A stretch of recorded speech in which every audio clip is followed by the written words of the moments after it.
Okay. It says we're live, so good evening and welcome to the return of This Week Unloaded after a couple weeks of not being able to do the show for various reasons.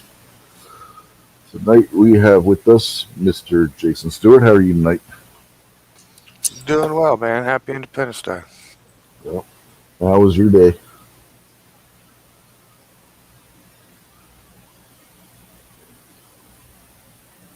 Sorry about that, man. I had to hit the pause on the show, so I didn't get the feedback.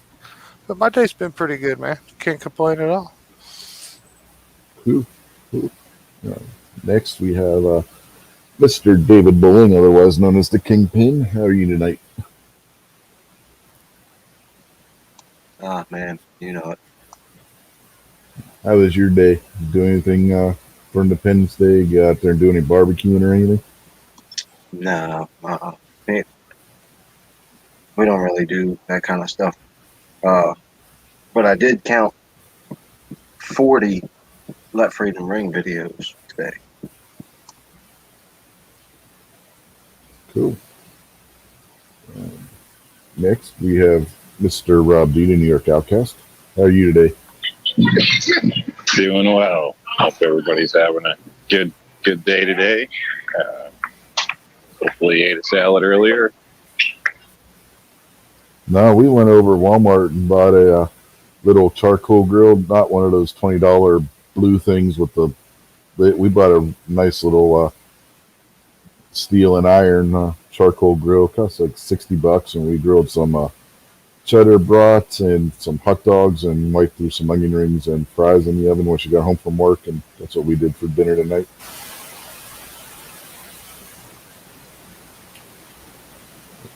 And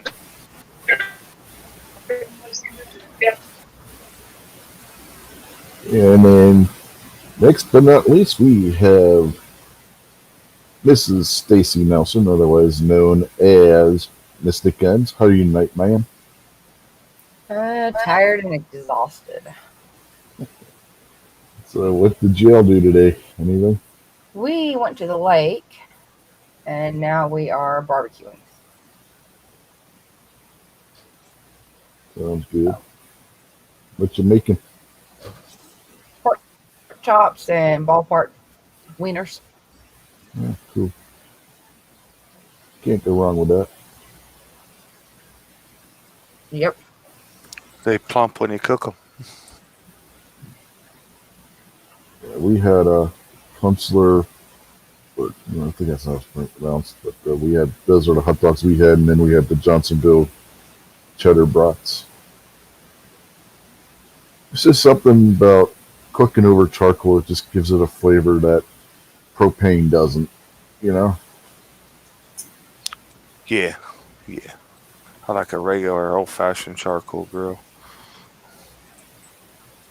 my wife was looking at charcoal's the way to go. yeah, she was looking at the different charcoals they had, and she was wanting something like the Applewood or something like that. And then we looked at the prices, like, no, we're just going to go with old fashioned Matchlight. Yeah, I like charcoal, man, but I never do it right. Once it looks good enough, man, I want my stuff burnt and fast as possible. You got to let the cools burn down, man, so you don't get all that flame, and then you get that nice heat and I throw it usually on the grill. I usually cooked where you can't even see it cooking because there's so much smoke, and you just time you get some smoke fanned out of the way, see what you can do, and then you flip it. Man, you're doing something wrong if you got a bunch of smoke. Charcoal shouldn't be smoking. If you like charcoal, you should have some flame at first, and you let it burn for like 10, 15 minutes, and then once the flame's gone, that charcoal's nice and hot, and that's when you throw the food on the grill. Dude, I remember one time I went to do some cooking on the cookout, and I went to the store. I don't know if I didn't go to the store, but my old lady did. Had these pre-made burger patties, but these were like the cheapest, most generic fake burger patties of all time, right? And I had everything hot, and I threw them on there, and it looked like special ops had come in and popped them smoke bombs or something. You couldn't see me, nothing, the grill, like nothing, man. And they were like burnt with 15, 20 seconds per side and shit, man. It was crazy. The smoke was terrible. God damn. Couldn't see nothing. Couldn't see what she was doing. This one, the racks, the cooking racks are actually dishwasher safe. When it cools down, you can throw those in your dishwasher. So, see if that makes cleanup any easier on it. You're not supposed to use one of those steel brushes on it, like the steel that they used to sell for scrubbing off the rack and everything. So let's see how that turns out. See how that works.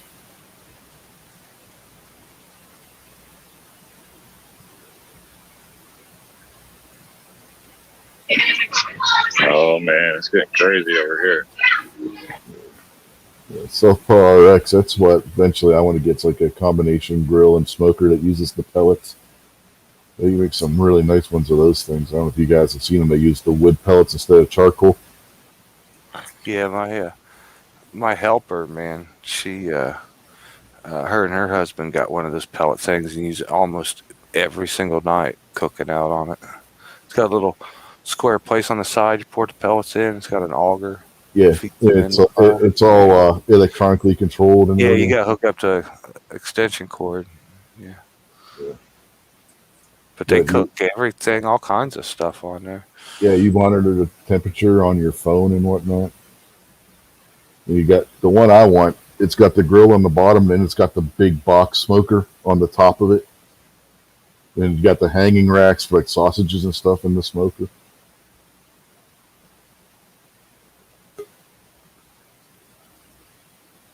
Hey, Gary. Hey, what's up? You said if somebody invited you, you'd come to their house to get some barbecue. We got some hot dogs and cheddar brats if you want to drive to West Virginia. Well, it'd take me a couple days to get there. Oh, well, thought I'd offer. Oh, well, thank you. I appreciate it. How's your day been? Lazy. I did my show this morning, and then I ate afterwards, and then I promptly laid down and slept for another couple hours. Yeah. When I bailed out of your show, we ran over to Walmart before the wife had to go to work, and we bought one decent little charcoal barbecue grill. Not one of those $20, the old school barbecue grills. It wasn't one of them. This is a nice little one. It sits on top of the table, but it's not a hibachi. It's like, it looks like a full-size grill, but it doesn't have big, long legs on the bottom. So we set that on the old-fashioned round ones, or no? This is rectangular. It looks like it looks like a propane grill, but it's not a propane grill. I can say I used to have one of those camp grills that would sit on a picnic table and took the small propane bottles. Yeah, this one, like I said, it looks like something like that, like what like a propane grill, but it's not. It's charcoal. It's got two they feel like cast iron racks that are in there, but it might just be powder coated steel, but they're heavy. They feel like iron. You know what I mean? You know how like an cast iron skillet and stuff feels, how it has that weight to it. Mm-hmm. That's what these feel like. And then underneath there's another rack that you pour your charcoal in, and then as the charcoal burns down and it starts turning into ash, it falls down into a catch pan, makes it real easy to empty it. That's not a bad little deal. No, it's about $60 for the grill, but but nothing tastes like charcoal. That's for sure. Yeah, that's what we were saying for each up in. But yeah, it turned out pretty good. I mean, the sausages and we did cheddar brats, Johnsonville cheddar brats, and some hot dogs on there. Turned out pretty good. Propane's nice when you don't have much time or just in a hurry trying to, get a burger done or something quick or whatever. But for flavor, taking time, nice days, charcoal's the way to go. Yeah. Nice and slow.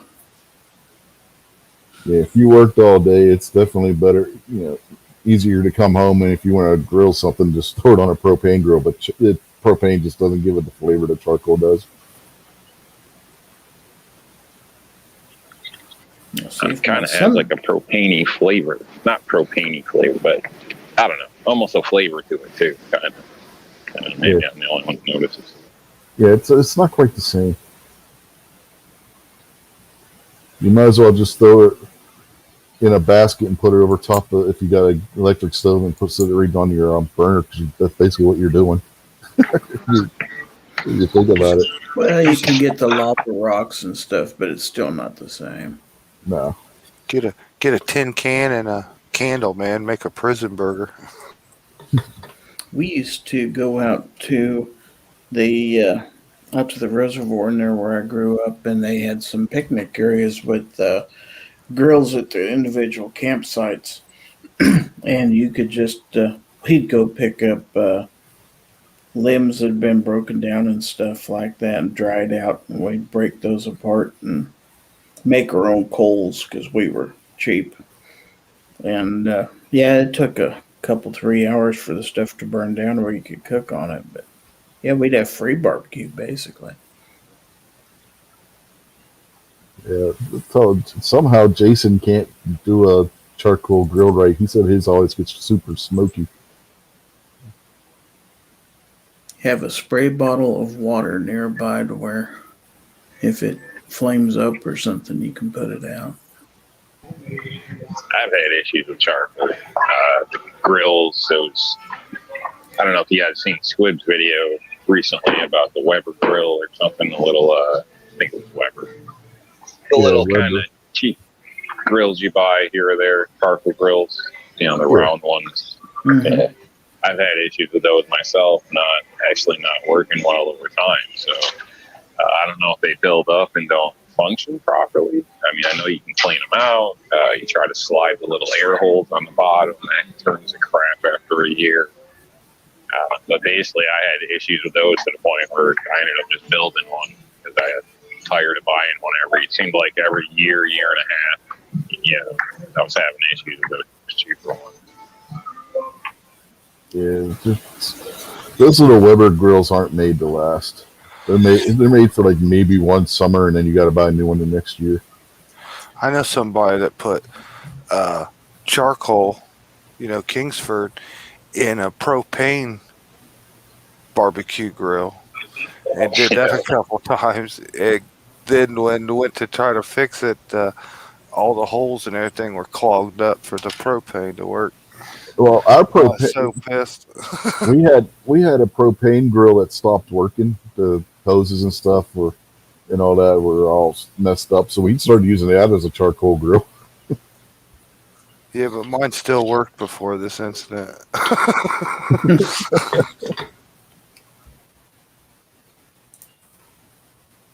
You ever had a propane grill where that automatic sparker thing actually worked? Yeah. Worked more than one season, I mean. Yeah.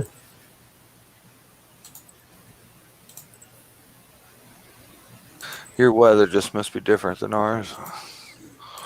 No, we're in the same climate.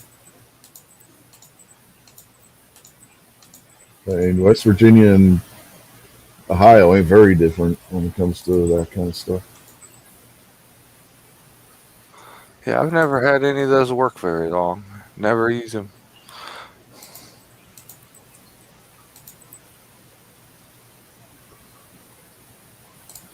The grill that we bought isn't even on the company's website. They just had their propane grills on their website. What is that, Rob? A crack pipe? What? That would be an awfully goddamn big Oh, crack okay. pipe. I went and got my readers, man. I couldn't see what it was, man. I just seen like blur of fire going in the middle. Damn, if that were a crack pipe, No man, fire pit. Or fake fire pit. if that were a crack pipe, that would be Hunter Biden's wet dream right there, man. Yeah, right. I thought it was like the hotel, the Baghdad bong or something like that. If you can smoke it in one sitting, it's free. The peace pipe. Yeah, yeah. Uh-huh. She'll be dead.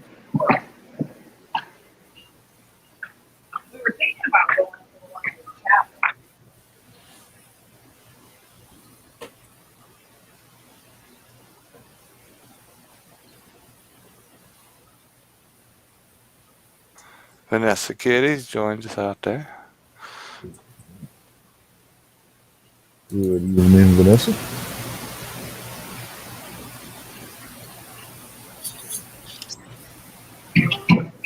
Vanessa.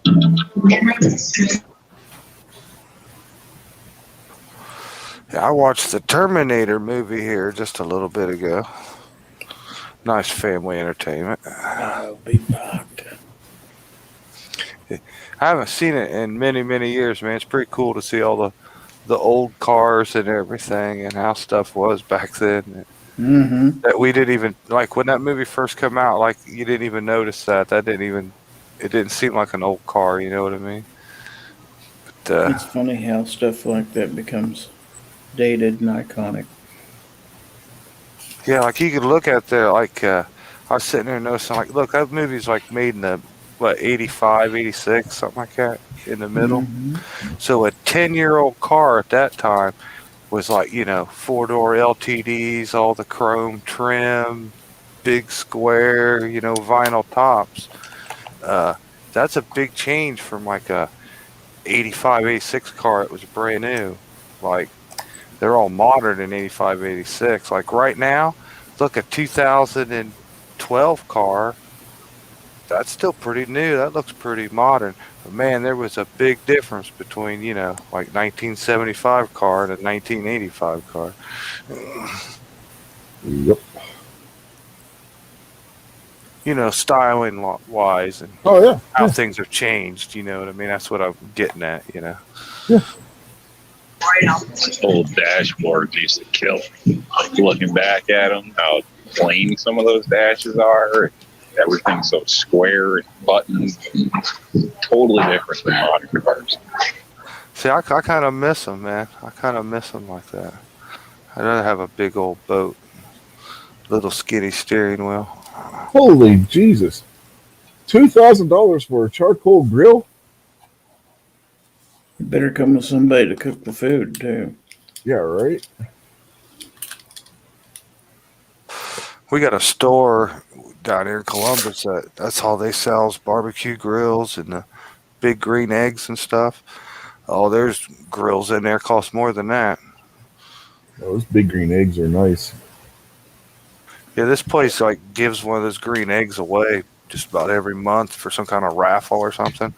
But Mhm. they sell from high-end barbecue, propane grills to coming to your house and building one in with, pavers and landscape and stuff.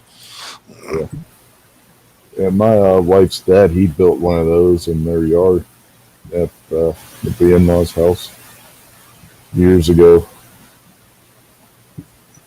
Now my mother-in-law uses it as a planter. She doesn't even use it as a grill anymore. That's a waste. Sheer waste. Hey, All Rich. that work he put into it. Yo. I was gonna let you know I'm gonna head out, so I wanted to get on for a little bit. Okay. So I got a lot of stuff to do, and I start class tomorrow, so I gotta be up 4:30. Well, sounds like fun. On a Good luck with holiday? Wow. I got to go to work too, so. But All good right. luck. Enjoy your first day. All right. Thanks for dropping by. Catch you Thanks. later. See ya.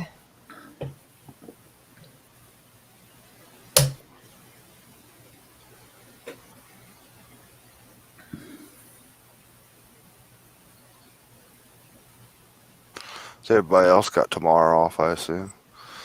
Well, my wife works tomorrow. Really? Good. Yeah. I don't feel so bad now. She worked today too. Only a couple hours, but she still had to go into work. She had to go in and do the machine maintenance stuff.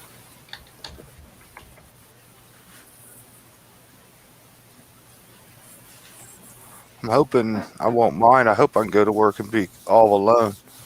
I hope there's nobody around or very few people around. So it could be a nice, pleasant, enjoyable day, really. Never know.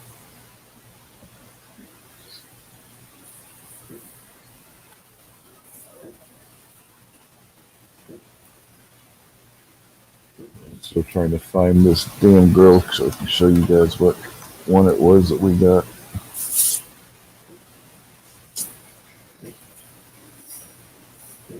I mean, it's a nice little grill. You know, a lot of times, you said you got it at Walmart, right? Yep. I have found that a lot of times, if you buy something at Walmart and then you go to the manufacturer's website, you will not find that particular model on their site because it's they make a model that's exclusive to Walmart. Yeah. I don't know if that's the case with this, but I do find It that a might be. lot. Yeah, I'm looking at Walmart's website now, see if they got it on okay. there.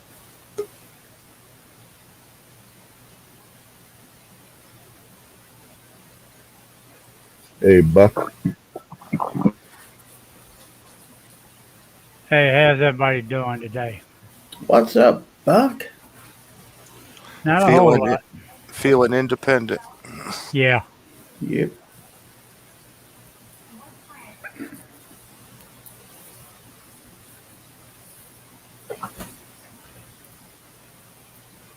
Cats are acting really stupid. When aren't cats acting stupid, though? Mine's acting sleepy.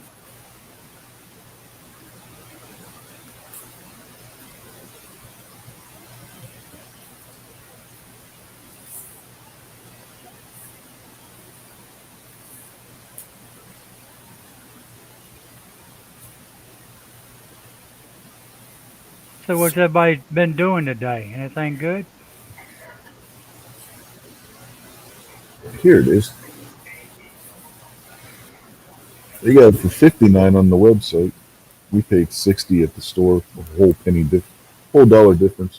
Yeah, you get ripped off $1, man. Yeah, man, we got ripped off $1. Delivery fee. Yeah. I got good news and bad news for you guys. That's They decided to just stay put because they're having so much fun. So now they're ordering me to drink. So buckle up, folks. Might get crazy. Uh-oh.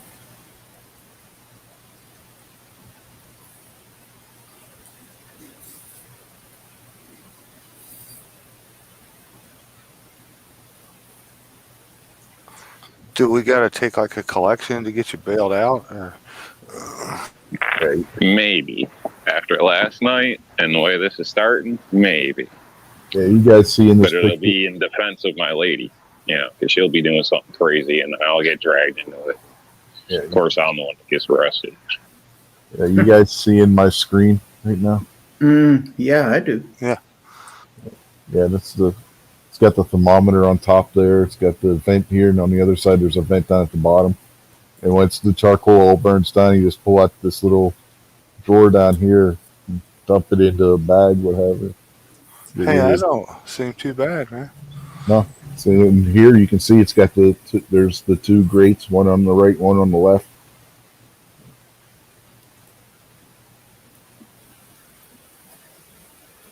So there's the vent there on the left-hand side. Charcoal? Yeah. You take out the two racks here, and it's got the other rack up there on the top too. You take out these two racks, you pour your charcoal in on another rack that's like right about this level, and you light it and you let it go until the flame stops flaming. Then you throw your food on there, and then as the charcoal burns itself into ash, like I said, it falls into the drawer down here, and you just pull that out and dump it once it's all cooled down.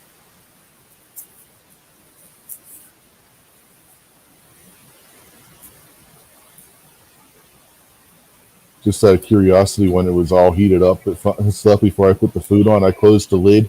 That needle all the way up to 400 like that quick. It just went boom.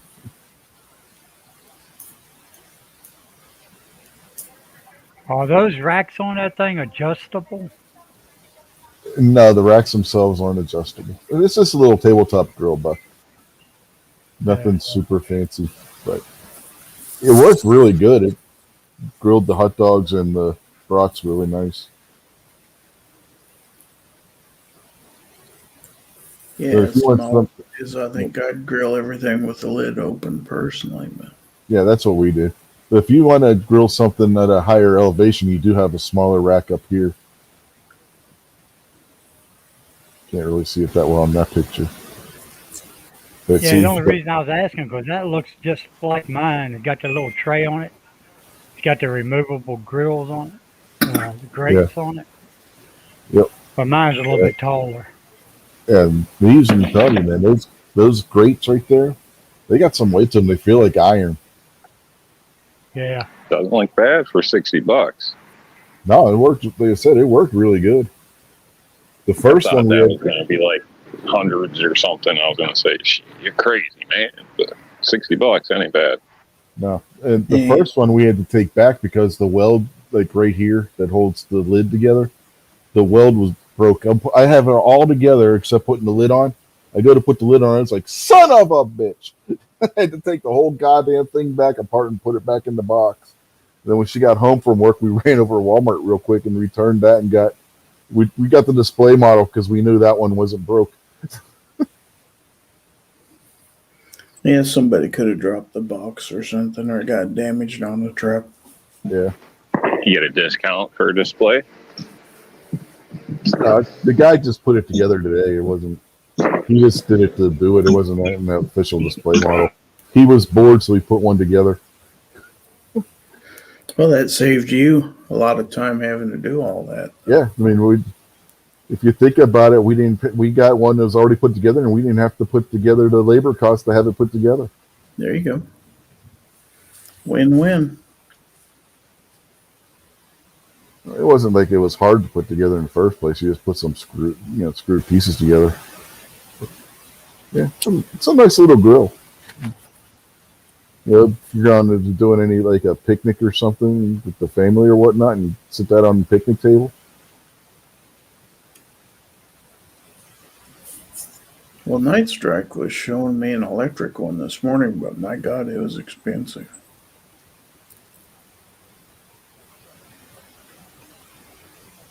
Yeah, my wife, we were just walking over seeing what grills they had because she keeps saying she wants to get a grill. So we were just walking over pricing them, and she saw this one. I was like, "Oh, let's get that."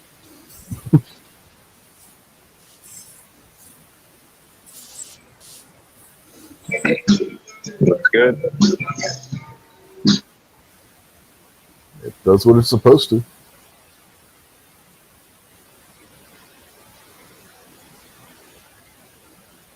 And it doesn't take up much space because of how big it is, how small it is and stuff.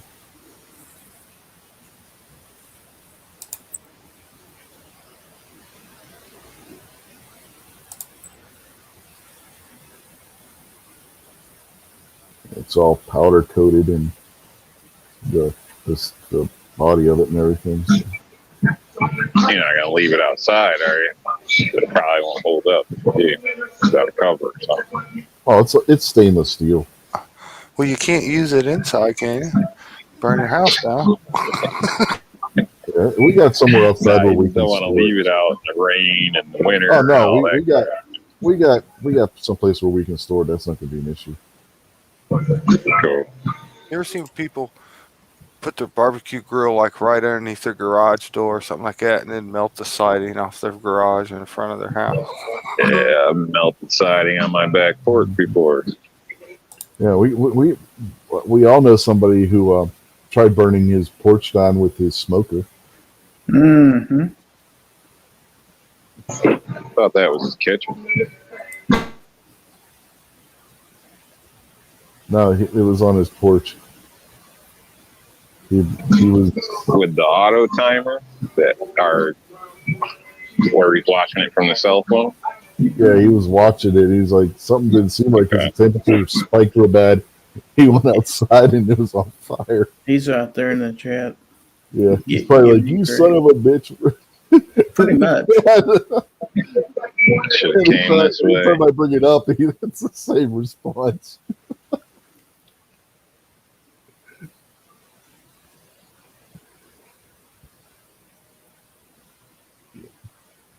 You're not gonna live it down, Moo. You get used to it, man. Pretty Not sure, every day. Not every day you meet somebody who tried burning their porch down with their smoker. Come on. pretty sure he went into great detail about that on my show one night. Well, he's got into detail about that a couple of times. So every show he was on that weekend, he was telling everybody about it. For you, brother. Oh no. Oh, here we go. Come on.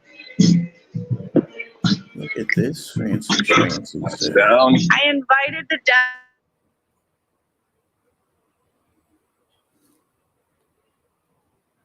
Are we doing shots? That's what it looked like. That's No. bad juju right there. We're not. Rob's making me thirsty, man. My mouth getting all parched, showing us that. Yeah, I can't taste it.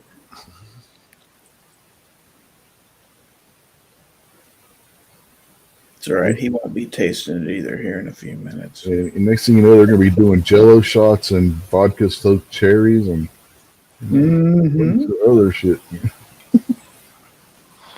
See what happens when you smoke crack? Rob's going to wake up in the bathtub with a kidney missing. Not again. Not again.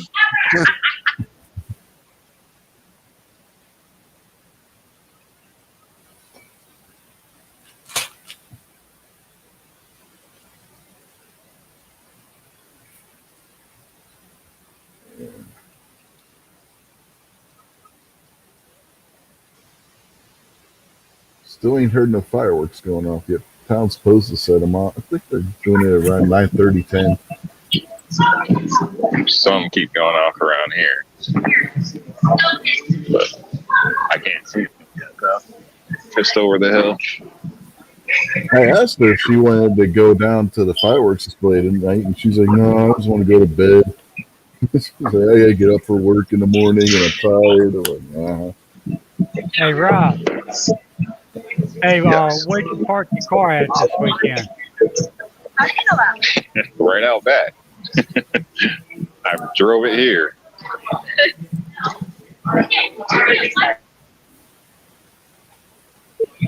you want to borrow it, Buck? Nah, I just thinking about the fireworks falling on it. Oh, okay. Yeah, sorry, I'm a little slow. Yeah, no, I got it off my street. That's for damn sure. "Yeah, that's why they went to Albany," said, because Rob didn't want to have to stand out there with an AR-15 guarding the car tonight. Yeah.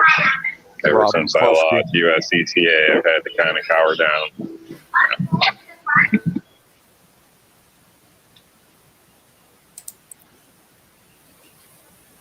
Yeah, California, they want to force you to get insurance, and New York bans insurance.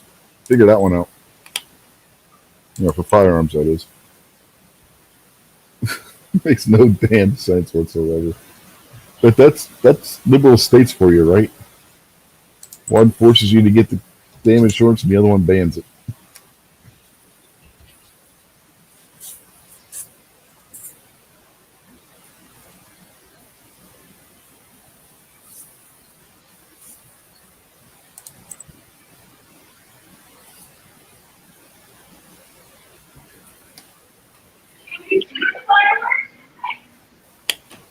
Crazy. People just offered me steak earlier. Like, supposedly nothing wrong with them. They just had a bunch of steaks, and now they're taking off, giving us their Bluetooth speaker thing. Girl's about to leave her phone here. She's like, no, you shouldn't do that. Left a big Bluetooth speaker deal. They can't be from New York. Yeah, no. Too nice. And now the lady's inviting a bellhop guy to come have drinks after he clocks out. I'm like, what the hell? It's cleaning up my mess. Oh, you're cleaning up your mess. At least spilling shit in the hall. Because I'm drunk and he held the door Well, open. look, you don't pick up strays, goddammit. I didn't pick up strays. Rob about to get his I ass told beat. you, she's trouble, man. My house was on. those nice people are the ones that you're gonna wake up with your kidney missing because of them. You know? Yeah. Yeah, well, that almost happened early. They're lulling you into a false insecurity, man. I was gonna say I don't want to hear There no. was I don't want to hear no more Thing BS about white privilege, man. Because like people don't come up and give me nothing. Yeah, Sure, right. I get free coffee and newspapers, but like people don't come up giving me Bluetooth speakers and steaks. And, Yeah, I don't go to a hotel and get a free Wow. steak. What the hell? I don't know. I think she might like it. I don't think that was not the time, but damn, I had something I was going to say and I forgot. Alcohol. The alcohol, yeah. time Rob's for already another getting shot. drunk. How many shots you Hey, had now, Jason. Rob?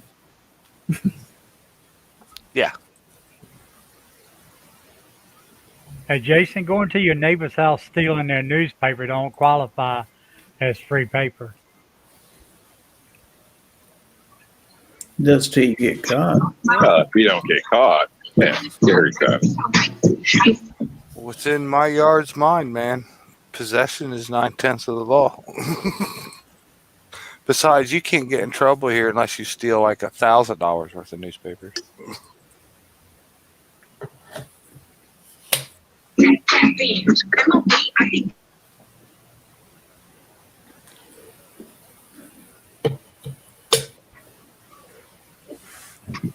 Slamming a drink at the front desk.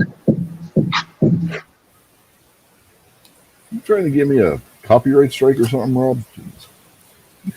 No, I apologize. I'm just messing with you. God damn it, that reminds me. I still got to goddamn dispute that copyright claim that I got on the damn Memorial Day show. I keep forgetting to do it. I even got an email from the Navy saying that, no, we didn't give you no copyright strike. They're like, that's open source, man. They were like, that's not open source. We made that public domain. Anybody can use it. They're like, I don't know who the hell would have gave you a strike. I mean, reported you for it because we sure didn't. Usually it tells you. Well, some corporation that claims that they represent other companies. Well, they damn sure ain't representing the Navy because I got it straight from the Navy band themselves that they never. There's no way I should have got a copyright claim on that. YouTube gave back my Emmett Otter show. I didn't complain, protest, say nothing. They just put it back up. I mean, it really does. Like we talked about it the one night. I think it was you and me, Jason. I mean, it doesn't really matter. I'm not monetized, so it doesn't matter. But I don't want somebody else potentially benefiting from something, claiming that they got copyright on it. If I were to get monetized, and then have them be the ones that profit off it. You know what I mean? When they're making a false copyright strike. I mean, not strike, but copyright claim.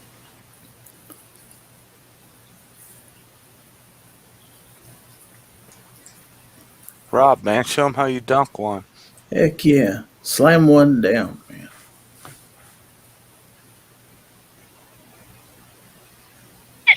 I don't know.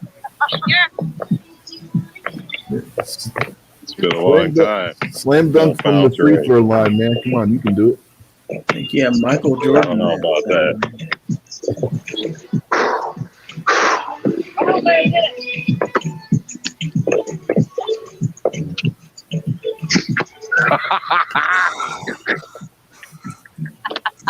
Didn't make it. Jesus. You look like a natural for That the was weak, right? MBWA. Yeah. Brother-in-law, his house flooded. God, a while back, my wife and I, we went to the Three Rivers. What the hell did they call it? Three Rivers Carnival or whatever it was. It was over by the old Three Rivers Stadium, and they had one of those basketball games there. My wife was a basketball player in high school, and all you had to do was hit a free throw, right? A couple of free throws. She couldn't hit one for anything, and this was a regulation hoop. This wasn't one of those like rigged hoops or something. I get up there, very first shot, whoosh, just swooshed it, and the guy's like, okay. He went and grabbed the biggest damn stuffed animal that they had as a prize for things. Like, here you go. I don't know if it's because my wife kept paying money and paying money and paying money and missing. And I get out there and the first shot I took was swish. And yeah, so he just gave us it was a big white stuffed tiger. This thing was almost as big as my wife, man. This damn thing was huge. Calling your wife a stuffed tiger? No, I'm saying that the stuffed tiger was almost as big as her. Okay. This was one of those huge stuffed animals, man. It was massive. I had to get one of those big prizes at the fair one time. My old lady wanted this Smurfette doll. It was pretty big, not a doll, stuffed animal thing. It was pretty big. It was like one of the big prizes, and boy, she just had to have it. There was just no doing that. I think I spent like $50 or $60 on this damn dart game to build my way up to win that fucking thing. Yeah, the animal's probably worth $15 or $20. Yeah. This tiger lasted for quite a while. Our daughter had it in her room, and God, but she was about, because this was before she was born that we went to that carnival and did that. She was 16 or 17 when one of the cats just ripped it open, so yeah. She had it for a good while.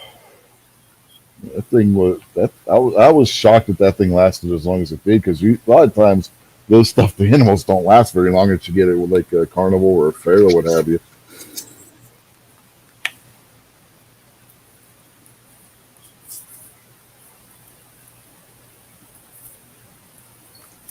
Rob, maybe you should try Smith & Wesson basketball. Yeah, probably.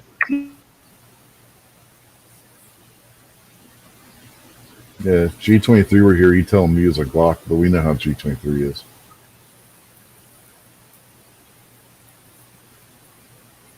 G23 ain't going to be here. It's his wedding anniversary, man.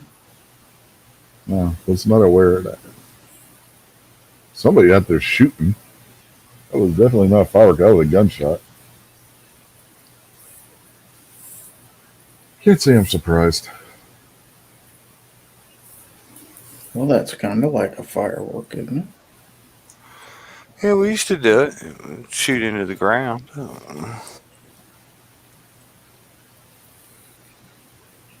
They frown on that here in the city. Yeah, I guess they would.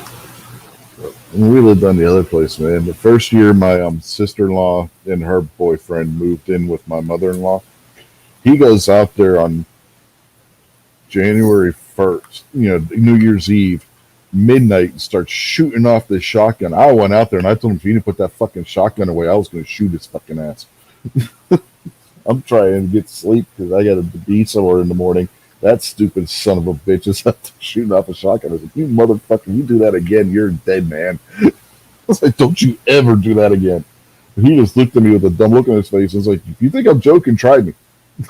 Rich, you need to I thought learn that how was to legal on celebrate. the 4th, Independence Day. I don't do New Year's. I do not care about New Year's in the least. Yeah, but you got to learn to celebrate, man.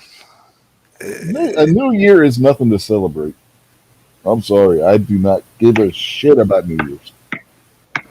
I'll Rich tell you sees what, it as another year closer to the end.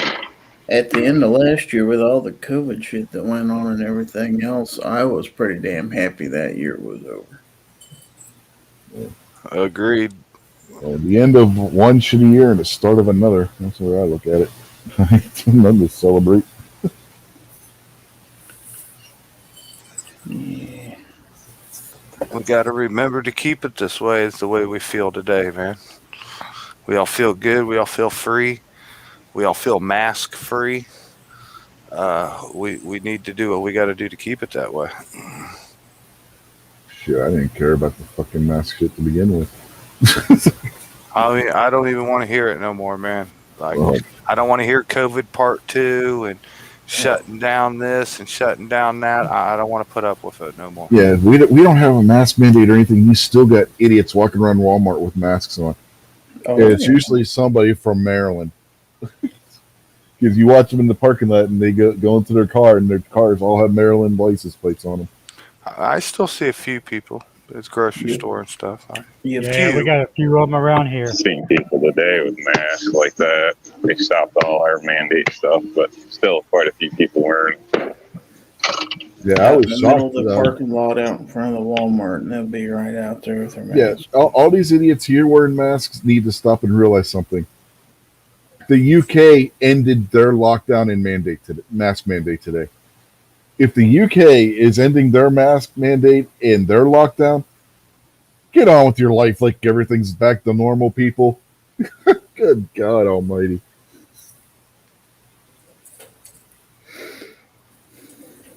Southpaw says you're having a New Year's Eve party at your place.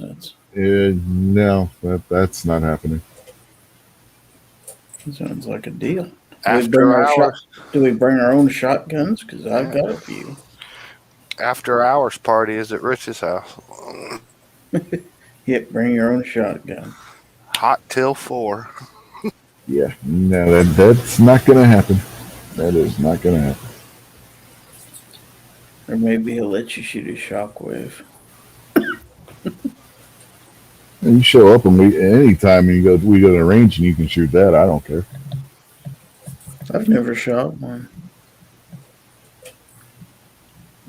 Kingpin thinks the shockwave is heavy for its size. Or at I least wouldn't mind mine. trying to shoot it. I ain't never shot one neither. What's it weigh?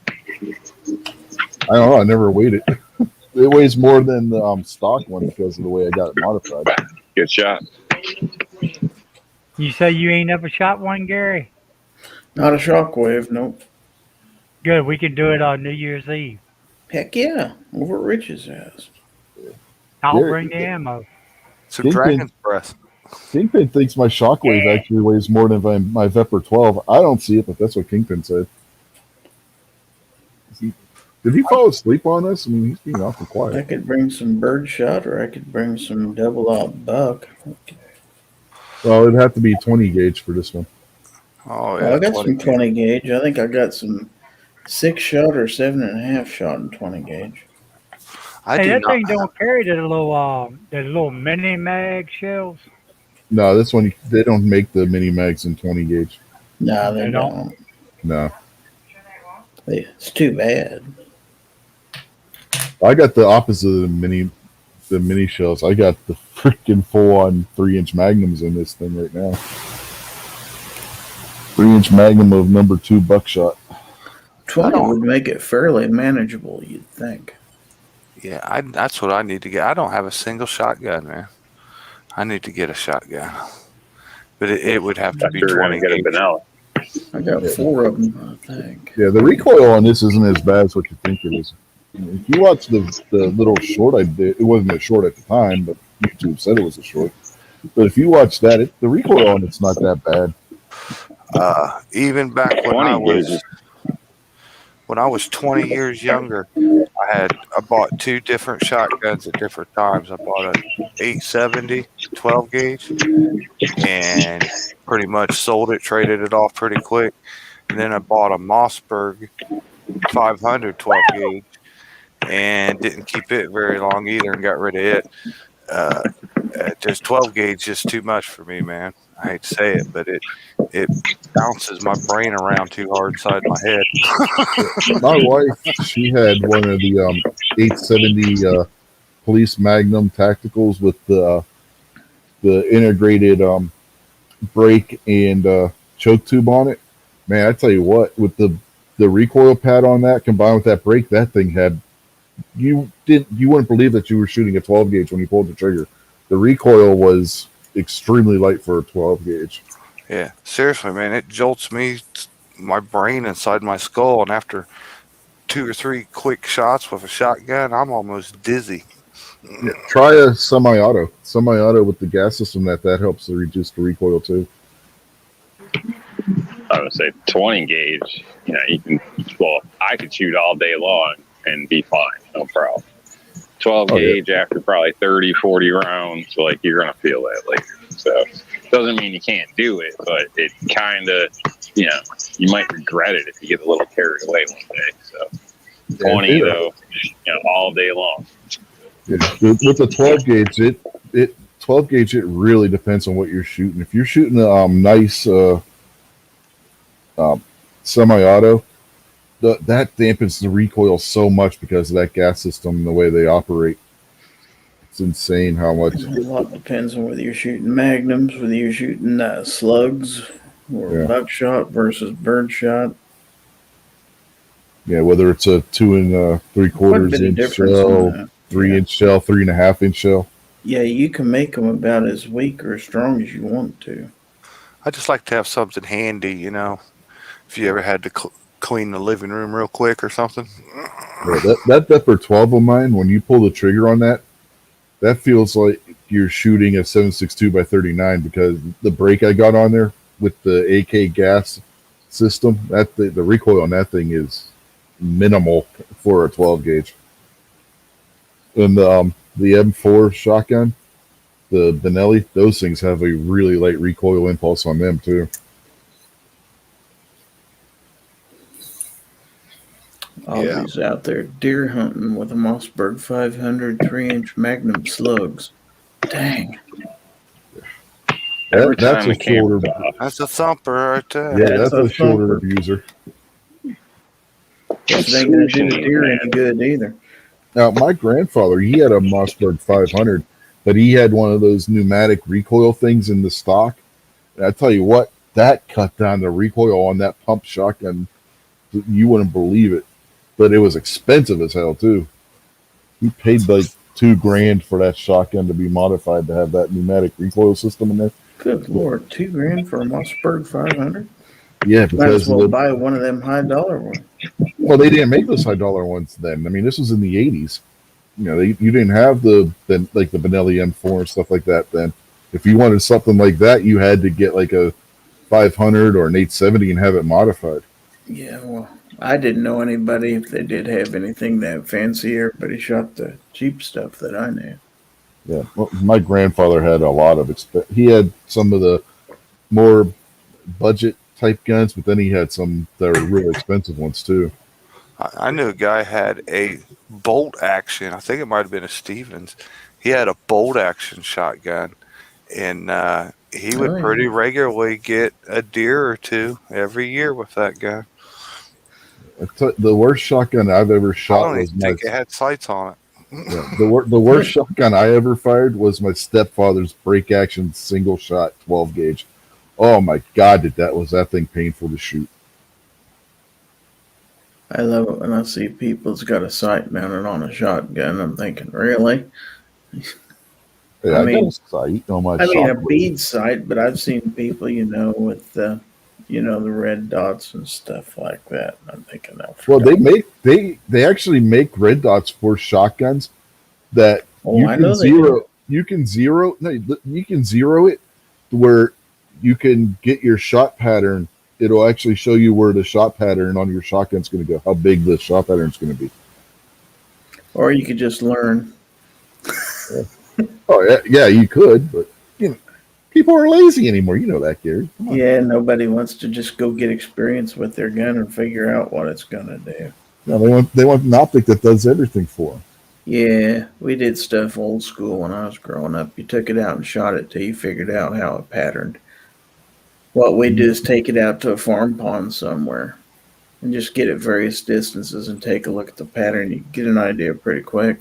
Yeah, you just shoot a sheet of cardboard and you can see what your pattern Yeah, is. that'll work too. Yeah, I want to start doing more pistol shooting with, believe it or not even using the sights. If you kind of catch what I mean, up close, personal. Let's get a little bit of this in here. All I need to see is sort of. Don't you need to see it? You're doing it so fast. The dot. You know what I mean? I don't really care about the rear sight, it lining up or whatever. If I see the dot, the front of my gun's a lot smaller than a person, so just pulling the trigger. That's the thing. If you're shooting in self-defense, chances are you ain't going to have time to line up anything in a sight anyway. Yeah, no sights at all. Actually, because I always just sit there and target practice, you know what I mean, at around 10 yards and trying to make everything a bullseye or in the middle. Like, hell, it really ain't too bad. Just point it that way and shoot it. Don't worry about the bullseye. Just hit the whole silhouette there, you know what I mean? Just point and shoot. Yeah, I actually do have a pistol red dot on my Vepr 12, but that's because that thing's got like the AK sights, and it's a lot harder to do that just aim at the front sight because the way the AK sights are made. So I just put a red dot on there because it just makes it easier. Yeah, when I did my concealed carry class the other weekend, man, he had me shooting it just like your basic white a paper plate. And we were close enough, but he was making go so fast and do stuff that I wasn't aiming at all, not even thinking about my rear sights. You know what I mean? I know I had to shoot this plate and get moved over and put 2 rounds in the next plate. You know what I mean? You just didn't have time to. I mean, other people did, but there was a lot of people there. This might have been like their first time ever shooting a gun too. You know what I mean? They're worried about everything: grip, finger, trigger, sight, everything in the world. You know what I mean? I was just there to shoot. So, I just did stuff most of the time so fast that I wasn't even using my front sight.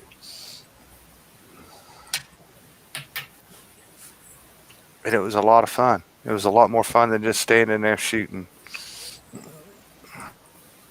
I need to do a lot more one-hand shooting too. I did really well at that, but I kind of lied to him and cheated. I've shot one-handed before and practiced it and everything, and I kind of got my body stance and my offhand up on my body, and we went up there to shoot one-handed and switch hands and then switch back again and then switch back again. How many you got left? And he asked me, "Because you ever done this before?" I said, "Nope." And he said, "Oh, you're gonna love this." And I knocked it out of the hole. Didn't nobody shoot like I did. Had the stance or whatever. Everybody there, it was like the first time they ever even attempted that. And I tore it up, man, real quick. 5 shots, switch hands, 5 shots, go back 5 shots, and went back and had 2 shots. And I just tore it up nice and quick, no problem, because I'm pretty good with my left hand anyways. Smoked it right through it, man. I just turned around, he looked at me, and he's like, "See ya." But yeah, I kind of lied to him. I said, "Yeah, I ain't never done this before." But I'll he bet knew you probably he figured it out. as soon as I made my first shots and the way my body and my stance was, He's he thinking, kind of was like, yeah, sure. he's like, "I didn't even tell you to stand like that." So yeah.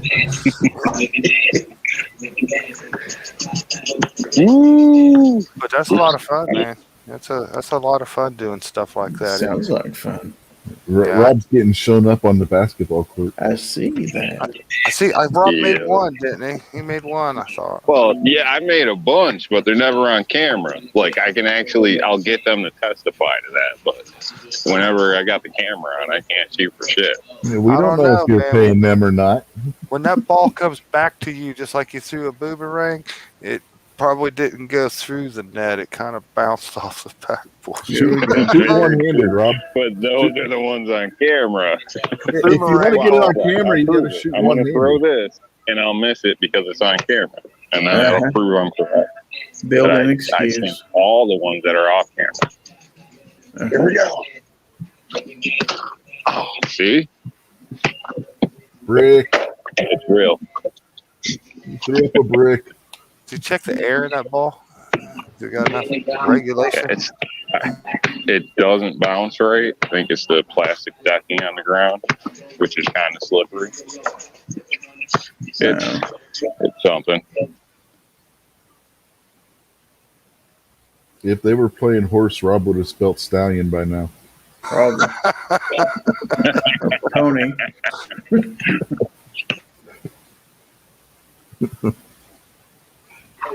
I'm glad that class inspired you, Jason. You're still talking about it like that. That's one thing I noticed when you go to a class. Sometimes it does that. So I think it's good if it does. You gotta, man. I'd love to absorb that, make use of it. I'd love Don't to let it go. some of that fighting pistol or whatever they call it, training. Even Jaeger or anybody like that, man. Just some place that had the the property and the obstacles and stuff already set up, man. I'd love to do that. Man, the way you described that concealed carry class you went to, you already went to Jaeger's Fighting Pistol Light. Yeah, I know. And I can think about it. Yeah, I'm still excited about it, but I can remember all of it, and I know what I'd like to do more of, and things like that. You know, I thought I seen some stuff. You know, I'd watched like Ernest Langdon and some of his drills and all that and stuff. His stuff's kind of more like for the competition shooting, you know, where they grade points or whatever. You know what I mean? Yeah. Now I like the self-defense, the fighting aspect of it. You know what I mean? Yeah. Did you see Paul Harold's video this weekend where he put on one about how to shoot in high stress situations? Yeah, I saw that this morning. Yeah, I might have caught a big percentage of it. I think I might have missed a little bit of it. When he says, if you want to know what high stress is, go sing karaoke, he's not wrong.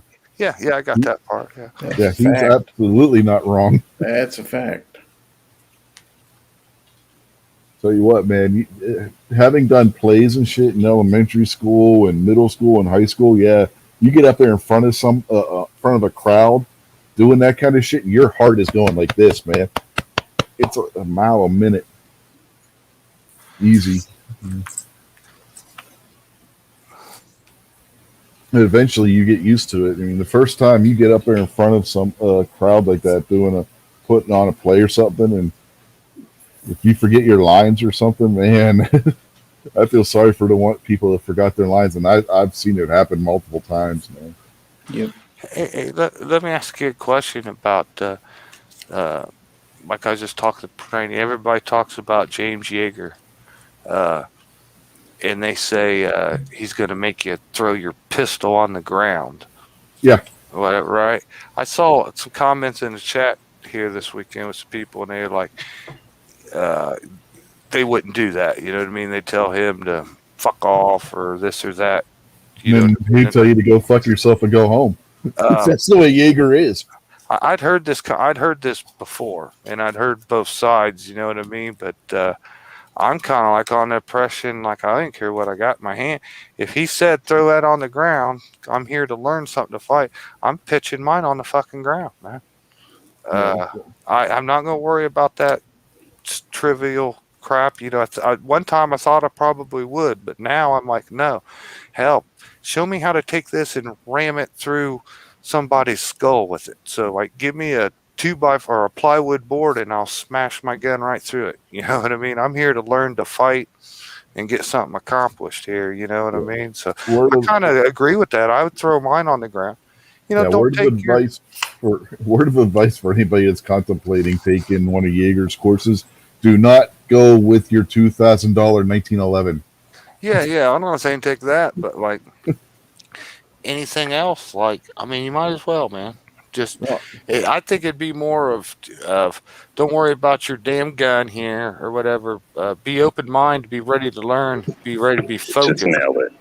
We ain't got no time to be babying your gun and your tools here. You know what I mean? Yeah. Focus on fighting. I think it was Ghost. It was either Ghost or Budget said when they went, there were people that showed up with super high end 1911s. He's like, I felt sorry for them by the time the class was over. I threw mine on the ground. Granted, I wouldn't try to knock the sights off of it or break it or nothing. You know what I mean? But yeah, whatever. Toss it on the ground, toss it on the gravel, whatever makes you happy. Let's go. I tossed mine down, came down like that, something like class or whatever. I'd be shocked if an EDC doesn't get abused in some manner or form, busted against doorways or all types of different things. So, yeah, in a sense, I understand what he means. It's just a tool, so don't get hung up on it. Yeah, if it's a status symbol, then maybe it's not for you. Yeah, the first time I heard that, I'm like, there's no way I would do that either to my gun. But now that I've grown a little wiser and thought about it a little bit, yeah. If it's like my M&P, I wouldn't hesitate. Yeah, to do that, especially if the cops rolled up and said, "Drop your weapon." You know what I mean?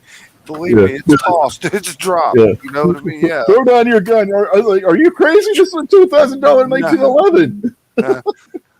Hands up, don't shoot. Well, if I had an M&P, I wouldn't worry about throwing it on the ground either. I just whatever was it? Don't throw a SIG 320 though. We don't want to hurt nobody. At least No. don't throw it down loaded. Don't throw it down And loaded. Gabriel already beat you to that joke, Jason. Yeah, that's still everybody's got that one. But yeah, I first, like I said, I thought that like there's no way I don't want to scratch my gun up or tear it up. But now that I thought about it, I have a different opinion on it. But I'd love to go to not just him, anybody that had like a good course set up, some stuff where you could do some things and show you some things, and maybe a place that was easy to where I could go several times. You know what I mean? Jaeger would be like a once-time trip. You know what I mean? I like to find something closer. Here's a question for the panel out there. Yeah, I saw South Park RX wants to know if you were to take Jaeger's class or any class like that for that matter, what would you take and why? Well, the only thing that they require you take is your handgun, and it's a good idea to take a second handgun as a backup in case something happens to your first one because of what they do to the gun. I don't want to go into specifics because I've been sworn to secrecy. So, but you take your gun, you want to take at least 1,000 rounds of ammo. So I mean, you're going to be shooting a lot, and of course, you're going to want to take change of clothes and stuff like that. Your toiletry kit, like your deodorant and shit like that. But toothbrush. Don't forget your toothbrush. Well, that would be a part of the toiletry kit, bro. So yeah. Yeah, well, you'd be surprised how many people. Oh, I know people, but there's stores in the area where if you do, you can always go buy one. So that's I think an issue. Don't forget your extra magazines. Yes, extra magazines are a must. And a couple extra holsters. I would definitely take I would take Berettas is what I would take. I'd probably take a full size one, and I'd probably take a Centurion sized one, man, a carry size, and take both of those, one for backup. Are you going to crash your truck into a telephone pole on the way to the course? I would hope not. Well, I mean, you got airbags, dude. Don't you want to make sure that they can handle crashing into a pole? No, I got a Takata airbag that never got changed. Yeah, well, you got crumple zones in your car. Pull the fuse, man. Pull that fuse, Jason. Yeah, so you get a change. All these cars are made with crumple zones, so you could smash into a tree on the way just to make sure them crumple zones are working right, and they'll stand up to hitting the tree. Yeah. As long as I can limp away, I'll be okay. That's what I hear when you talk about throwing your guns on the ground. That's to me that I get his idea of things could happen, but I'm not planning on things happening. If my gun gets thrown on the ground, I'm going to find out if it works after that. I'm not going to go outside and throw it all over the place and then take it to the range and see if it works. It just doesn't make any sense to me. What's the whole point of throw your gun on the ground? Whether it's the cheapest gun you got or the most expensive gun you got, what's the point? I don't get that. The way I look at it is they got enough idiots doing torture tests on pistols and everything that I don't have to do mine. I think he's just weeding out he wants you to forget about that, like worrying about if it's got a scratch and worrying about your gun or whatever. Here, you're not to be worrying about the gun. You need to be focused on fighting and learning and not worried, about the cosmetics of something. You know what I mean? Because like in a fight, you're not going to stop and be delicate with your weapon. So I think he's just trying to get that out of your mindset. I think it's more of a mindset thing and just listen and do what he's told. I want him to tell me to man, do this or do that and do this to get your shot, or steady yourself this way to get your shot, or try doing this angle, or figure out what you got to do. I want to listen to what he says. So he wants a student that's going to listen. You know what I mean? He doesn't want a student, like he says, hey, I just told you to do this, and you sit there and question it. I'm not doing that, or whatever. You know what I mean? Maybe it's just a weeding out process to get you in the right mindset, I guess, because you're going to be racking your gun off of a table, a leg, a chair, or something, anyways. So, like, let's just go ahead and scratch it now and get it over with. It sounds like the town has started their fireworks display. You can hear them in the distance. And it sounds like the police may end up getting called to the church parking lot again. The people were last night were over in the church parking lot setting off fireworks at 11:30. They got the cops called on them because they were trespassing.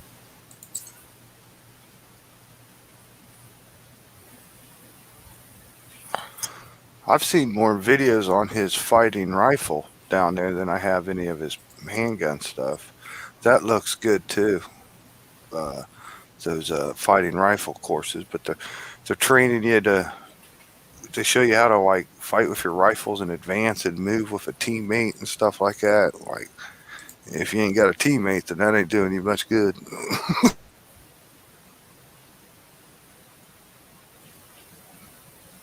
Oh, Stacy's out there telling Move if he takes her out for shots, she'll give him a get out of the doghouse card.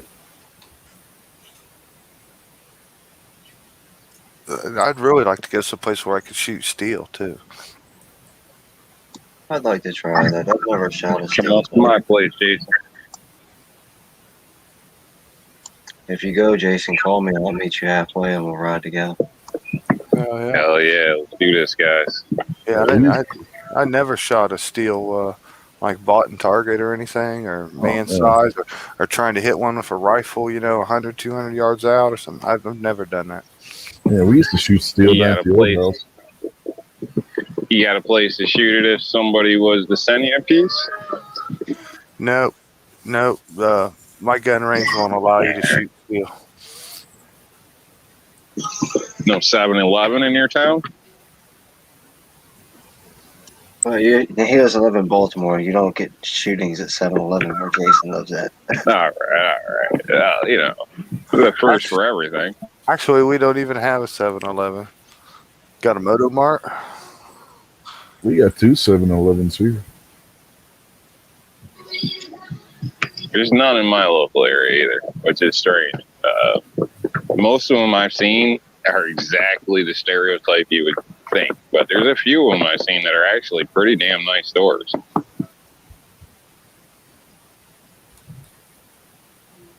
Hey, Jason, once you shoot steel, you'll never shoot paper again. And I don't know if I would go that far because I shoot both. Steel's fun, but I find that you get sloppy with steel. So, like if you started off with marksmanship programs or whatever the case is, you're trying to hit a specific dot or an X or whatever, and then you jump to steel, as long as you hit it, you're satisfied and move on. And then you transfer back to paper and you're like, God damn. So at least for me, that's how it is. So I got sloppy with steel, although I enjoy steel, and steel is kind of minute a man. So depending on what type of shooting you're into, it might be ideal anyway. But I've always liked to be able to take that long shot across the parking lot if I had to. Yeah, I find paper's better for zeroing too. Yeah, you can't. You can't. Definitely. It's almost impossible unless you paint like a bullseye on a steel target. I don't know. It's not the same as paper. I think what Rob was talking about sounds, because a lot of the videos that I've watched with people that shoot steel and then they shoot paper also, like Rob was talking about, when they need that one shot to count, they're overshooting paper. When they want a self-defense situation where they got to pull the trigger multiple times in a very small amount of time, I think the steel comes in handy because you can see, when you're pointing center mass, where those 3 rounds you just popped off went. When you point to the head, where those 3 rounds just went on that head, where most times when you're shooting paper, it's more beneficial to shoot one shot at a time because you're looking for that accuracy.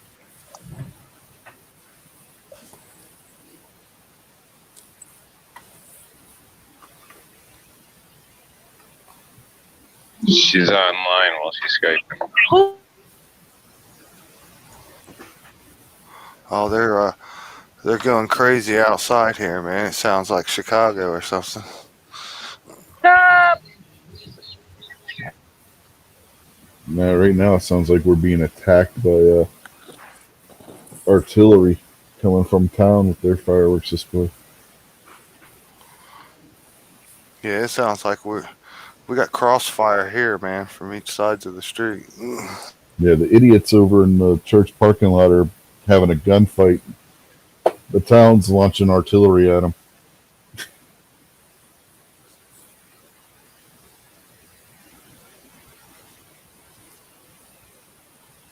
Sounds like some 155 millimeter artillery going off. You never heard 155 millimeter artillery? Holy shit, that stuff is loud. Have you been around the 155 ones been going on, Rob? Going off, Rob? 155 rum. No, the 155 artillery. I don't recall, honestly. I would assume so. I just, wasn't in.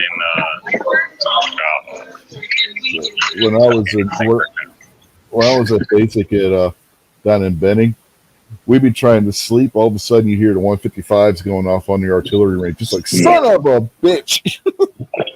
Yeah, they'd have howitzers or whatever going off and shit. Yeah. It'd light up the sky like daytime and stuff.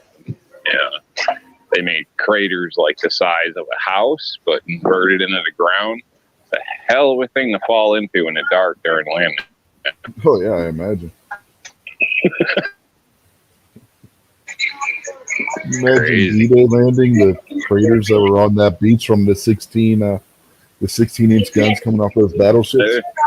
You could literally get stuck in there. People did. Yeah. With the bugs, snakes, and God knows what down there in those pits. You couldn't get out. It was too much, it's too wet. Or maybe if it just happened, you might be able to scale the sides. But after water gets in there, good luck.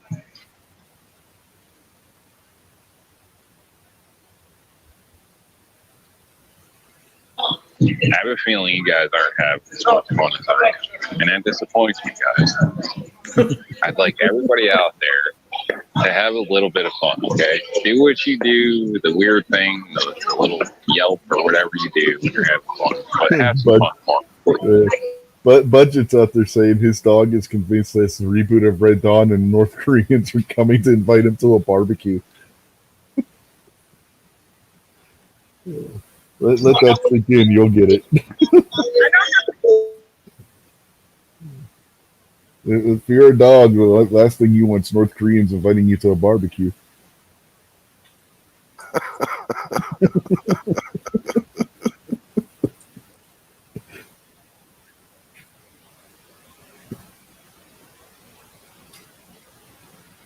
Well, we've been joined out there by AR Guns 1776 evening, sir. Happy 4th of July, Independence Day to you as well. And I don't know if you know or not, AR, you won Rick Mitchell's prize pack, so you need to get a hold of Rick at Rick's Life as I See It. Yep, you won his prize pack yesterday, so yeah, you definitely want to get a hold of Rick. He sends out some nice stuff. The hat I'm wearing right now, that's where I got this, was from Rick. I don't know where he got it, but try to remember how you magnify people in this one. There we go. Yeah, see this hat here? So I got it. I got this from Rick in one of his giveaways. What kind of pistol's out there on top of that? Pistol on. Oh, it's a 1911. Oh, okay.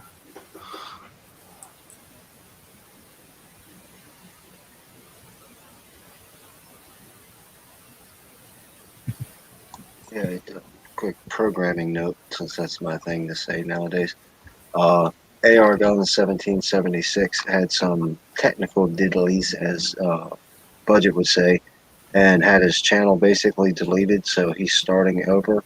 So if you're subbed to AR Guns 1776, well, you were, go, because you're not anymore. So he's going to need some help getting some of them subscribers back. Yeah, definitely go over there and subscribe to him. He's a good guy. I've been on a couple of chats with him now. So him and Echo and yeah. Budget says at least I get it. I thought it was funny, Budget. But, Are we supposed to call budget something other than budget now? man, it's habit. He's going to be Budget whether he likes it or not. I know, but are we supposed to? Well, I don't know. I would imagine that. I mean, this is just my guess. I would imagine that his friends can call him Budget, but if he is going to be in his, we'll say, professional YouTube setting, it's MK Journal or MK Journal Outdoors. So I would imagine, like he just said, call me whatever you want. So I would imagine for like us to still call him Budget, he'd be fine. Yeah, just call him Mikey Mike and the Funky Bunch. Yeah, but Well, for channel purposes, I mean, what should we call him? What would he like to be called? He's the one that said call him whatever. He said Mike works. Mike works. Go figure. Call him by his name. Budget works. Hey, So Mikey. The truth will do just fine. No, if you want to call somebody Mikey, that's Night Strike. Call Night Strike Mikey. That's what you got to do. Well, Oh, great. Now we This got might be a- MKOJ and MKJO. Wow. welcome MKJO. He does have a This white might phone. be a half a bag moment, but I'd just like to say, take a second, reach out there, folks. Subscribe to some of these other people out there. We all think about it, this and that, and the show's over and you don't do it, and this and that. But we should help support one another. It's a pain in the ass to do nice things once in a while, but we all did that, the world would be a better place. YouTube should have a deal where you could click on somebody's name in the chat and subscribe right there. Gee, they used to. Well, they used to. Used to, yeah. Maybe go to channel or something like that. Yeah, a lot of these people, you go to look them up and you can't find them anywhere. Just a suggestion there for 'em, maybe. Yeah, it would be nice. Now, in like live chats after the fact, you can go back through and leave a comment and then click on the individual comment or whatever, and then you can get ported over to their channel if you'd like to. So that's something I don't know if everybody knows, but it might be something people want to do just for that simple fact that if people are looking, it's an easy link to your channel. Yeah. Oh, another programming note, and things have changed since this morning. Midnight Range is not planning to have the closer tonight because he doesn't know when they are getting back from their fireworks display. He wasn't sure. So don't be surprised if there's the closer tonight. You might be the closer. Bawoosh, bawoosh, bawoosh. Yeah, you're a little slow there, King. I even paused to give you a chance, man. Bo, Midnight doesn't like me, so I can't keep picking on him. we can't? Doggone it. It's a lot So fun. just 98. Pretended like he liked me. Now he just doesn't pretend like he likes me anymore. Rob, are you going to jack a car? Midnight don't like anybody. That's my car, man. That's my car. My Civic. Yeah. That's what they all say. Well, we both met Midnight in person. He doesn't like anybody. Okay. God damn. Sorry, officer. Hold on. Let's see, we got the Honda emblem, okay? So I'm in the club. Where'd you get those keys? That's not important. What's important is that I unlock the door, okay? Yeah. Beautiful. Got this car in the end for $200, folks. $200. That's hustling. We got DJ Play Nice out there in the chat now. It's only been stolen twice. Happy Independence Day to you, Probably DJ. more than that. Yeah. So this car's had more turns. Like, never mind. Wow. You're kidding. Show this is. But it's been around the block. We put it like that. Here's a crazy stat for you. at one time the Toyota Corolla was the most sold car in the United States, and the Toyota Corolla was also the most stolen car in the United States. It's a tremendous value either way. Yeah, but it's crazy. You look, that was something we studied when I was in school. Though you look at the most sold car, and you look at the most stolen car, and it's the same car. I'll sell you one and a parts car. See? The Civic was actually the most stolen for the longest as well. So they still kind of put warnings out in some areas about that. So I don't know why now. Maybe newer Civics obviously aren't as easy to steal as the older ones, but apparently they're still a hot item. So when I go to the city, I always park in Hoboken and then take the train in, so the car stays in a lit lot and in security. Because if I drove it in the city, it's almost a guarantee it's going to get stolen. I know there's probably a lot of people that wake up in Texas all the time and don't have a pickup truck sitting out front anymore. And if you were ever looking for it, you could come here to Ohio and probably find it. and you wouldn't believe, with all the modern technology in these cars, they still know how to bust open your steering column and hotwire the damn thing. At least one guy at the job site knows how to do it. There's two or three that try and can't get it started, and there's always the one guy that comes and gets it started. They're always got Texas plates on them. And the more electronics they put in, the easier it gets for some people. The harder it gets for some, and easier it gets for others. So there's pros and cons to everything. We got a question out there. Snake Doctor 78 wants to know if anyone else follows cryptocurrencies. I sure as hell don't.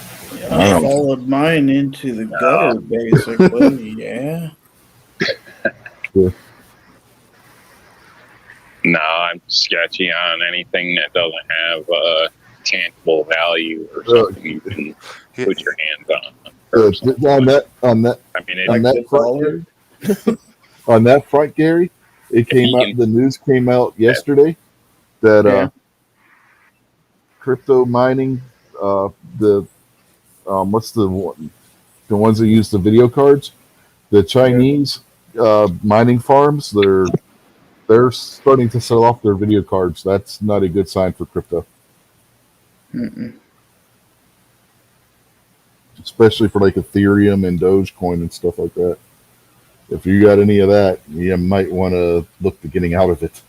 Because the Chinese are some of the biggest mining operations on the planet. If they're selling off their video cards,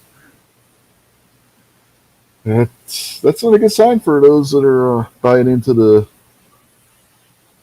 cryptocurrency.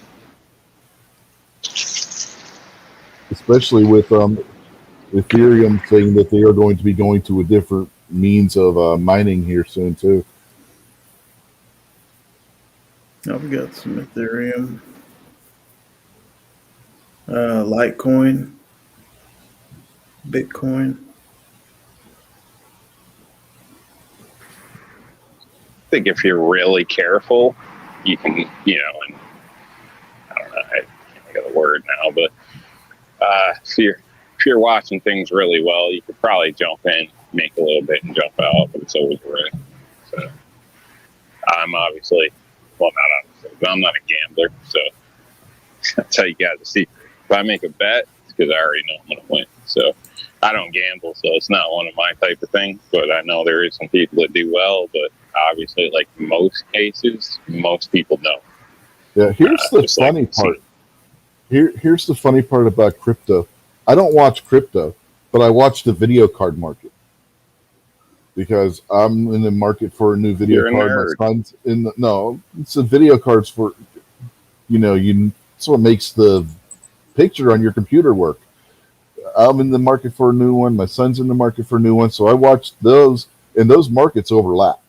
So that's why I know about, if you see whatever you see the Chinese doing, that's going to be your bellwether for what's going to happen with crypto, especially the ones that are based on the what you're telling Video us is card the market. modern technology isn't good enough. You need to see all the way down into people's pores. That Sounds was like funny for me, man. Yeah, Snake Doctor said video cards are used for a lot of mining coins. Yeah, they are. Which is what's hurt. It's part of the problem with the video card market right now is when Ethereum and Dogecoin were actually climbing, you had a bunch of people start buying up video cards, and the video card market's down right now anyway because of COVID and all that crap, and the drought that Taiwan's had, and there's a whole bunch of things that are making the video card market right now shit. But yeah, the mining didn't help matters whatsoever. You see There's that? like- I just got maybe- permission to be in an area you're not supposed to be in for longer, just because we're cool like that. And I was Maybe- warned that the person that takes over the next guy's shift is a dick. So, you know, that's all helpful information. Maybe you think there'll be a market for used video cards? You know? Oh, there is. Or they could recycle No, some of the no, ones. what happens when we've had the last time that you had one of these bubbles burst? 'Cause that's what happens. You end up with a bubble with cryptocurrency every so often. The last big bubble was when Bitcoin burst a few years ago, and we had the same issue. Video cards were scarce because all the miners were buying up the video cards because Bitcoin was still based on a video card at that point, and the miners were buying up all the video cards. As soon as that bubble burst, the market was flooded with used video cards. We're going to see the same thing here soon. It's already starting in China. The bad thing is they going to be high mileage on them. You know what I mean? Not Well, like ours. Those are running 24/7. Yeah, but they don't run the Pounded. same. They don't run the same. You don't Yes, run. using the video part of it. I know, but Yeah, it's not that. You're running a video game is actually more detrimental to the video card than the mining is. The miners, they're not running these cards at full power. They undervolt what's called undervolting, which is sending less power through the card because they don't need it to be running at full power because they're not actually processing video in the way that you do when you're playing a video game or what have you.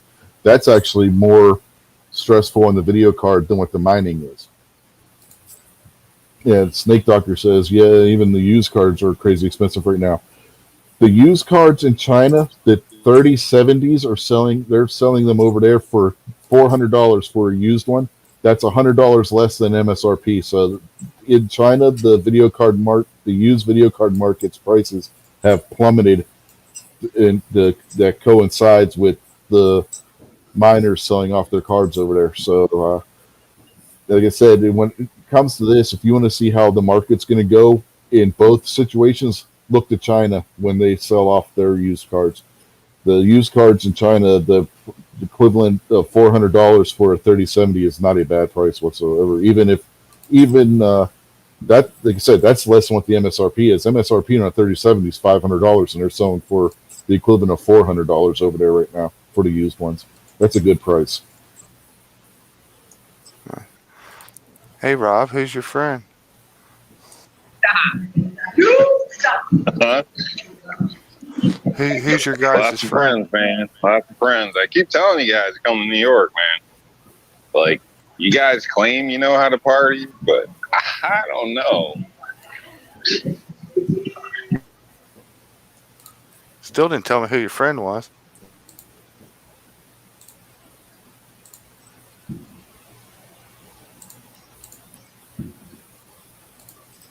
Yeah. You're not the only one that hopes to be able to get a new card soon there, Snake Doctor. I'm running a GTX 1660 Ti right now. My son's got a GTX 980 Ti, so he needs a new one before I do. We got parts sitting over there to build him his new computer. He's still got to order a motherboard, and he's just going to use the 980 Ti he's got right now. And that's what, 6 years old now. Like, that card's out of date. He definitely needs a new one.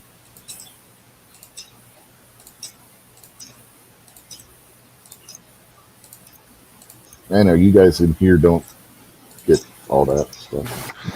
I've still got a 9800 GT with 2 gigs of slow RAM on it, SD RAM. Jason, the file cabinet right next to me that my printer's sitting on, I have a GT 5200 FX sitting in it.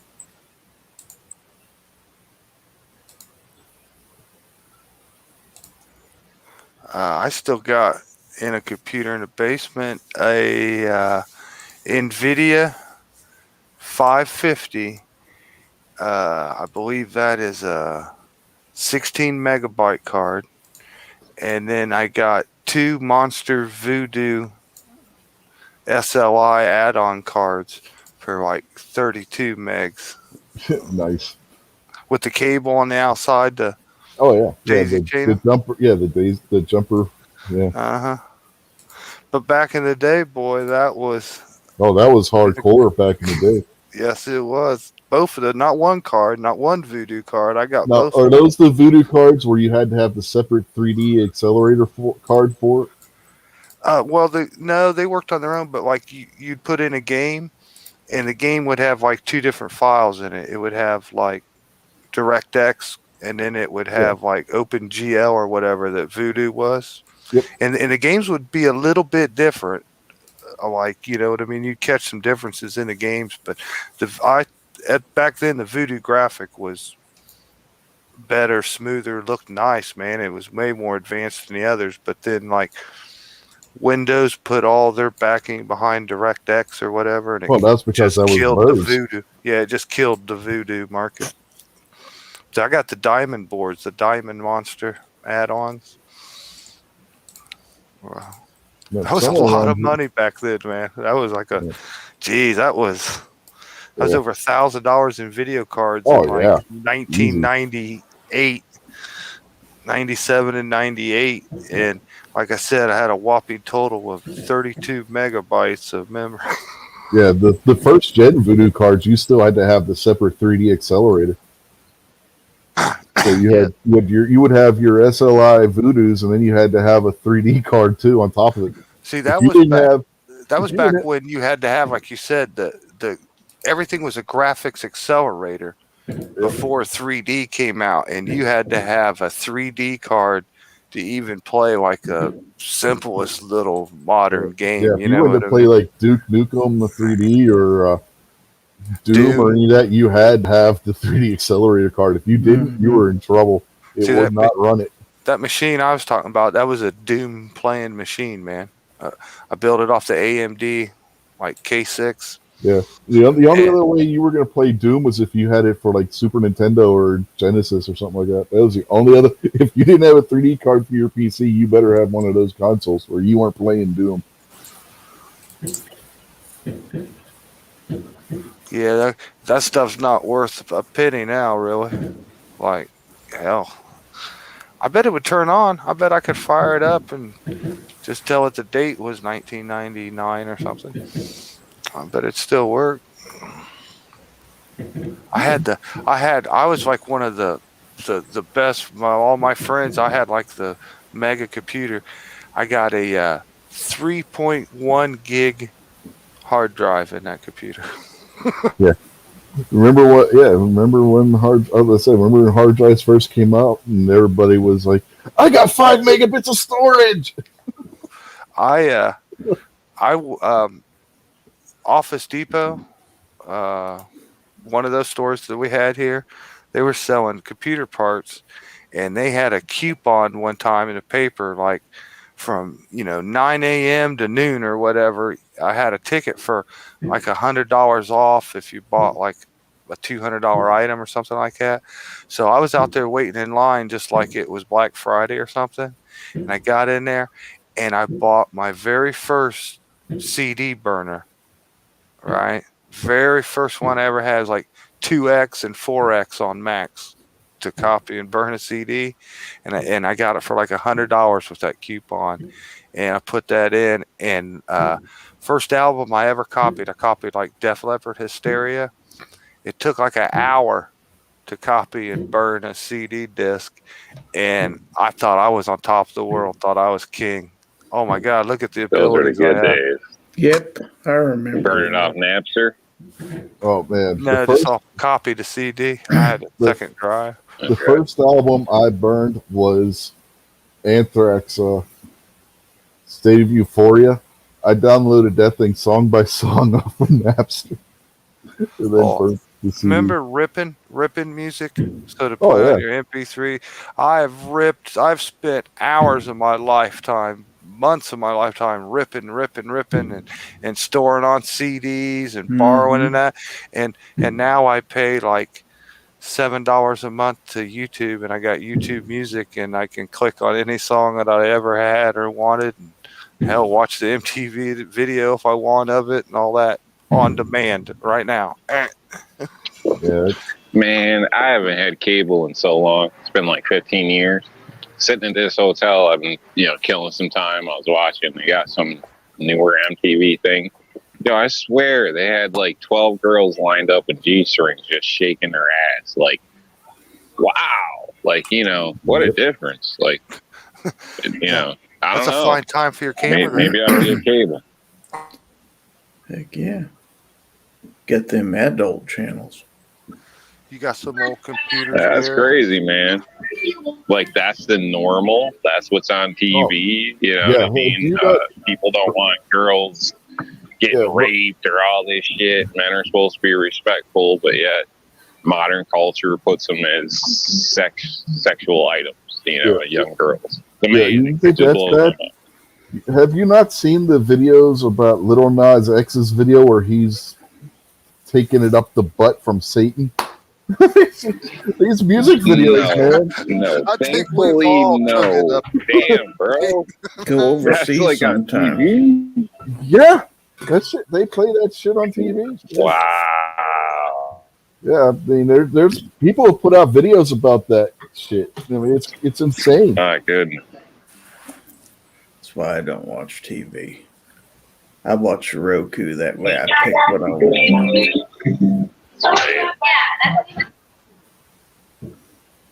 Yeah, you can go watch the Terminator on YouTube for free. I can get YouTube on my Roku. I can go in the living room and watch it if I want to. Yeah, I don't even need a Roku. I can just do that right on my TV. The TV itself has the YouTube on it. But, Yeah, I don't have one of them fancy ones yet, but I need to upgrade one of these days. Yeah, we've been joined back there by Mississippi Thunder real quick. So happy Independence Day to you too, sir. Happy It's Independence. funny, 10 years ago, 42-inch was a damn big TV. And now, as bad as my eyes are getting in this little bit bigger living room, it's like, I need a bigger screen. Good Lord. They got TVs that are over 80 inches now. Oh, I know. Well, I think the biggest one's the one that Porsche makes. It's for outside. It retracts into the ground. It's And almost these things cost half of what I paid for this thing back in 2010. yeah. That Porsche TV. I don't know if you guys have ever seen it. Is absolutely insane. Man, when I was married, we had a 62-inch Texas Instruments. It was a projection, but it was still high definition. Yeah, I remember those. So those TVs, like a 62, I know is a little bit bigger TV than the thin ones. You know what I mean? Takes up a lot of room. Yeah, they don't weigh nothing now. Yeah, that TV like changed my life, man. Like I was never into TV for probably 10 years or whatever. And we got that TV, and football season come on, and like it's like that one TV commercial's got like people are all like hypnotized sitting there watching TV. That's what it did for us, man. It was right when like HD, my cable company all of a sudden changed to HD, and I had all these HD channels and everything. It was just amazing. I loved it, man. It was incredible. But You get used to that and you try to go back to standard definition TV. It's like, God, you can't see this crap. yeah, I got a You get used to 32-inch in front of me right now. Yeah. Got a PSA announcement. This is what you do with your garbage, people. You put it in the can. In the can. That's it. That's it. It's real simple. Is it that hard, guys? Come on, man. Yeah, but that Porsche all you TV gotta I'm do. talking, that Porsche TV that I was talking about, that thing's like 200 to 300 inches. You could literally run your own drive-through in your backyard with that TV.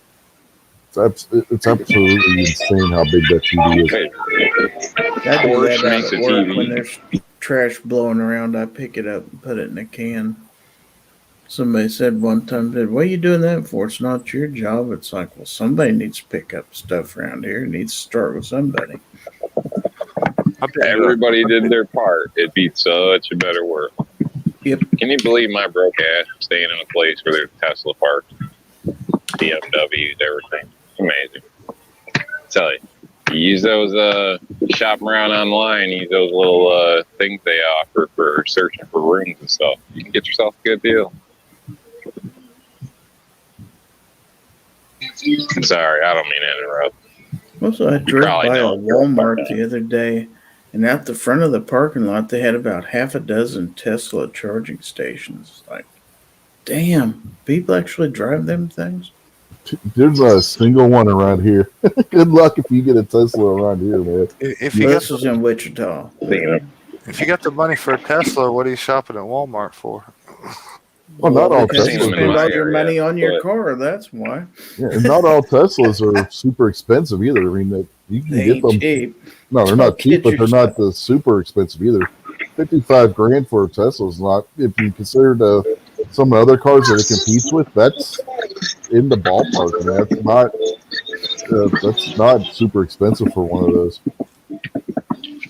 Next time you see one of those stations, look around for a fence. Usually there's a fenced off area.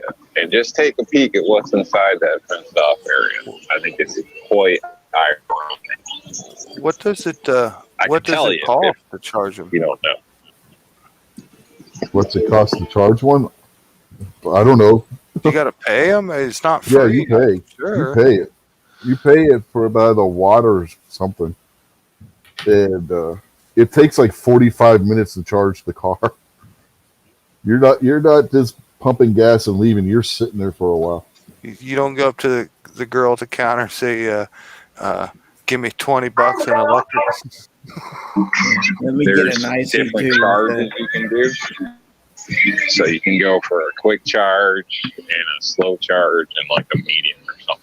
I believe Yeah, it. the quick charge is the Basically, one that takes quick 45 charge. minutes. Yeah, Full but quick that charge also takes depletes your takes battery 45 quicker. minutes, man. So Yeah, and it only it doesn't even charge you all the way. It only Yeah. charges you like 80%. exactly. And then keep Yeah. in mind, after a year or so, 100% isn't truly 100%. 100% means it's 100% charged, but the battery's only pulling in maybe, I don't know, 87% of what it did when you bought it. So Yeah, keep that in cell mind. phones are the same way. Yeah, that's the shitty part about these batteries. That's just, the idea is great, but the batteries, I mean, look at the waste of the batteries and how many cells are in those batteries. And then behind those fences, I hate to tell you, but a lot of times there's generators back there that are producing that power. And you can imagine what they run off from. Oh yeah, people think these cars are saving the environment. They're actually more harmful to the environment when you think about what the batteries are made out of, and they think that the electricity just comes out of thin air, I guess, and don't realize it's being generated by gas or diesel generators or some nuclear nice power clean plants. nuclear power, like Yeah. some places. Well, no, they don't like nuclear power either because you got the waste. There's no pleasing these people, Gary. You got some of these environmentalists that fit because we should be using wind power, and then you got the other half of them bitching because Yeah, wind power kills right. birds. Did you see the ocean on fire? No. Yeah, I'll go get it. I'll be right back.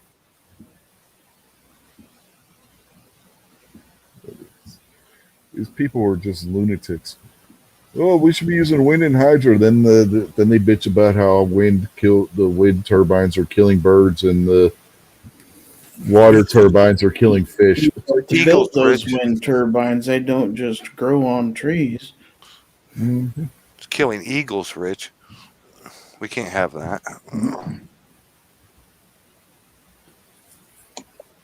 even though they're like gigantic and turn real slow. It's the bird's fault for hitting it. Mhm.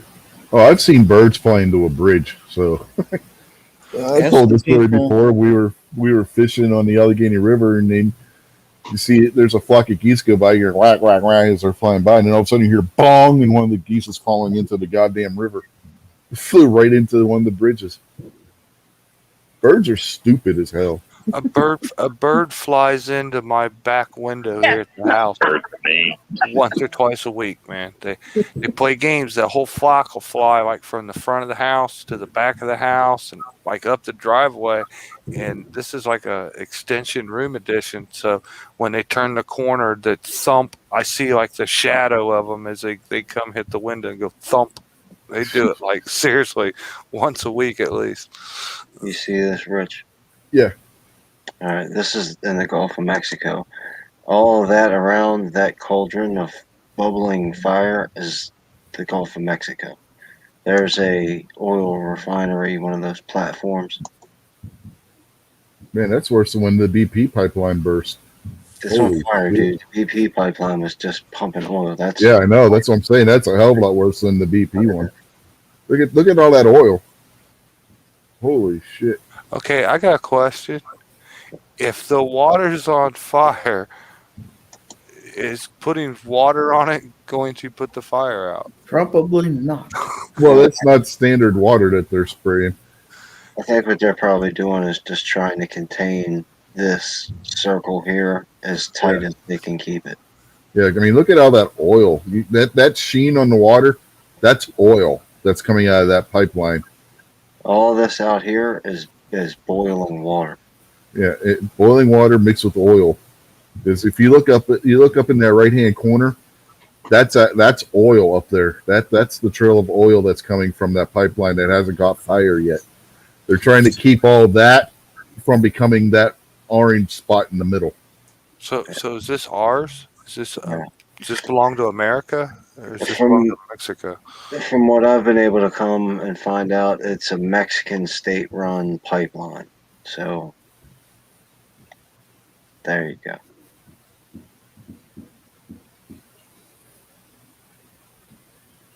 Huh. They might need a few more firefighters down there. Yeah, it's pretty bad. I'm not volunteering. That is crazy. Yeah. Hey, we lost Buck. Uh-oh. Somebody go find him. Buck, where'd you go? Did you know what made that happen? What made that catch on fire like that?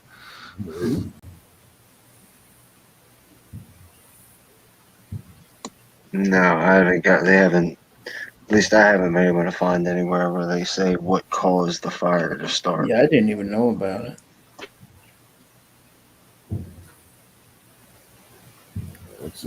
That's nuts. There was like a.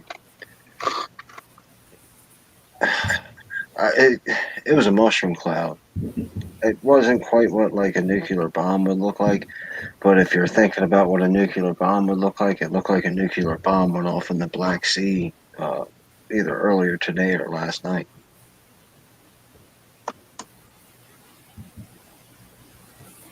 That's always good. Oh, really? So is that over there in the Middle East?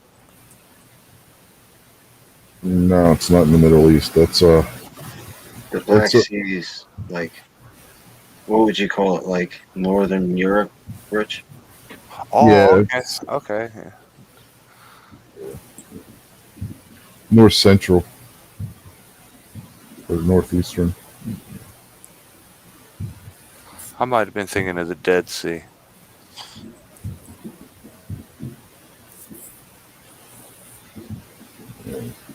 Black Sea, that's the area where like Estonia and Latvia and Lithuania are in that area.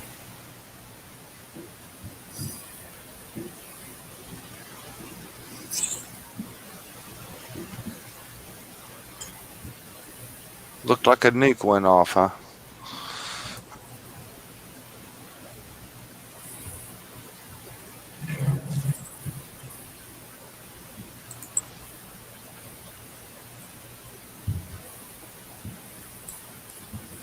Yeah, it's pretty dramatic. I'm gonna see if I can find it again.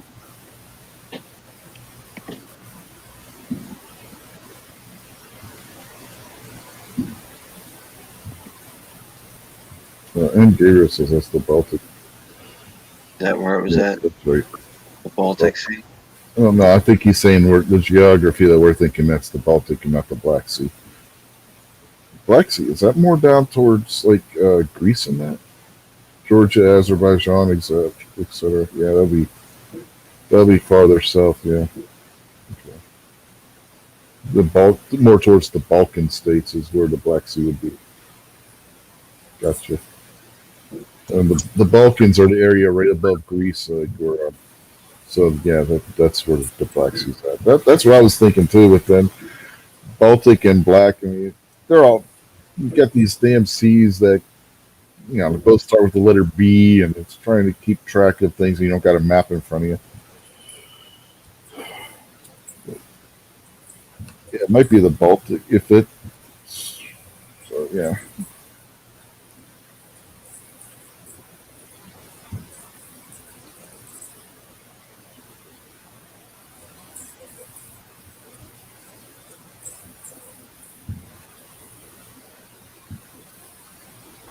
Oh, I see. Black Sea's up near parts of Russia. Yeah, it's a big area.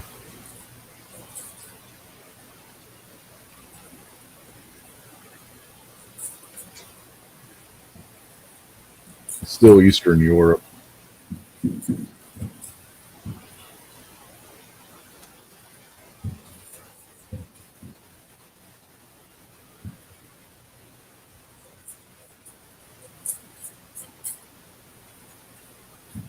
Yeah, the Black Sea's north of Turkey, so that's in the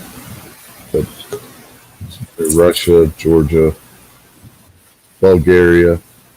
Yes, you go through the straits from the Aegean into the Black Sea. Yeah, that could have been Sochi, Russia, where the Olympics were, is on the Black Sea.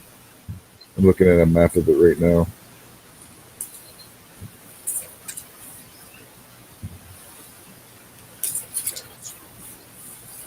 You go through a strait and you end up in the Sea of Marmara, and then you go through another strait and you're in the Black Sea. From if you're starting in the Aegean, where the Aegean's where Greece and Turkey, which what separates Greece and Turkey. So you got some of the Balkan states that are right there, and then, Bulgaria. You got Romania, Ukraine, Russia, Georgia.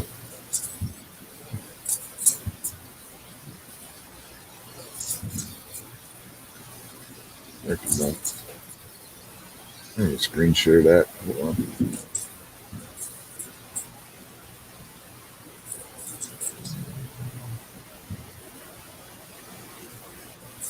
I think that's the right one. You guys seeing that map? Yeah, we see it. Yeah, so you got Russia over here, and Ukraine up here, Romania, Bulgaria, Turkey, and Greece is over here. So, you can see a bigger map of, like here you got North Africa, and then here's Europe, just north of the Middle East. Well, how in the hell do you get in there? If you were over here in Greece, You go through this. There's this Panama strait. Canal or something Okay. over there. Okay, watch. See where my cursor is? There's a strait that runs through there, and then you end up in this little sea. And then from this little sea up here by Istanbul, there's another little strait that goes through there, and that's how you get into here.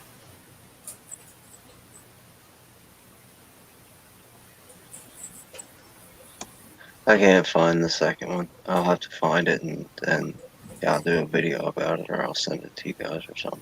I can't remember where it was at.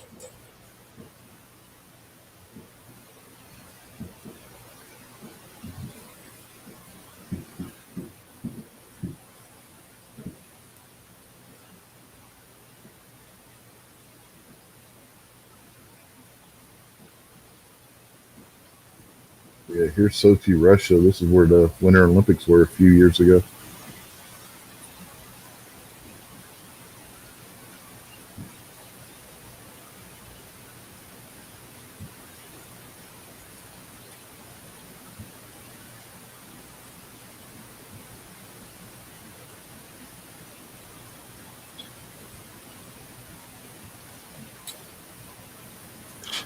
And people over there sure don't know how to spell very good, do they? Well, they do if they're spelling in foreign languages. It's like it's all a bunch of made up words or something.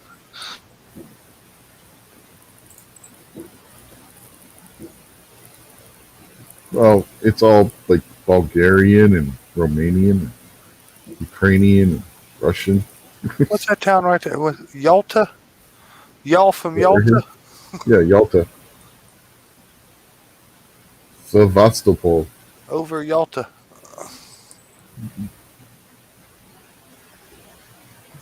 What's that one over there? Madonna? Who in the hell wants to live there? Yeah.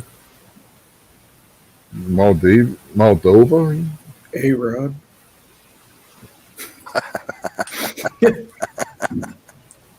Varna, Vargas. Zongoldek. A-Rod is doing male makeup now, so that does make sense. What now? A-Rod has a makeup line for men. Right, Or at okay. least he's promoting it anyway. I don't know if it's his or he's the Wow. spokesman. No wonder Jennifer Lopez left his ass. Hey, man. Everybody's got the right to feel pretty. I feel pretty.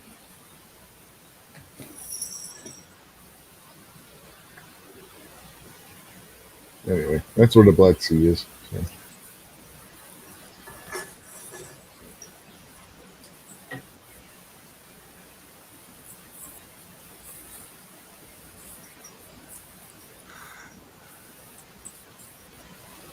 Hey, Moo. Hello. I'm sorry, man. I just got a picture in my mind of like the product label of like A-Rod eyeshadow, and instead of having like the baseball players that put like the two The black black marks stuff. under their eyes for the Yeah. sun, he's got Mhm. like his own like drag queen eyeshadow. And the big He's got Fake rings eyelid. under his eyes. and the fake eyelashes on the wrong lid.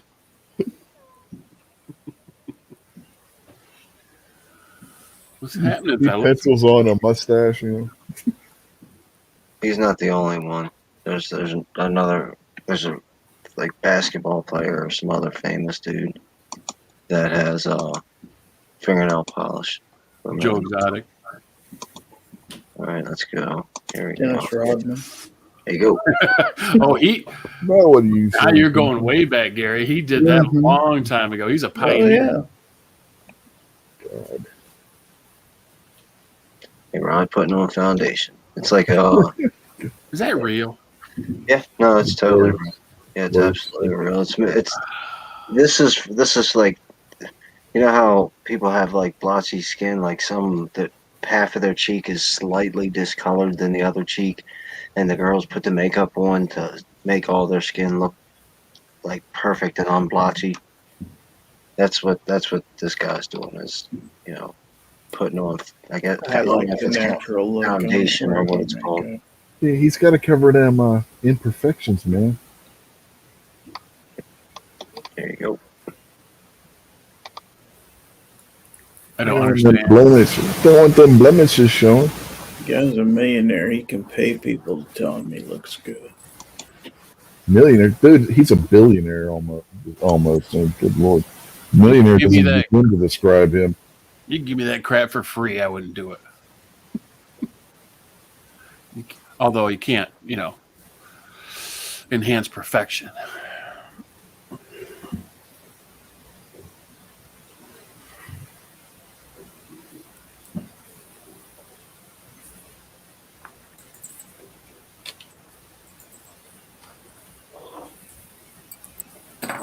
I don't know how much longer I'm gonna be able to cover for midnight at this point.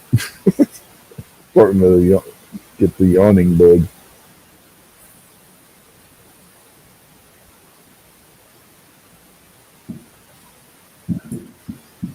Yeah, we had about 4 straight hours of fireworks going on over here. Yeah, it's gotten Surprised my quiet dog. now.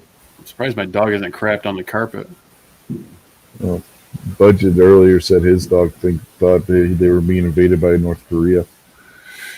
She was under the desk, under my feet for about 2 hours. And she runs upstairs, runs downstairs, all over the place. She's not happy. Yeah, well, as soon as the fireworks started here and you could hear them, the cats all disappeared. I don't know where they're hiding, but it's not here. I'm actually pretty impressed by my neighbors' fireworks, though. That's, man, they got to spend a lot of money doing that crap.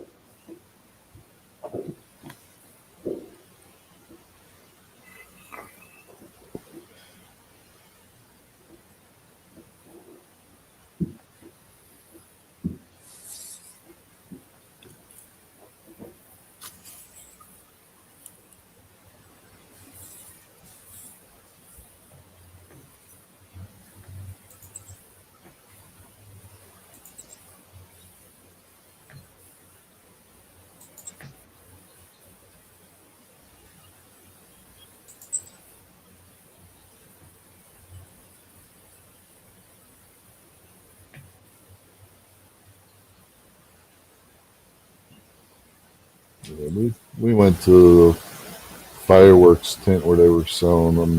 The Rortons were selling them, and they're selling them in the Walmart parking lot. They were almost totally wiped out.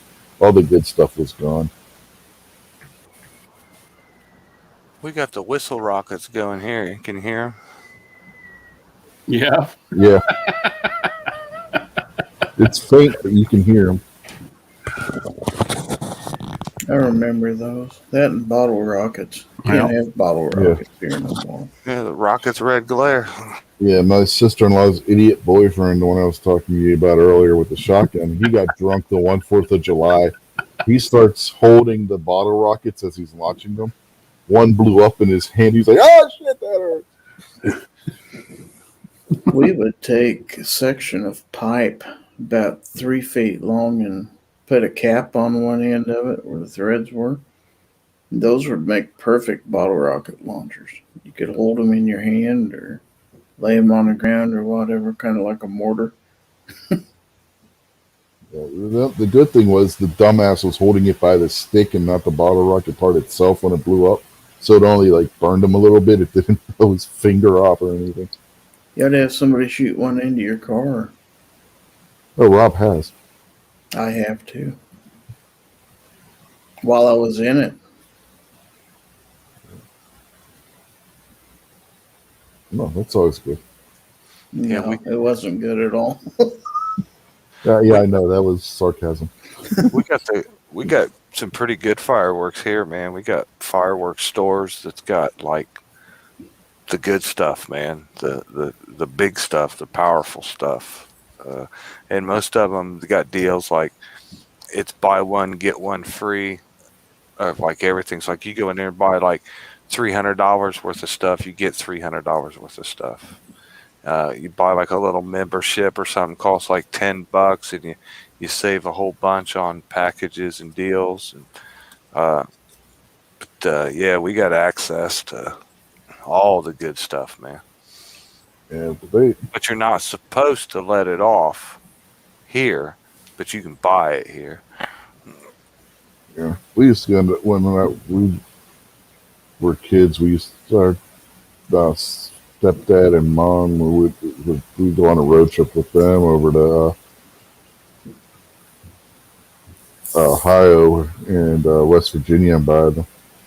And yeah, you can buy that stuff in West Virginia. They sell it here. Snake Doctor, the Rorton tent. They had all the good stuff, but then that's the stuff that was all sold out. Yeah, back when I was younger, man, everything that you got good was kind of like illegal or whatever. But the only thing you could buy around here was like wimpy stuff from the stores and stuff. But they changed the laws. Now we got like Phantom fireworks, Prism fireworks. Yeah, we got Phantom around here. But yeah, and you can buy all the mortars and stuff. Yeah, they were selling the mortars and everything. We got like 5 different tents set up in the around here, and all of them were selling like the mortars and stuff. And that was all. That was the first things they sold out of right away. Was all that good stuff. Now they got like those little candle things and shit like that. That's all they had left.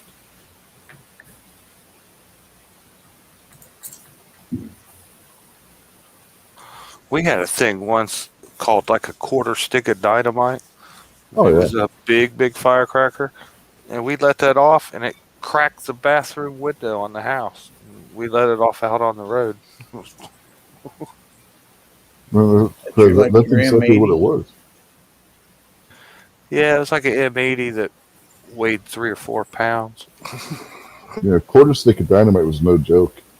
Mm-mm. Especially indoors. Well, it was outside. It was pretty loud, but like the concussion from it cracked or broke the bathroom windows on the front of the house.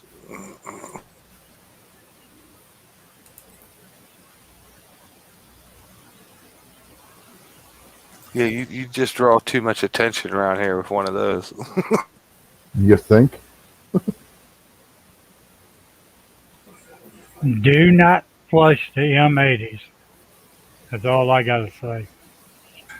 Not in your own toilet, anyway. No, not a school toilet neither. It's been done. I know. It will take them off the floor or break them in half.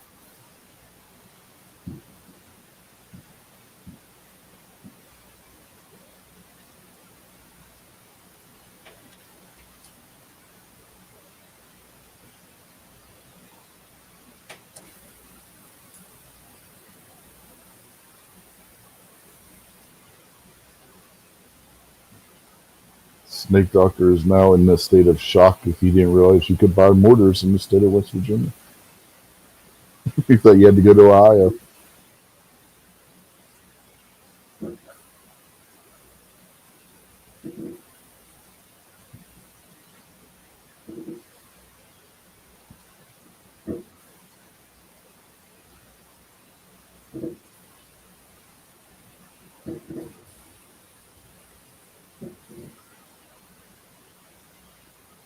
Sounds like Gary's neighbors are setting off fireworks.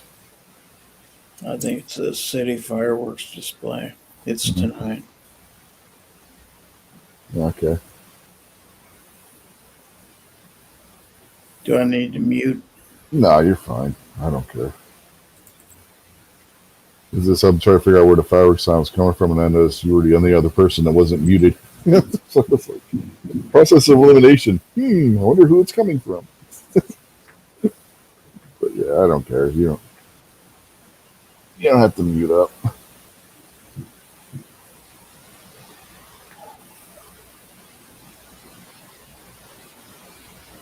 I'm Gabriel. Dean Warner. Every fall, the trees are filled with toilet paper, and every spring, the toilets explode. Is there any wonder he wanted to kick them off campus? Good Lord. Let's be perfectly honest.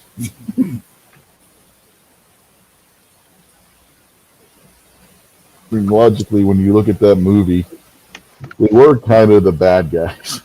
0.0.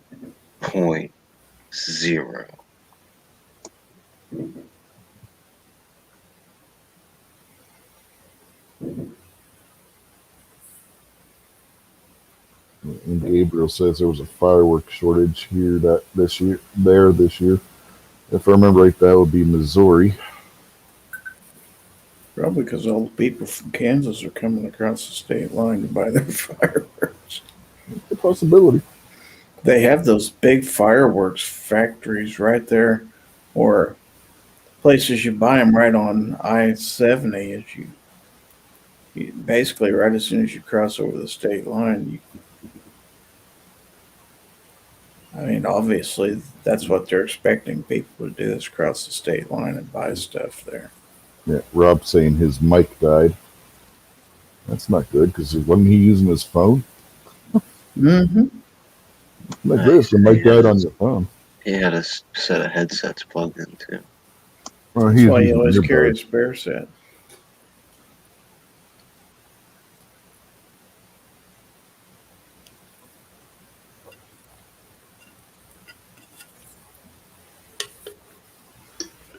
Yeah, those things don't last as long as you'd think.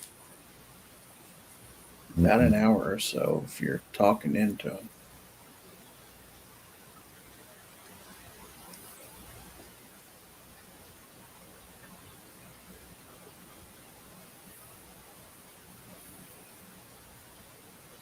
Says he was using Beats Flex.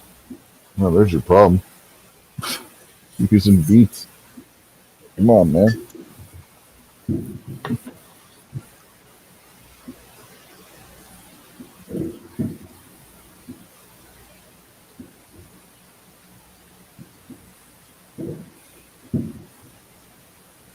Yeah, they never last as long as they say they're going to. It's kind of like your car never gets the gas mileage the sticker says it's supposed to get.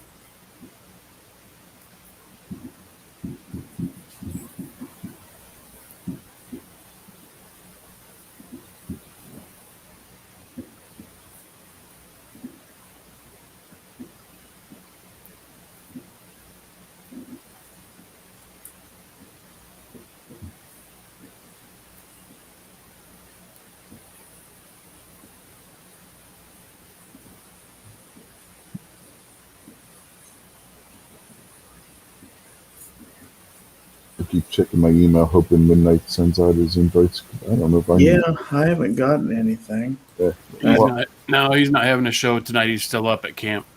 Yeah. I was hoping to be able to get off here soon. You'll just have to go till midnight, Rich. Yeah. Damn it. Kingpin, go tell Midnight to get his ass at home, man. In which time zone? Midnight. I was going to say, Now you're all fans of Easter. I've got his phone if one of you wants to text him. Oh, I do too.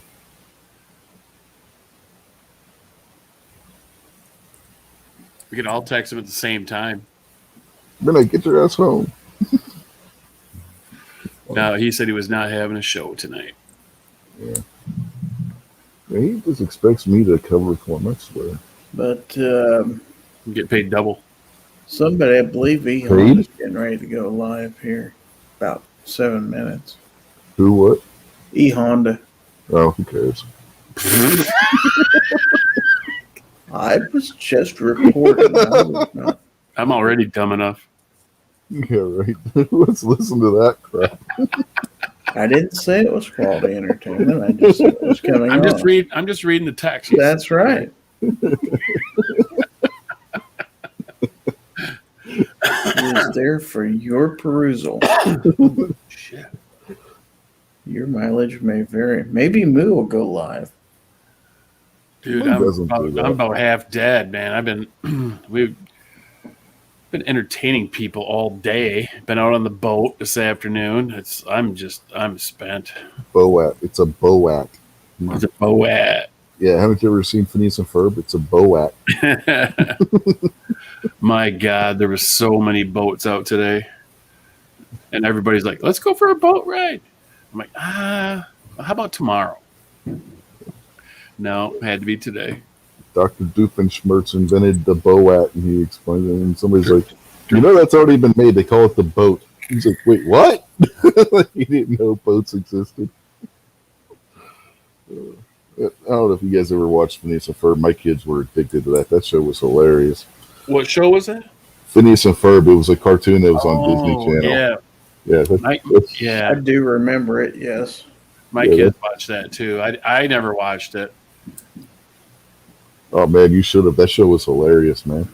My son was watching Ed, and Eddie one time, and I'm like, I sat down, I watched it one time. I'm like, you can't be watching this.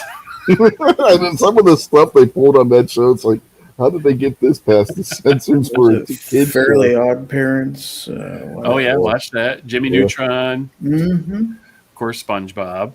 Ugh, Yeah. God, I can't stand SpongeBob. Ren and Stimpy. Now Ren and that Stimpy. was Now Ren that and total Stimpy, yeah. entertainment. yeah, that was pretty good. And Aqua Teen Hunger Force. Oh yeah, Yeah. Aqua Teen Hunger Yep. Force is awesome. I caught that first time. It's like, what in the world is this? Did you ever And then see I the kind of movie? got addicted to it. The what, Rich? The movie, the Aqua Teen Hunger Force movie. Oh, Oh my God. good and Yeah. terrible. Oh, it's insane. It's absolute insanity. You will lose IQ points watching that movie, but in a good way. Mhm. Sign me up. It's like I took my son to see Beavis and Butthead Do America. Oh yeah. Did you see the final episode of Aqua Teen Hunger Force? Uh-uh. Meatwad is married, and the whole show is him telling a story to his kids. It was, he was the only one that was still alive. They all died because they all had, they all had these gems, and the gems are what powered them. And they started running out of power. And the doctor that created them, the crazy guy that always had his assistant that he was always doing something stupid. That's the guy that actually was supposed to have created them. And he ends up dead or something, and so they're not able to get recharged. And somehow, I forget how, but somehow Meatwad kept his gem charged, and he was the only one who survived, and he got married and all this other. It's goofy as hell. Meatwad. Yeah, Meatwad and Frylock. Yeah, Meatwad, Frylock, and Master Shake, That's right. and then Carl, the next door neighbor. Mm-hmm. Cool. Poor Carl, man. You had to feel sorry for Carl with that. The shit they did to Carl. Mm-hmm.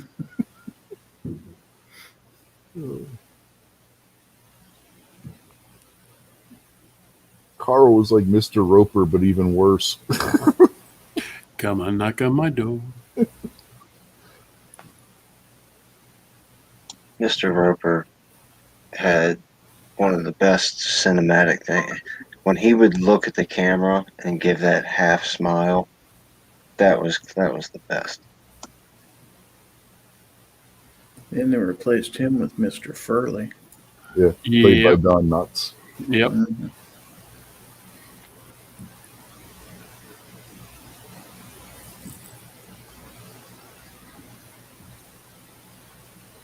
Yeah, Larry was, man. I wanted to be a chef. Like Jack Tripper was my hero at the time. Like that was my favorite show, and I wanted to be a chef for so long. And What's he lived with chicks? And he lived with chicks, and he was always dipping. Not in that. I mean, never mind. Dry cleaners went and lost my Burt Reynolds shirt.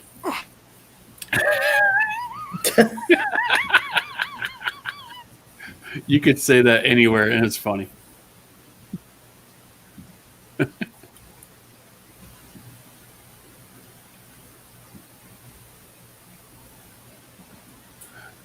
New York gets his earbuds off a truck. Mm-hmm. Paid $35.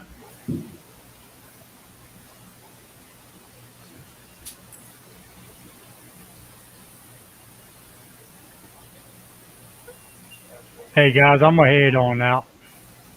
All right, Buck. All right, Buck, have a good one. See you, Thanks for bud. jumping in. See you, Yeah, Bob. take care, man. Happy holiday. All right, see all y'all later. See ya. The Regal Beagle. MKJO. I still remember one time this guy at work, his name was Randy, he came into our office and he had on this polo shirt that kind of reminded me of a bowling shirt. And I looked at him, I started laughing. I said, "Where'd you get that shirt from? Is that from the Charlie Sheen collection?" He's got tiger blood in his veins, man. Tiger Blood. He's a rock star from Mars, right?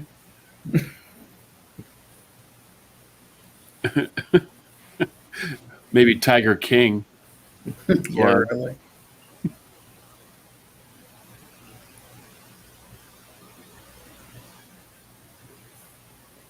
Insanity levels of that man. Yeah, That was back when TV was cool.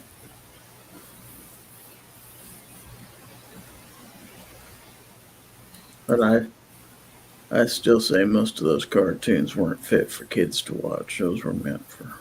Well, that's why the Aqua Teens weren't on during the day. Shit, they No. watch till after 11.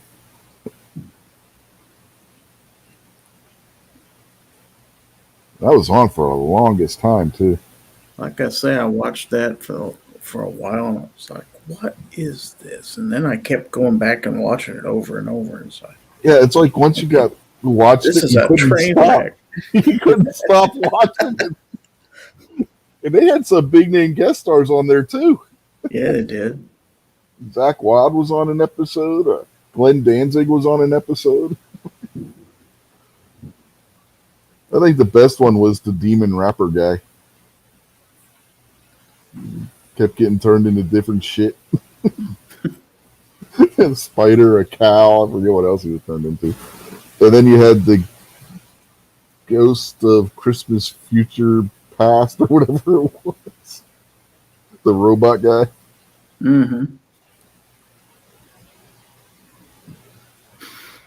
And don't forget the Moonin Knights. Can't forget the Moonin Knights. Look like something out of an old Atari game. Yeah.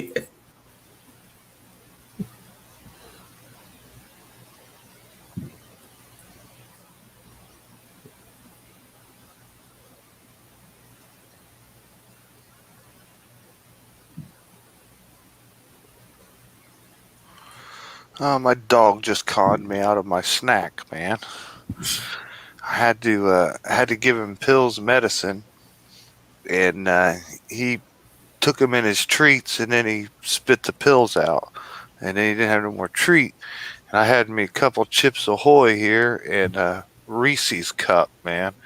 So I had to sacrifice my Reese cup just to get medicine down there. Don't get the dog chocolate. Chocolate's not good for them. Yeah, well, the pain pill's better for him, so I had to do what I had to do. Dogs are highly allergic to chocolate. I did eat half of it, so he's only. I had to have a bite in it so I could have the peanut butter in the middle, shove the pill in. Hot He dog doesn't work just as good. Man, he was doing it with just bread for a week, and now he's caught on to that, and he won't even touch it, man. He doesn't really do the hot dogs, man. He wouldn't eat a hot dog with no medicine in it. He's just picky, man. Have you tried Slim Jims? I work with Stacy's Poodle. I don't know. I might have to pick up some Slim Jims. Raw hamburger works sometimes for some dogs too.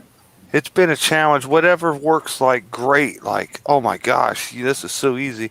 He catches on real quick in a couple of times and he won't do it. Yeah, I got mad at him here for a second. I didn't know if my mic, I checked, make sure my mic wasn't on. I was like, damn it, man, because he spit the pill out and I tried to shove it in his mouth by hand and that doesn't work. And I was like, damn it. And the only thing I had was my Reese cup, man. He had to, damn him. I was like my last Reese cup too. You could try the pepperonis. If do they still make pepperoni? Yeah, I buy that. Mm-hmm. Yeah. If you ever actually taste one of those things, they taste like a Slim Jim. No, Rich, Honest to God. I don't eat dog. I don't eat a lot My of brother and I dog look treats, at no. these things, right? 'Cause my mother bought her little chihuahua these things.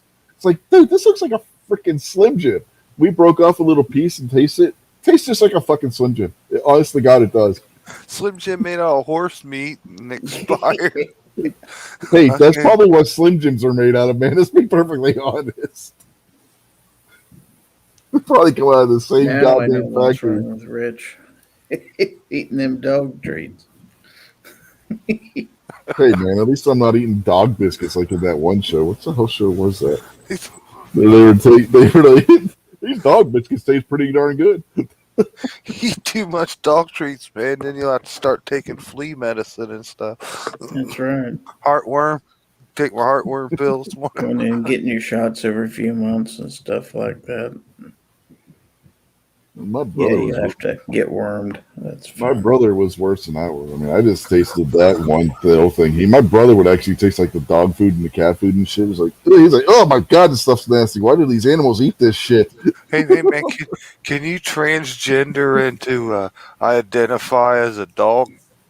There are things called furries, Jason, There's and deer can. and they got what is it, meow meows or whatever the hell they are. They think they're cat. Yeah. I mean, there's a bunch of crazy people out there in this world. Well, George thinks I'm a cat too, but I don't eat his food. All right, boys. I'm going off to bed. Y'all have a great night. Okay, All right, Kingpin, you have a do, good one. man. See y'all. I'd like to transition into the identity that I identify as a millionaire. Yeah, there you go. Have you seen that idiot who has gone like 5 different surgeries so that he could look like a Korean? Yeah, I did see that a guy turned himself into Korean. He looked like a Korean. I'll give him that. Whatever floats Or- your boat, I guess. Whatever, an Oriental, whichever. But yeah, he, Oriental's racist, Jason. Come on. well, I don't know. I don't know what country you're from by looking at you, you know. But yeah, he did change himself, didn't he? Yeah. Said he learned how to speak the language too. So like he's a complete conversion kit right there. He's a Well, I complete loon. eventually learned how to change myself into an old man. Wasn't real hard. I just aged. It This- took a this while, a guy, little bit at a time. The reason why he did it is he's obsessed with this one K-pop star. So he decided he was going to make himself into a Korean. What the fuck is wrong with you? Okay. Yeah. Different strokes for different folks, I guess. I guess it could have done worse, I guess. Well, Moose changed himself into a cow. So I started out as a cow.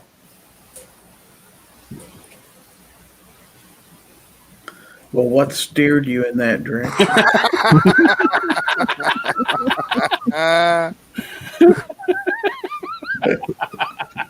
Hey, don't misgender him. Come on, he's a cow. He's not a bull that's been castrated. Jeez, man. Oh, shit.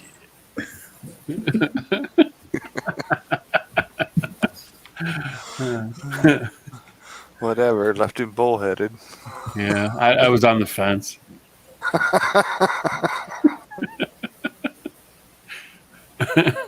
Or my head was stuck in it. One of the, I don't know.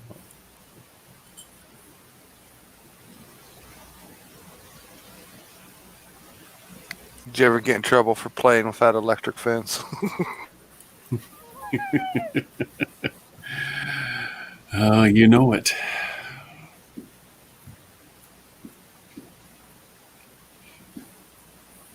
I only did that twice. Uh-huh. Once was by accident, one was on purpose. Neither one was pleasant. If you catch my drift. You shouldn't have peed on it. I did.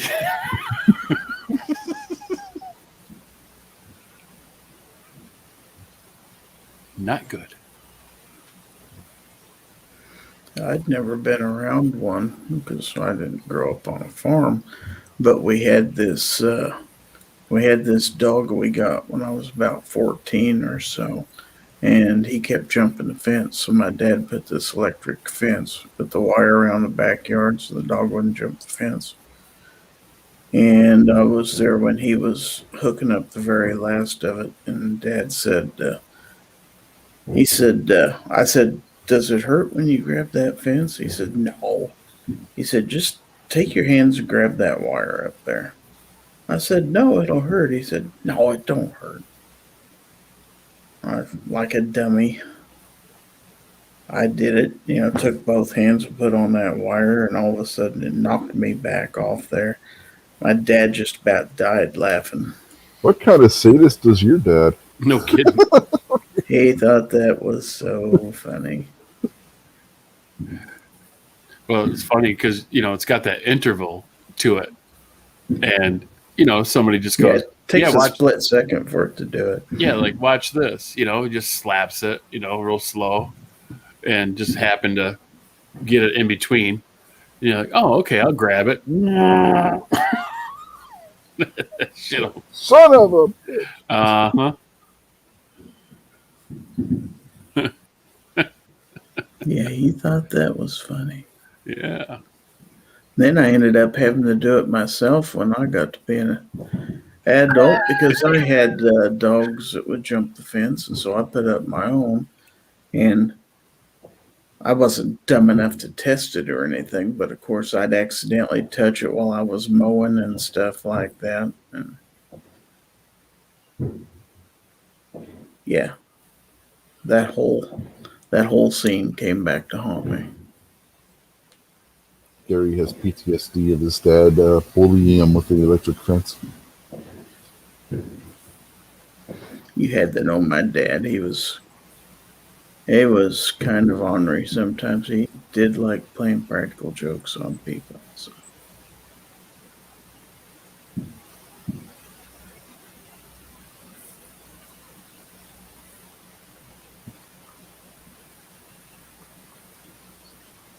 Yeah, always be leery when somebody says, "Hey, trust me." Trust me, Well, I'm an expert. You could trust your own father. He wouldn't do something like that to you, would he? Well, yeah. Yeah, you would. Yeah, they would. Like I'm Ferris Bueller. Trust me, I'm a professional. Yeah. A professional what? He gives him that look. Take off in the Ferrari.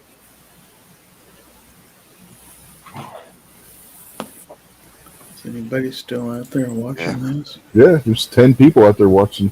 Are they awake? I don't know. They ain't saying nothing out there in the chat. You should do your giveaway, Rich. Yeah, you should I give don't- them something. Yeah, I don't have a giveaway. I can't You don't? afford that. I don't have Gizzard Gary money. Come on. How about one of your hats over there to your right? Yeah, that ain't happening. The NWO hat. Yeah, turn on your camera. We'll find you something to give away. Yeah, I'm sure there's a brand new transformer in a box or something. Never even been opened. No, there aren't actually. How about a kitten? That's not mine. If it fits, it ships. Just poke a hole or two in the box. You got like 8 cats showing up in your mailbox. Has anybody seen Fluffy? Nope, I haven't seen Fluffy in a couple days. Got a feeling somebody will be seeing him here in about a day and a half or two. Yeah, I let gotta me go online and look. Hold on. yeah, let me check the tracking number. Fluffy's gonna arrive here tomorrow between 1 and 5.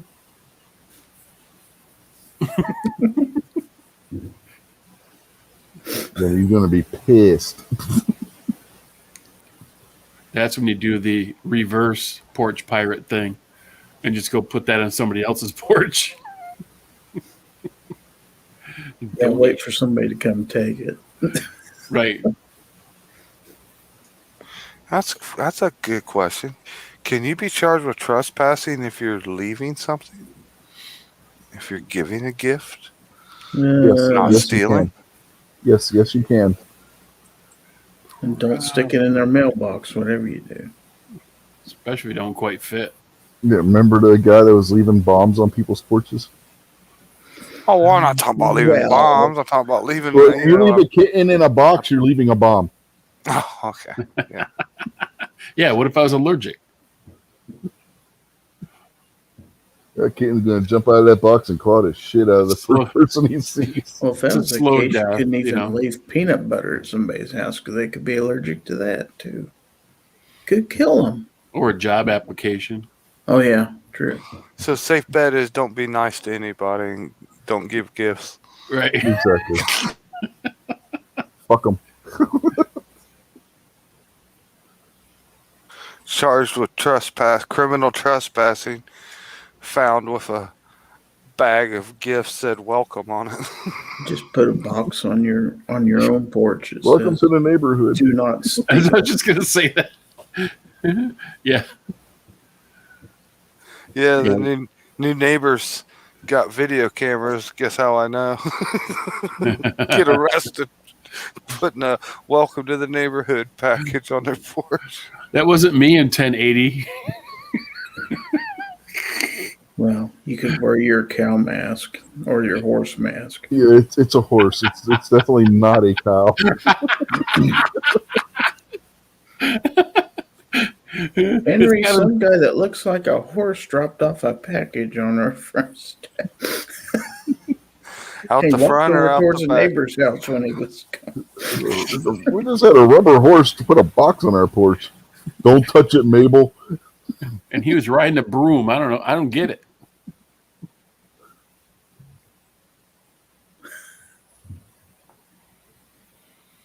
Hell, let's open it up, see what we got. Fuck, it's a damn cat. Not again. Hey, we got another cat.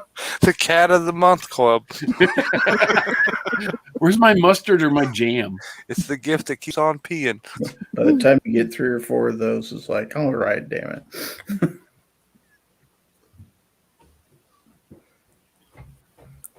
It's one thing about it. If you get kittens, don't worry. You'll always have more. No shit. You can pretty much supply the neighborhood with cats. Nobody will have mice or nothing.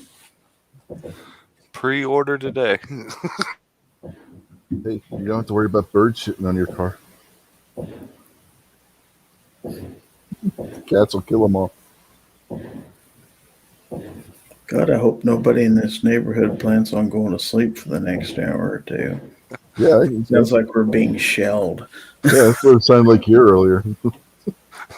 That cat story reminded me of something that happened to me once. I was working on this lady's car, and a cat come up. I thought it was maybe her cat because I was like at the, in their driveway and everything. I thought it was their cat. Well, his cat come up, and he was all friendly and everything. And he walked through their garage door and went up to like the house door inside there. She'd come to the door, come out for something. She seen that cat, and she shooed it off. You know what I mean? Get out of here, your cat and stuff. And I said something because I gave it a bite of something I had of some food. Reese's peanut butter cup. Yeah, Yeah, probably. but she, I was like, oh, I thought that was your cat. She's like, no, I hate that cat. Get out of here. Don't, shoot that thing off, right? Well, the cat hung around. It went around here to the side of the house. And just a little bit later, I seen this son of a bitch straight snag a bird out of the air and got it, killed it. I'm like, geez, if you'd have just fed the cat, this whole scene could have been avoided. You know what I mean? I watched one today. There was this golden retriever like kissing this this baby bird sitting on a stump, and the dog grabbed it and swallowed it. And the owner's like, spit it out, and it's just like there's nothing left in his mouth. He just ate it. It's like, oh, look how cute. He didn't even chew it. Just gulp like a pelican. That was yummy. Tastes like chicken. Mystic Guns is out there. She wants to come in. Get in here. Yeah, we need something to talk about. She was in here Yeah, earlier. get in here so we can talk about Snob. Yeah, we'll make fun of Snob if you come in here. Well, we can make fun of him anyway, but And there you go. he can't come in here and defend himself. No, he just piggybacks on her and fight it all the time. That's probably him on her phone. Yeah. He's a cross-dresser. He cross-dresses as his wife. Yeah. Yeah, he thinks he's being sly on that, but it's easy to tell. Whenever it says Mystic Guns, but then the sentence is like how great of a guy Snob is or something. Mm-hmm. Yeah, you No, know. that's not her. No, that's Hashtag, King. hashtag fake Stacy. Yeah. Snob's got control of the phone. That she grabs his phone sometimes too.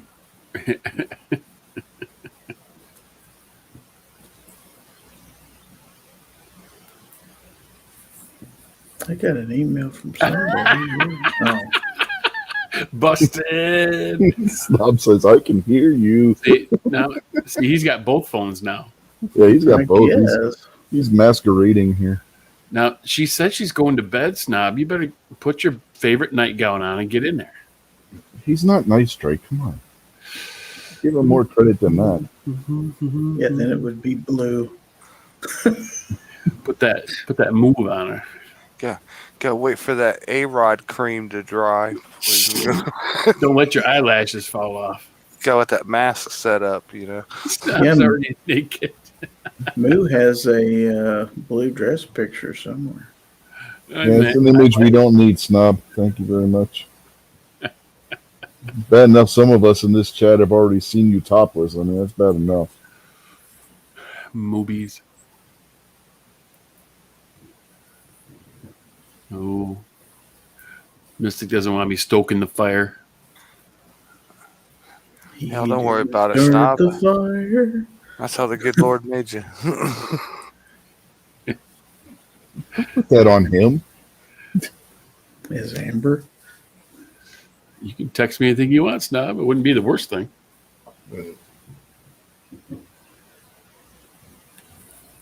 And I saw this 30-foot pontoon today with tri-tunes on it with twin 300 Yamahas on it. I'm like, that could be Snob's next pontoon boat. It's a bow act. Come on. A Boat. Snob finally got his in the water today. Yeah, they said they went to the lake. I was in Lake Michigan. I was in Spring Lake. I was on the Grand River today. You know, BOAT stands for bankruptcy on a trailer. Or break out another 1,000. I haven't heard that one, Jason. I mean, I've heard the bust out another 1,000, bust out, all that stuff. But bankruptcy on a trailer, I gotta write that. I like that. And you're not wrong. Although I downsized. It's not as imminent of bankruptcy as the bigger boat, but it's still a giant sucking sound going out of my bank account. God damn it! I cannot remember what Doofenshmirtz said BOAT stood for, because it was a how do they call it, anagrams, where the initials spell out a word. Yep.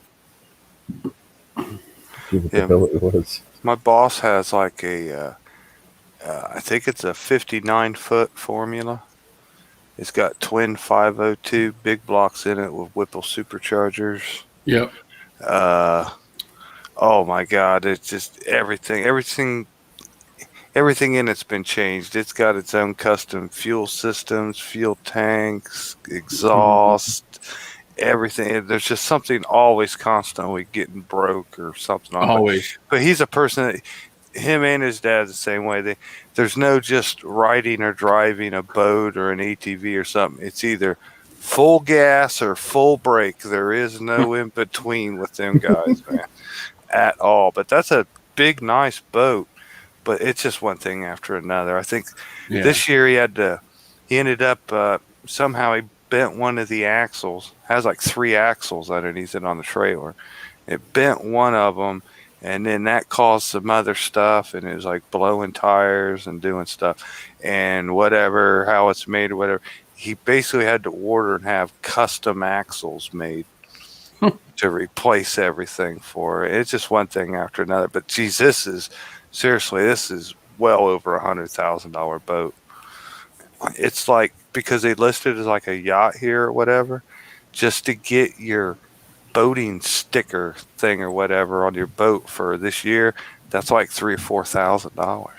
Did anybody else get an image of the Disney living boats in their head giving a tire a blowjob when Jason said that it blows the tires? Nope. Nope. You know damn well you didn't move, don't lie. No, I was thinking of Rodney Dangerfield. Hey, you scratched my anchor. When it went through the bottom of the sloop. Ooh, Mystic's got a robe on. What color? Blue. See through. That's what I was gonna say. Don't count if it ain't see through. Or one of those tuxedo ones. Remember those old tuxedo T-shirts? Mm-hmm. I've seen a wetsuit that's it's made up like a tuxedo. When you zip it up, it looks like you're wearing a tuxedo. Oh, so it's James Bond's wetsuit. Yeah. How about like a robe you put on? It makes you look like Arnold Schwarzenegger or something. Snob What probably movie has a was it t-shirt where with Bond comes out of the ocean wearing a wetsuit and he unzips it and takes it off and he has tuxedo underneath it? Snub Yeah. probably has a t-shirt with pearl snaps on it. Yeah. So. And then Schwarzenegger did that too in True Lies. That was a dry suit though. When he came up through the ice. Mm-hmm.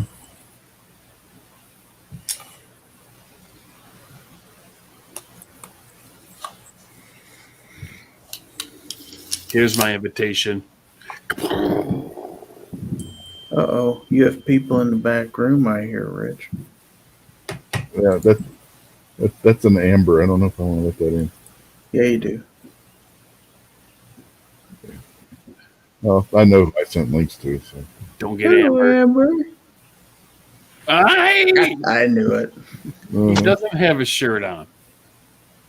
No, you're lucky I didn't show you anything but my shoulders. Those are manly shoulders, I must say. Amber. Hi, Amber. This is the first time Snob has jumped in the show on his own link in forever. What's your sign? Stop. I'll show. Yield. Who's your daddy and what does he do? Moot. What's your name? Who's your daddy? Boys have a penis and girls have a vagina. The human head weighs 8 pounds. If a kindergartner can figure that out, what the hell is everybody today's excuse? They didn't go to kindergarten. COVID, man, you had to stay at home. Yeah. This shit started before that. Did you go to the lake today, Moo? Say what? Did you go to the lake today? I did. It was nice here at the lake. Oh, it was beautiful. It was like 84, a nice breeze. The lake was cold, so it was not, I wasn't melting. It was a nice ride, although there's tons of traffic, of course. Going from the big lake to the little lake down the river, and that's about a 45-minute river ride. And, it's like 8 to 10 boats wide the whole way. Huh. And everybody's going at a different RPM. So it's supposed to be no wake, but you know how that goes. Yeah, stupid 4th of July boater people. Mm-hmm. Yeah, that's usually the weekends you don't want to go to the lake as holiday weekends. I tried to talk everybody out of it, but they weren't having it. We went today because we really haven't been this year, other than the other day for a few hours. First time we had the out. Let's say how many times you go last year? Once. Maybe 3 or 4. Kind of an expensive hobby when you don't go 3 or 4 times a year. Did you guys just take the boat out, or did you take the skis too? We took the jet ski and the pontoon. There you go. And I just put a brand new battery in the pontoon or in the jet ski. What day did I get it? Thursday. You mean other than a lawnmower battery? Yeah, I had to take I took the lawnmower battery out because my battery Busted. Well, no, my battery went bad, and we wanted to take it out last week. And it's a motorcycle battery, and you have to charge those overnight first after you pour acid in them. So we didn't have a choice. So I was like, I'll just put the lawnmower battery in. It'll work. So I used that for that day. Then I get this new battery, charge it overnight, all this, take it out today. The boys are riding a jet ski, Braden and his buddy, riding a jet ski. They pull over the pontoon and stop and go to start it back, and it won't start back. Like, what the heck? This is a brand new battery. Anyways, so my buddy was actually working because I realized I left my jump box in the truck. Usually I put it on the pontoon and I forgot. My buddy that's a GRDA officer, Lake Patrol officer, was working, so I called him, which actually 2 of his kids are with us. I was like, hey, you busy? Bring your jump box over here. So we jumped it. I took it back and went and stole the battery out of the lawnmower at the lake house. Put in it. Use that for now. Now I got the battery charging. I don't know what it's going to do. It may be going back to O'Reilly's. I have a feeling it's bad. Well, get their own damn jet skis then. Do what? Well, they should get their own damn watercraft then. Then they could, not be stranded buying their own batteries or something. Or was it you? You were on the boat. I was on the boat. I ain't never right there with us, so I'm just glad it actually happened right there with us. Right. Not they killed it out in the middle of the main lake. Yeah, there was only I saw 2 boats being towed, and one was radioing for help today out of the thousands of boats that were out. And then there was a regatta going on in the middle of Spring Lake, which is the little inland lake where we're at. And it was like taking up like 2/3 of the lake because they put out all these, temporary buoys where they got to go around all these little sunfish racing sailboats. And it was funny because all these boats were cutting right through the middle of the shit. It was funny.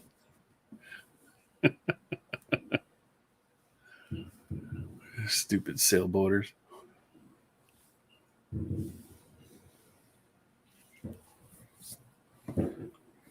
You ever do any sailing? I have. It's kind of fun. Yeah. Not my cup of tea, but I've done it several times. It is what it is going into it, You gotta know what you're doing. I feel like that's more than I want to going to the lake.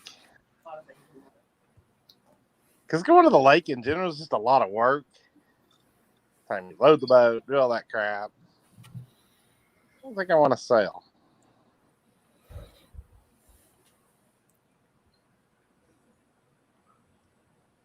Oh, cool picture, Snow.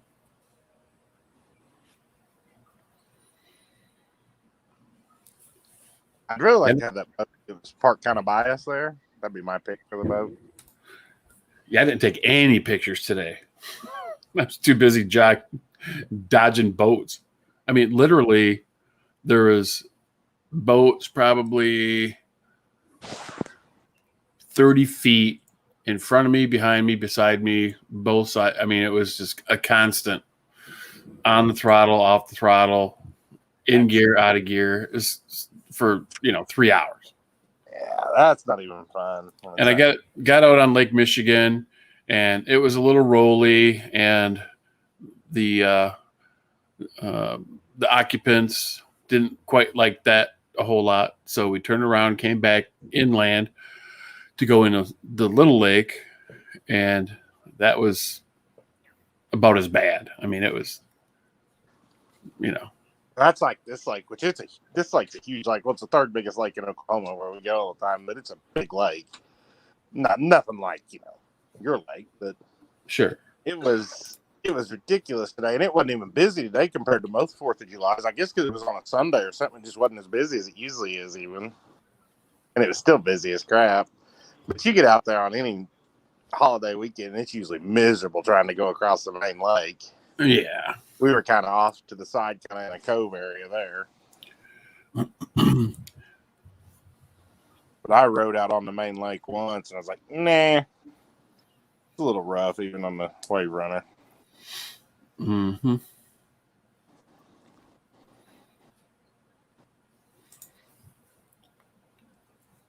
Yeah, I've got this whole week off. I got to go do some work on the boat probably Tuesday because the kids are still here till tomorrow night.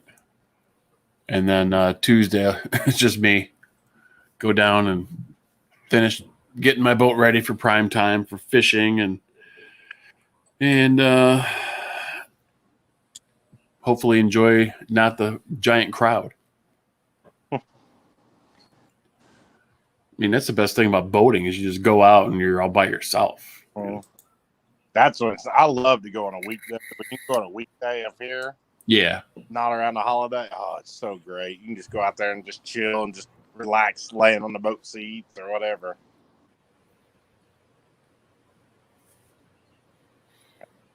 Yeah, I like running like 5 miles out in Lake Michigan when it's nice and calm and just kill the motor and turn on the stereo and just kick back and drift.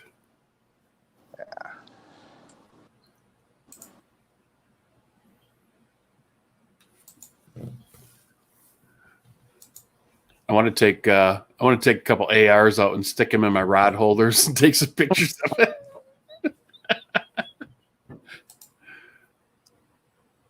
Well, I mean, shit, and it's what 90 miles across to Wisconsin. So I go 10 miles out. That's free reign for shooting up shit. Oh yeah. So take out a bunch of milk jugs and just blast the shit out of them. Who controls the Great Lakes? Is that Coast Guard or is that something else? As far as I know, it's Coast Guard. I didn't know how that worked.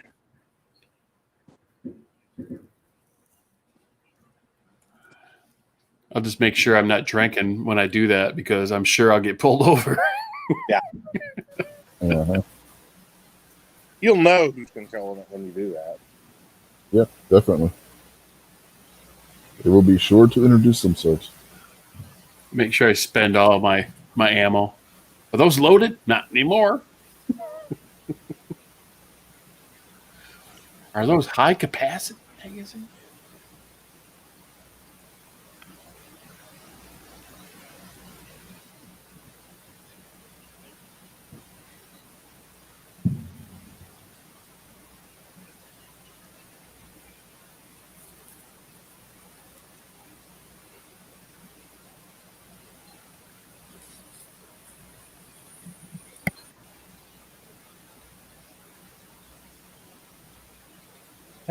Well, I gotta get off here. I think he's ready to go to bed. Okay. Later. See ya. See, Snap. Yeah, I'm going.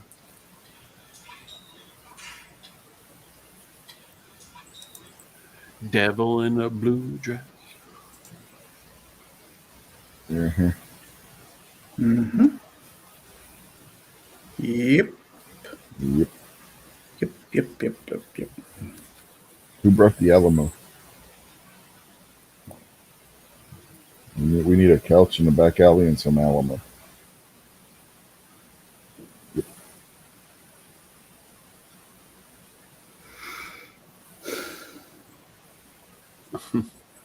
Still say Rich needs to give something away.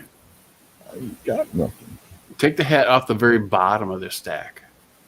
No.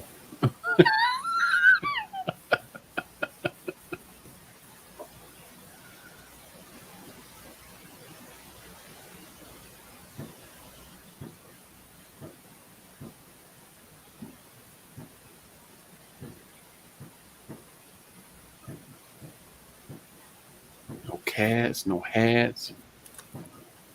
No cat in the hat. No stems, no seeds that you don't need. See, I'm looking around here. What thing? Give away a Fitbit. I don't use that. The only giveaways I've ever done were actually to my Patreon supporters when we went to the Great American Outdoor Show. Oh, up in PA? Yeah. Gary got something from that giveaway. Oh, yeah? Yep. I don't remember if Jason did or not. I don't remember if he was a Patreon supporter at that point or not. I know Gary did.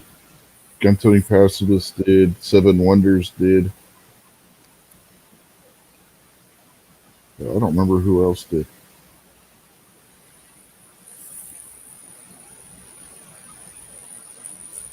I think Seven Wonders got the most expensive, or the ship anyway, because he got like the 2020 SIG catalog, the 2020 Thompson Center catalog, and some other stuff, because he was like my highest level supporter at the time on Patreon.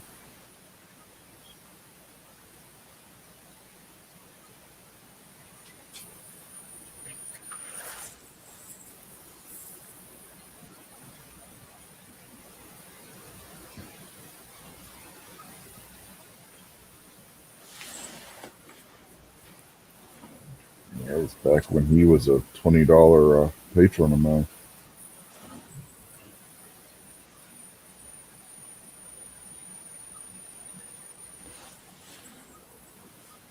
It costs about that much to ship the shit.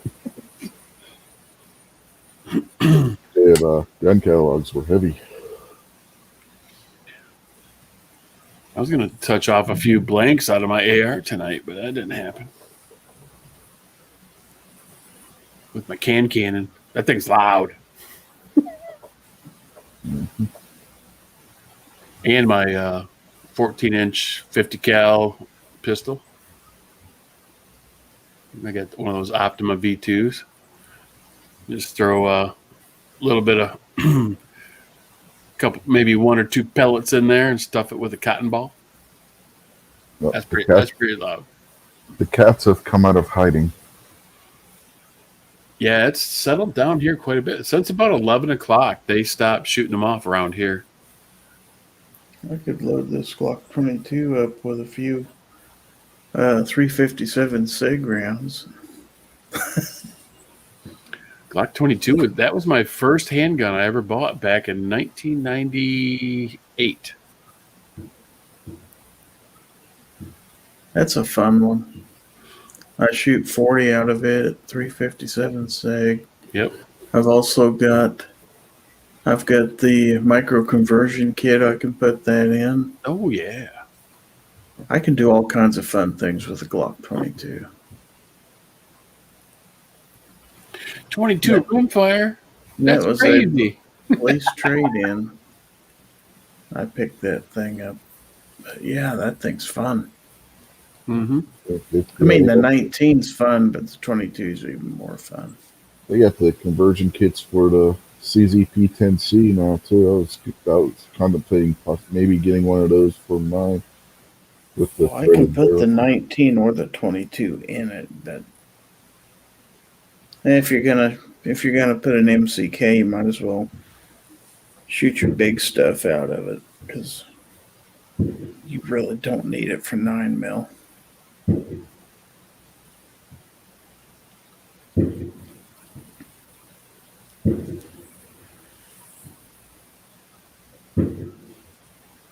Somebody's shooting something. Somebody's still going.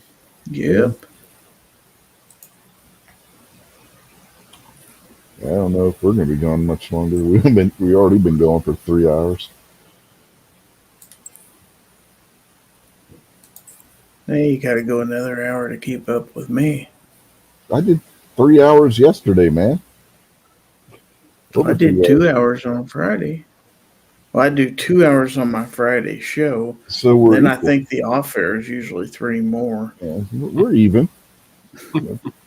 You did 2 and 4. I did it over 3 and 3. So My off air is longer than my show on Friday nights usually. yeah, usually. That's no lie. Just about all the time, yeah. Mm-hmm.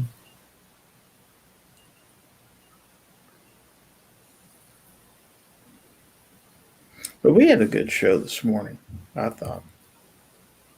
Yeah, I didn't expect there'd be that many people out there and on the panel and everything else, but yeah, we had some good lively discussion. Yeah, we did 3.5 last night. I peeled out before the end because I had to run down to the boat and get it ready.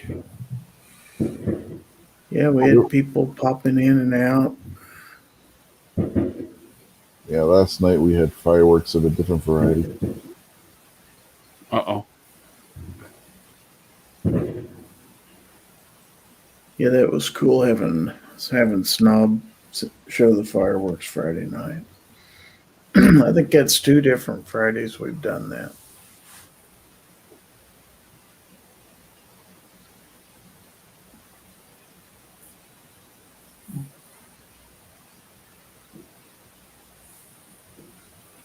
That wasn't Snob. That was Can't Unmute. Yeah.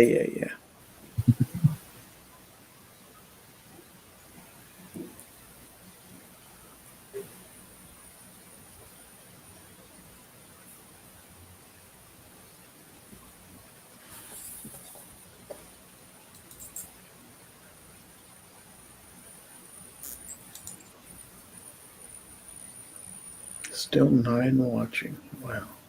Yeah. Good God, Honda has 77. He took all your viewers, man. All the dumb ones. Yeah, right. Wow. All the flat earthers. Mhm. Lizard people. It's blood memory, man. Blood memory. God.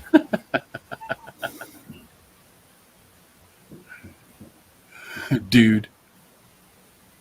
I think I watched one episode of that before I moved the show to back to Sundays, and it was like, you, why, or what's today's Sunday?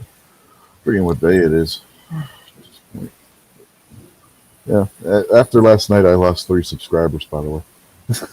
I did too. I don't know what's up with that.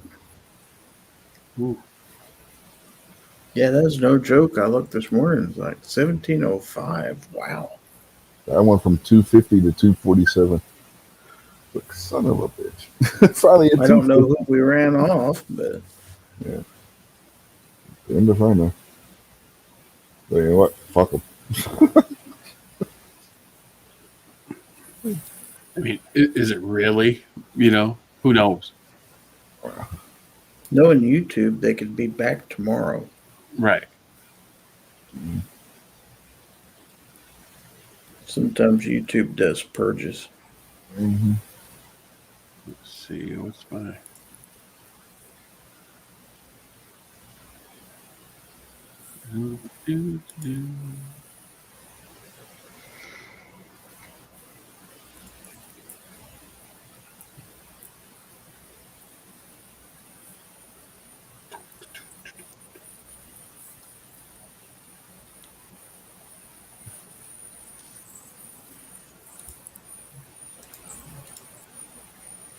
see, what do I got? I got 70. I got 74 subs. Yeah. He raided the subway down the street. I think I lost 3. I think I had 77 last time I checked. It's the same bunch. I don't know. They unsubbed all of us, whoever they are. Huh. Well, they're getting what they paid for on my channel. That's right. Mm-hmm. Hopefully they weren't patrons. All my videos are about cooking. Wait. Let me rephrase that. All my video, my YouTube shorts for, 15 seconds. It's the only one you can see.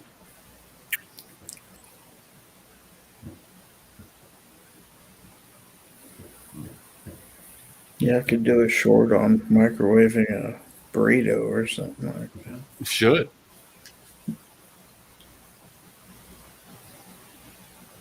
I was going to do a short on something yesterday. I forgot what the fuck it was. So I was like, oh, well.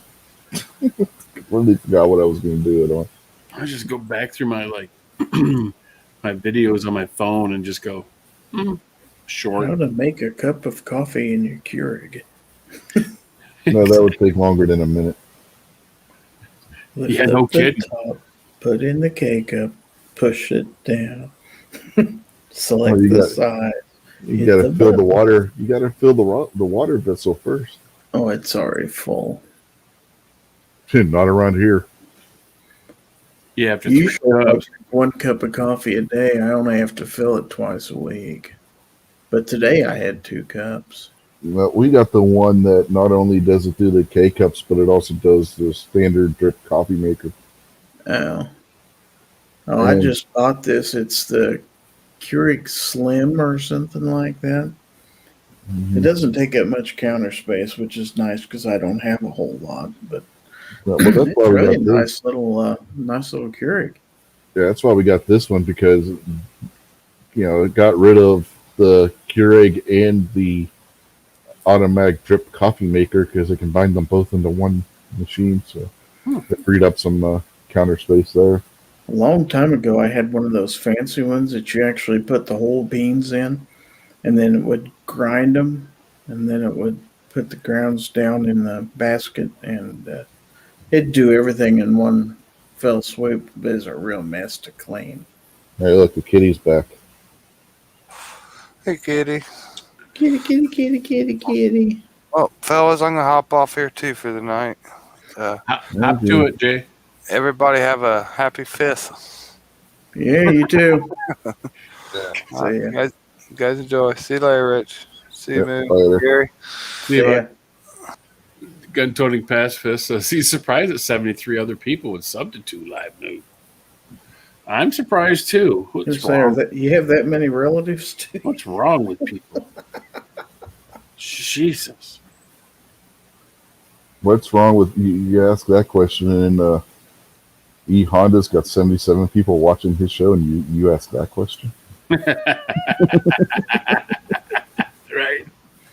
People will flock to a train wreck, though. You know they will. Oh, I could put a shorts up. My wife threw on like those, that whole fad that people are throwing hatchets at Targets and shit now. You could do a shorts about your shorts. They're a little swampy. I don't know if that would pass YouTube's muster.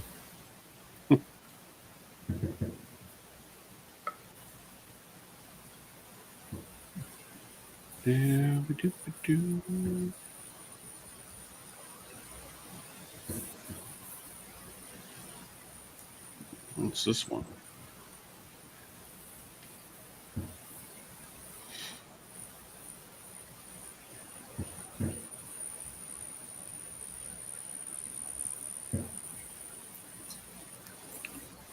Oh, I got video of like 5 deer eating stuff in my backyard. 20 seconds. Driving down the road for 8 seconds.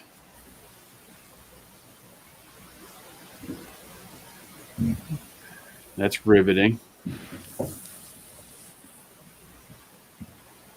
Then you hit the wrong button and do the you take like 100 pictures. Because you held the shutter button down. Yeah. Then you got to go back and delete them all. God damn. Uh-huh.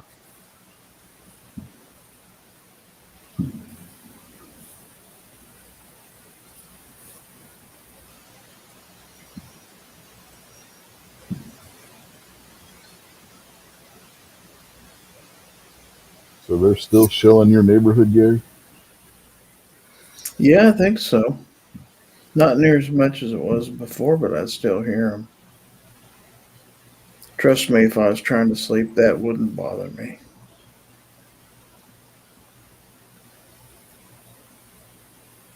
I can ignore noises.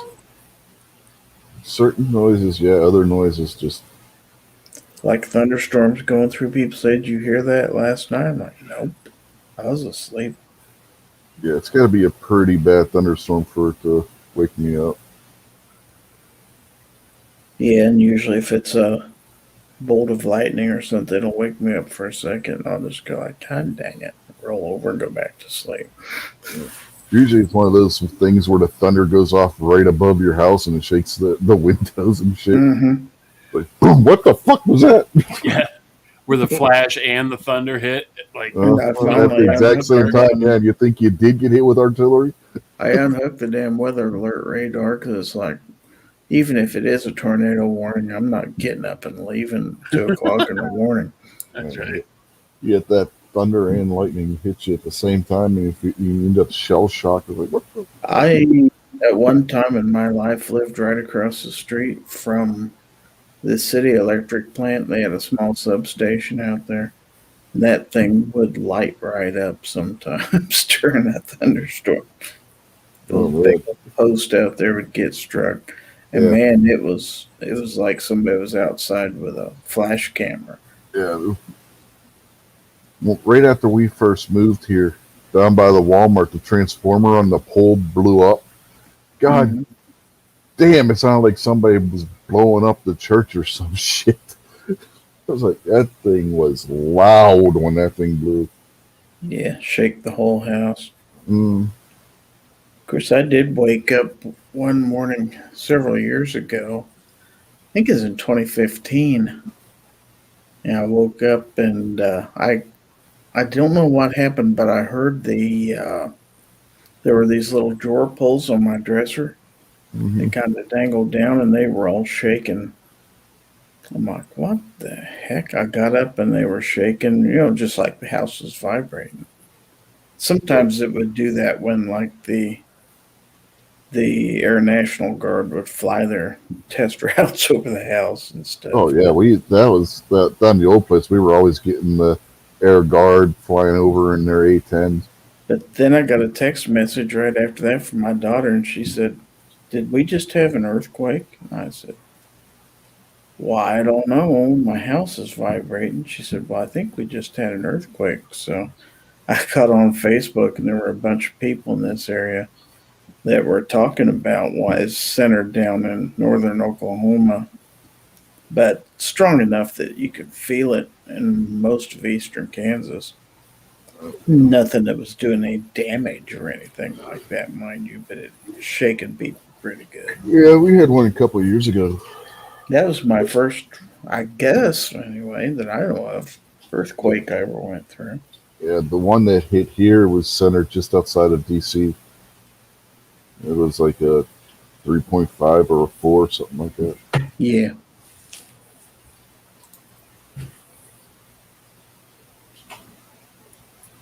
But when that transformer blew, that thing set off car alarms all over the area.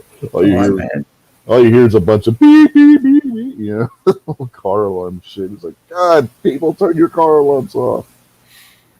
Pacifist said he was in an earthquake in Thailand once, so it was pretty strange.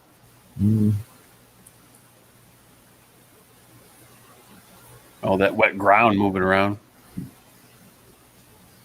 Well, he just thought it was an earthquake. It was actually the Thai hooker. Just some bad Thai food. Just a couple of dudes hanging out. Uh-huh. Literally. Yeah. Well, no, one was hanging out. The other one was hanging in. It was a helicopter. 2-blade. Mm-hmm. Sit and spin, man. Wow. Yeah, MKJ is talking about that DC quake too. Yeah. Oh yeah, we supposedly had that right around that time up here in Michigan too. Well, now there are stories because we're we're not real close, but relatively close to a fault line here. I think it's the New Madrid fault. And if you look, like when they build a nuclear power plant, they do like 100-year analysis of earthquake activity and weather patterns, blah, blah, blah. And they were talking about back in the 1800s, I guess, there were reports of some fairly serious earthquakes in this region.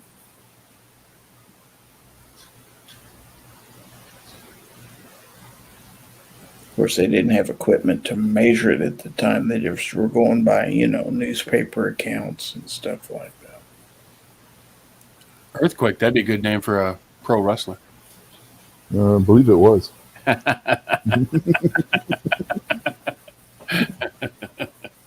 Gentleman by the name of John Temple.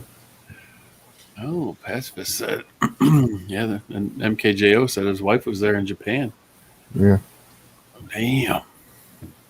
Get the hell out of there before you get 3 eyes and gills. So before she turns into the fish from The Simpsons? Who are you blinking at? Remember the 3-eyed fish from The Simpsons? Vaguely, yes. Yeah.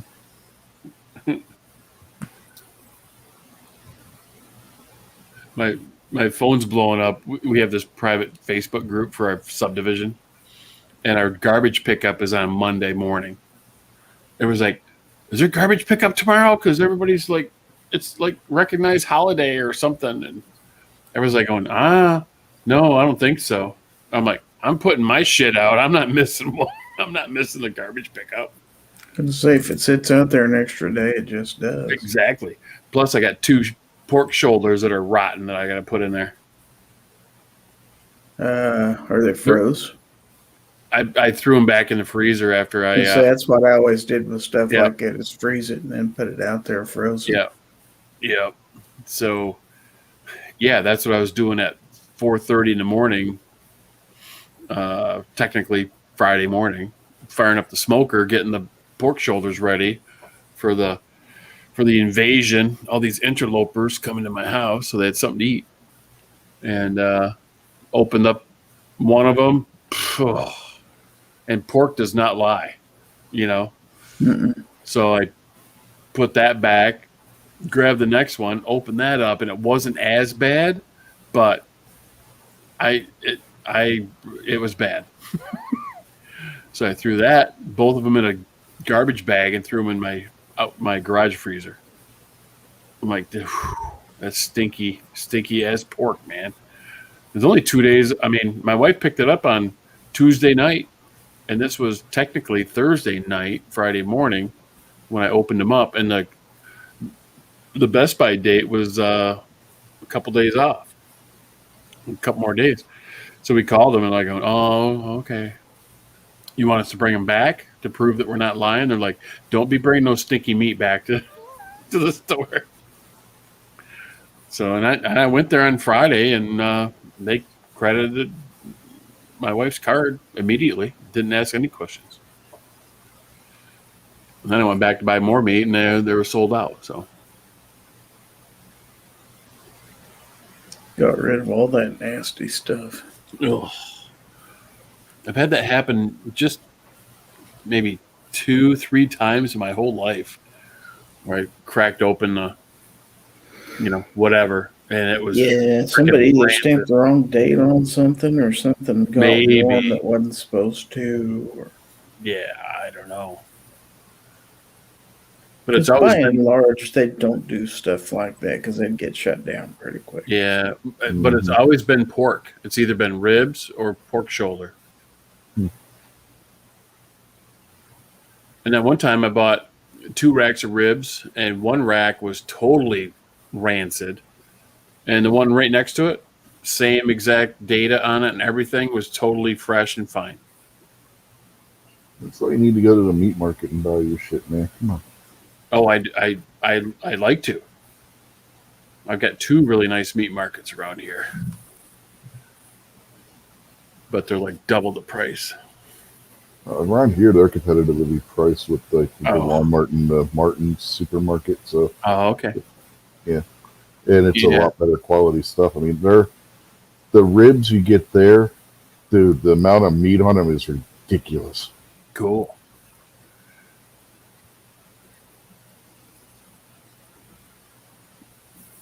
And their It always boneless helps ribs to be are good friends with somebody who works in the meat department of a grocery store, so they can let you know when they got some really good stuff in.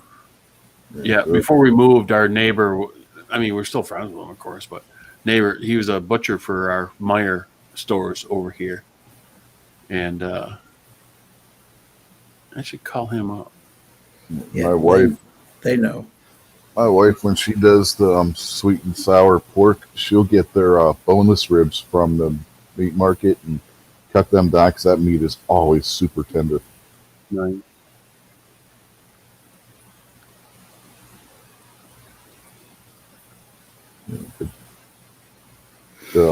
It's all local source stuff. Like most of the beef comes from the owner's ranch that he has by the tea house / restaurant they own, which is only open certain days, and then the pork all comes from 2 different local pork farmers where they raise their hogs and shit there and slaughter them and sell them to him. So it's all local source stuff, except for like the bacon and stuff. They just get even that's local source because it's a local company that they buy it from. So. So I don't know about your area, but there are independent farmers around here that'll sometimes put ads in the paper they'll sell like half or a full. Yeah. That's what I was going to say. We local farmer, we used to buy a quarter or a half of beef, and it was always excellent. And the last 2 times that we got it from, it's just bad. I mean, just tough, and we'd say, hey, we don't want any soup bones. Just give us this, and this, and it wouldn't matter. It was just this big giant tote. You picked it up, and it was full of just whatever they threw in there. Yeah. So we stopped buying from them. Yeah, the meat market, they sell half or whole or a quarter, whichever you want, and they butcher it all down for you and everything too. Mm-hmm. Yeah, and we had this one farm that raised chickens. They had 8-pound chickens, and they cleaned them and plucked them and vacuum sealed them whole, and they're $5 a piece. And they're like mini turkeys, man. I'm like, Yeah. And they tasted like chicken. I mean, it wasn't bland. I mean, they were farm raised. They tasted really good. Oh yeah, that the meat market gets those too. It's from local. Yeah. There's a few local chicken farmers that supply them with chickens. So. Yeah, I mean they were really, really good, and then they stopped doing it. I'm bummed. I was bummed out. The only thing that they really get that's not local source is like the seafood. Yeah. That's like an impossibility to get local seafood. Unless you want to consider buying the stuff from a fisherman in Maryland or wherever local. I mean, it's close, but I don't know if I would say it's local.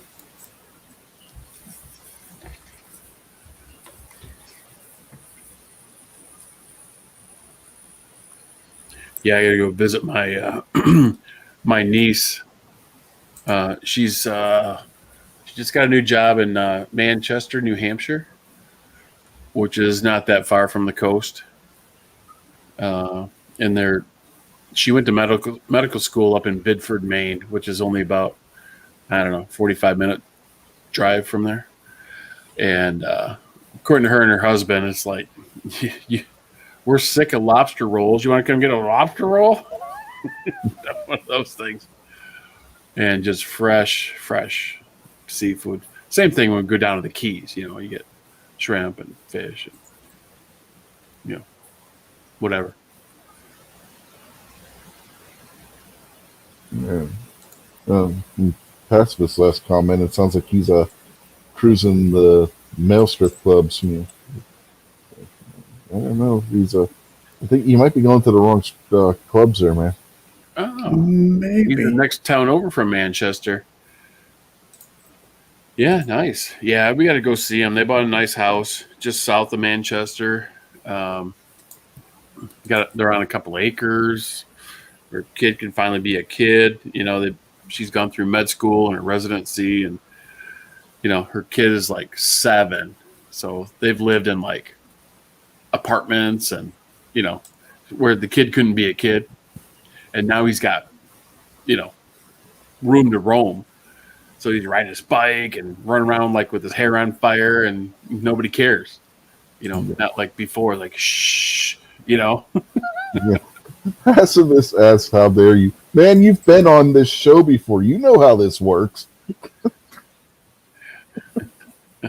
Don't act surprised when you say something like that.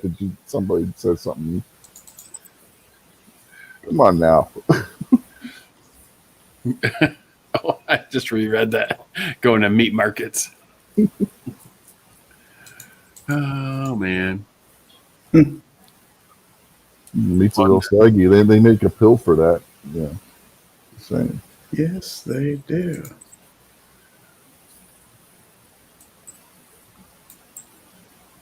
Londonderry?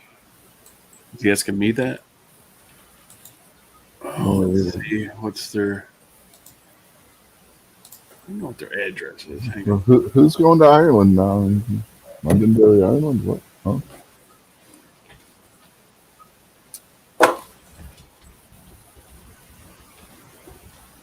Don't mind me. I'm just dropping magazines. You should give those away. Yeah, that ain't happening. I got some UC CCCCCA stuff.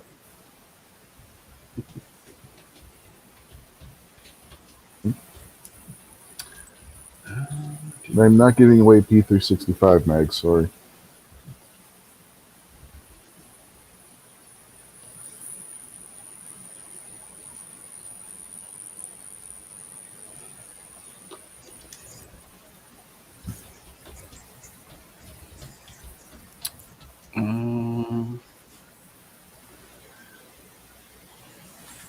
So Passfit, she's in Amherst, New Hampshire.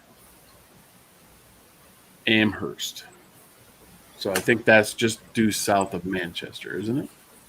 Oh. Let's see. It's kind of out, out of town a little bit. It's a ways from here, that's for sure. A ways from here, too. It's a fur piece, I believe we call it.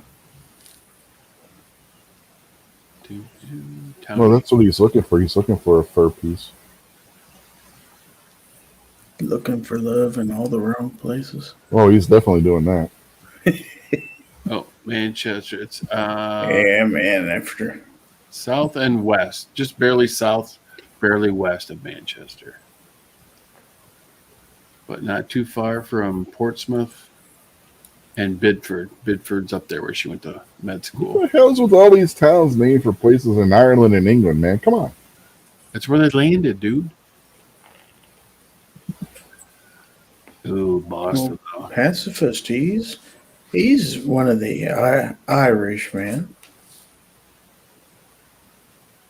Yeah, she's two of the Emerald Isle. I don't want to dox her on live, but I'll tell you where she lives.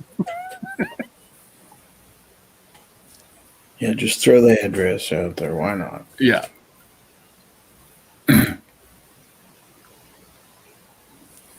In the Bahamas? What? Right. Been trying to reach you about your extended warranty. Mm-hmm. Yeah, they changed up their spiel a little bit. I got a call the other day. It's from a number I didn't know. And it's like, hello, this is Janet from the Automotive Service Center, and we're calling about your automobile's extended warranty. Have you guys gotten the one this week that was running rampant about the consumer's power? You're going to have a power disruption if you don't pay your bill. I don't like getting fly around here. Oh, it was funny. My wife got the call. I got two of the calls, and I like to mess with them, so I stayed on the line, and then it just hangs up.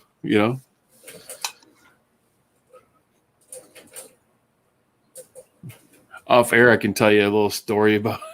I showed my son when he's 22 now. He's probably about 14 or 15 when a scammer called me, and it was pretty funny. At least I thought it was funny, and so did he. And it wasn't politically correct, by the way.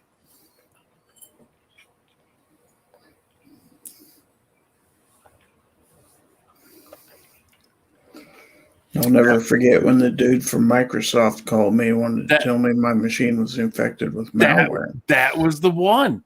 And I'm like, it is? And he said, yes. He says, are you at your machine now? Of course, I was at work at the time, right. But I totally lied to him. Like, yeah. He says, well, open up Internet Explorer. It's like, how do I open Internet Explorer?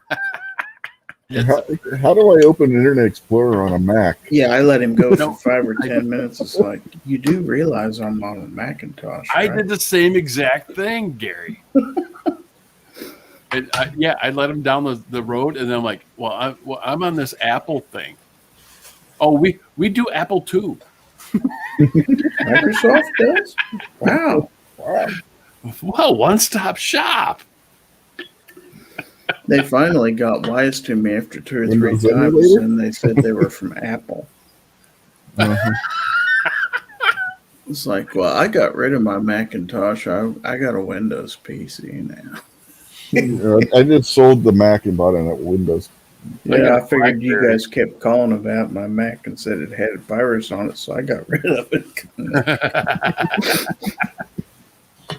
Nice.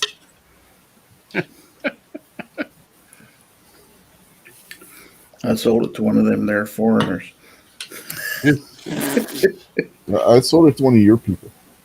I made the guy mad enough that he actually called me back and cussed me out. Well, what's he gonna do? He called 2 or 3 times and said all kinds of nasty things to me. Oh. One time he forgot to block his number. And I told him, I said, you forgot to block your number this time, dude. I said, I got your number now. Click. Dipshit. He was mad at me. But, you know, if you call and want to play, okay, I'll play. I got the time. Then I blocked him.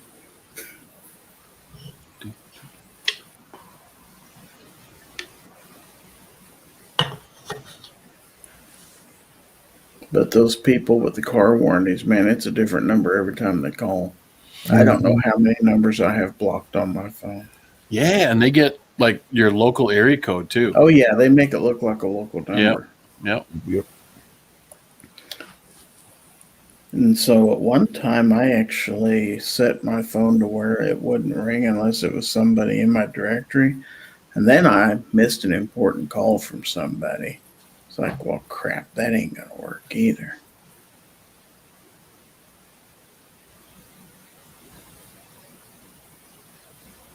I just Google mapped the trip to my niece's house. 980 miles, 14 hours and 49 minutes to drive. No, I'll be flying.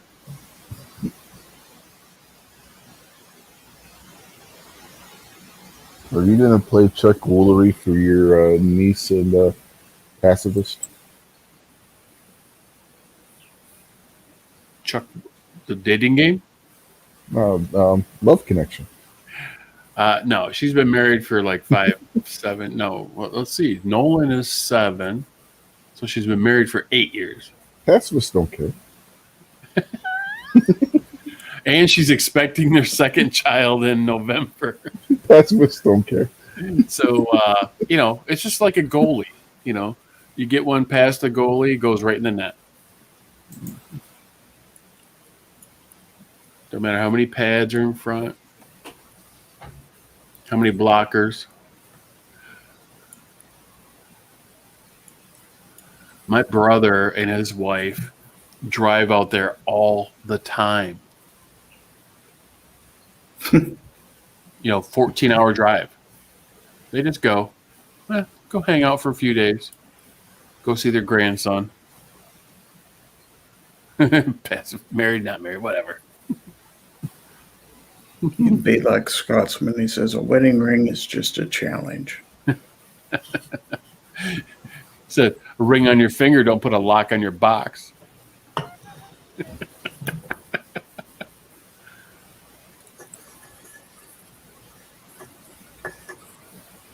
Well, she's got about $650,000 in student loans you can pay off. That's a pretty expensive box.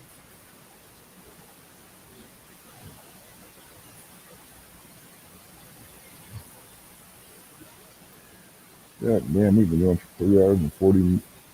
We still have 10 people watching. Yeah, I know. Why, I don't know. Well, if you count my body mass, I count for 2.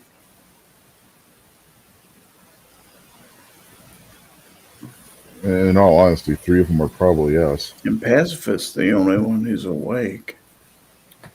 Snob probably fell asleep with his phone on. Well, him and Mystic were going to bed. Well, he's trying to videotape it. Maybe he's going live. I don't know. Snob was That would not for looking very in. long. You wouldn't. That would be a YouTube short. Mm-hmm. Snob was naked, and Mystic was only wearing a robe. Brown chicken, brown cow. Ooh, robe that opens in the front, Maybe. I don't know. or was she wearing it on her head like a towel? If Well, they're that's still possible. here in a couple minutes. Yes, no, I'm listening. See, when we talk like that, then they chime in. So Mm-hmm. you know, It's amazing how sleepy they are until you talk about them. there's a method to the madness. Mm-hmm. Mm-hmm. Let's see, who else can we talk about? Midnight Range. What hasn't been said? He might be Slasher. listening too. You never know. He could be. Probably not, though. No. Rob D may have his headphones charged back up by now. Oh, you know he's upside down right now. Oh, I bet. Yeah, that was just an excuse because he could feel the alcohol setting in. Yeah. Uh-huh. Well, the lady was giving him shots, so you know, 1 + 1 is 2. We know what happens. He's getting a little weird. Getting a little weird. Well, that's what Pacifist said. Lay off the Parmesan, man. Lay off the Parmesan. Just say no, man. I think we're getting a little weird too. Back away from the perm. Getting? What do you mean getting? Gotten, stamped, signed, Well, sealed, delivered. This show's been off the rails since I hit the live button. Man, I was missing out. Well, actually, you know, I'd much rather be here than entertaining people over here. There's a lot of Oh, work. you didn't see the beginning of the show when I was showing off the new grill? Yes, I did. You did see that? Yeah, I like it, man. Welcome to the charcoal side. Yeah, you're gonna have to let him on your show now. We've got a barbecue. Yeah. Be barbecue unloaded. Yeah. Hey, you said you cooked some dogs and some sausage and Yeah. heck yeah. Cheddar brats, man. No, I like it. I saw that. I like it. Yeah. Yeah, I was lurking before. I snuck away from the crowd. I'm like, I gotta see what the dudes are doing. And I used the dog as an excuse. I'm gonna go downstairs with the dog because she doesn't like it up here. Click. No, I barbecued some pork chops one time in this honey mustard barbecue sauce. You don't see it too much anymore. But that was really good. Many, many years ago. I think it was KC Masterpiece honey mustard flavor. I think I remember that. My wife said she's gonna do some boneless ribs on it tomorrow. I don't know. She doesn't know how to use the charcoal part, so it means I'm going to be doing the boneless ribs on it. Yeah, welcome to my world. Yeah, let's do this tomorrow. That means, honey, you're doing that tomorrow. Mm-hmm. Uh-huh. Yeah, so we get the grill. Yeah, I'll grill the hot dogs and stuff. How do I use this charcoal? Yeah, I don't know. Is it gasoline? Just set it on fire. Yeah, dump half a gallon of gas in there and throw a match down. Delicious. Yeah, we got so much food left over. I don't think I'm going to have to cook for 3 days. Yeah, I mean, nowadays you've got that self-lighting charcoal. Back in the old days, you really had to soak that stuff with that starter fluid. Yeah, I use the match lighters. Like, screw it. It's easier. It's much easier. Sacrilege. I mean, it was cheaper than the other shit. It don't last as long. Oh, yeah. Yeah, it does. Just gotta get the right size bag. Yeah, I married her 29 years ago. The size has changed a little bit. I mean, you get a small grill like that one, a bag of match lighter. I was just talking about myself. You can tell whose wife does not watch this show. Oh, Yeah. she does not. Yeah, but you know, a grill this size of the one we bought, a bag of match lighter will last a while. My daughter looks at what I'm doing sometimes. I don't think she knows this show exists. But She's been on this show, man. yeah, she's pretty cool. You know, stealing your link, She basically. didn't sing happy birthday to her, though. Nope.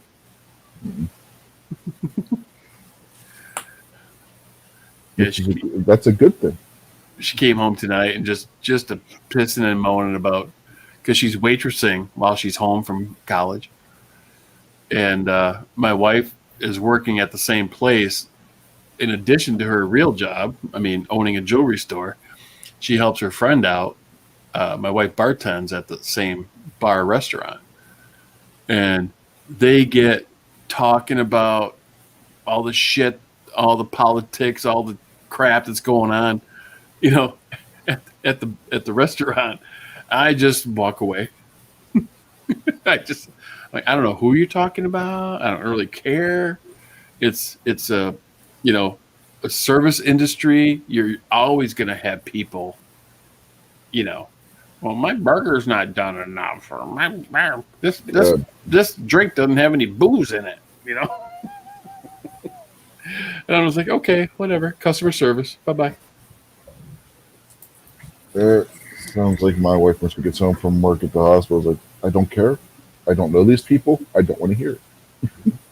Oh, that's what my wife said too. Is when I used to work, you know, when I was actually doing patient care, you know, and I'd get around a bunch of my coworkers and stuff.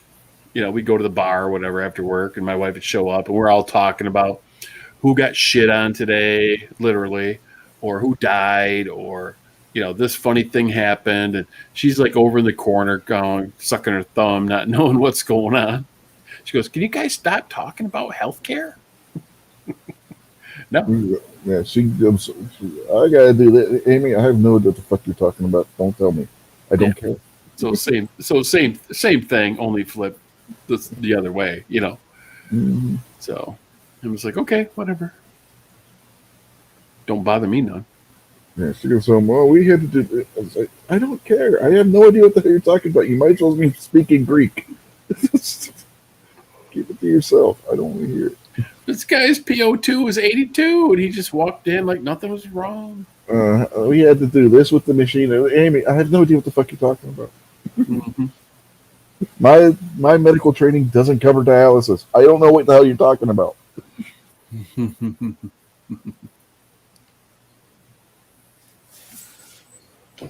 Yeah, my buddy was a dialysis nurse, man. That's actually two friends of mine are dialysis nurses. I couldn't do that job. Yeah, she's just a tech, but she might as well be a nurse who does a nurse's job. Yeah. Once you're on dialysis, your 5-year life expectancy is not too good. Mm-hmm. Waiting for a transplant. Both of my exes are RNs. Well, he has a type. He has a type, ladies and see? gentlemen. We know how he met his wives. He hangs out at the hospital. I'm just going to go into kidney failure just because. When he was talking about the meat market earlier, what he actually meant was the hospital. Yeah. Nurses are crazy, man. No offense. Yeah, my sister-in-law was a nurse. Yeah, she's not right in the head. So. Yeah. Yeah, that sucks, pacifist. Really nuts. No, I was talking about the comment above that one. That's too true. Ooh, I'm not laughing at that. No, I know that. Shit. My brother had one of his kidneys just removed from renal cell carcinoma. I'm like, don't lose the other one, man. I don't know if I'm a match. Because I need both of mine. Because I abuse them daily. Mine don't work right as it is. What a pisser.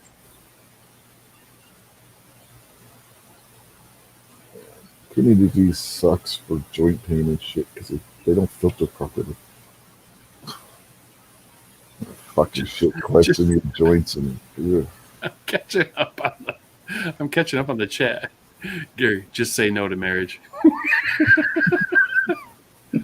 Not once.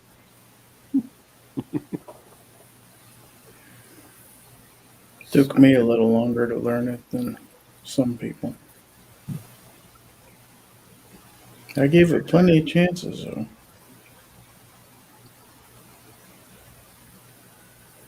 My wife and I both say if something ever happened, neither one of us would ever get married again. If you fell off a bridge or, got smothered with a pillow, something like that, something natural. I wouldn't get remarried, neither would she. Well, she says that unless there's like a lottery winner, maybe. Gonna say some rich dude. Yep. How much money you got? Man, I'm sore. I'm looking for a rich one that owns an AR. There you go. We all need a sugar mama like Obi. They don't grow on trees. Nope. They might swing from them, but they don't grow on.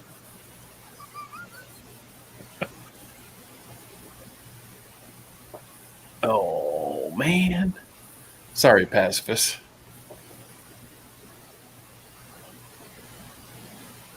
That's got to be a shitty way to go, man.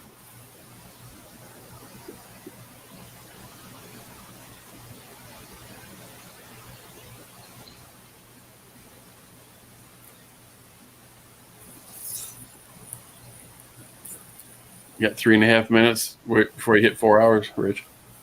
Hell, man, we've already passed Gary for a week.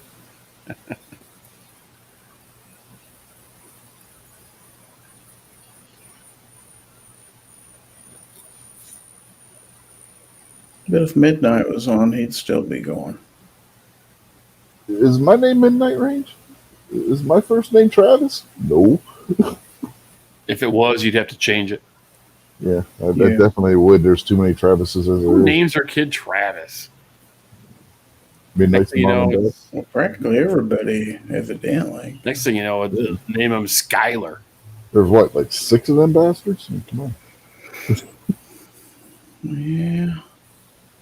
Travis T, Travis P11, Midnight Range. Who else is out there named Travis? Well, there were a couple more. I just don't remember who they are because they haven't been around for a while.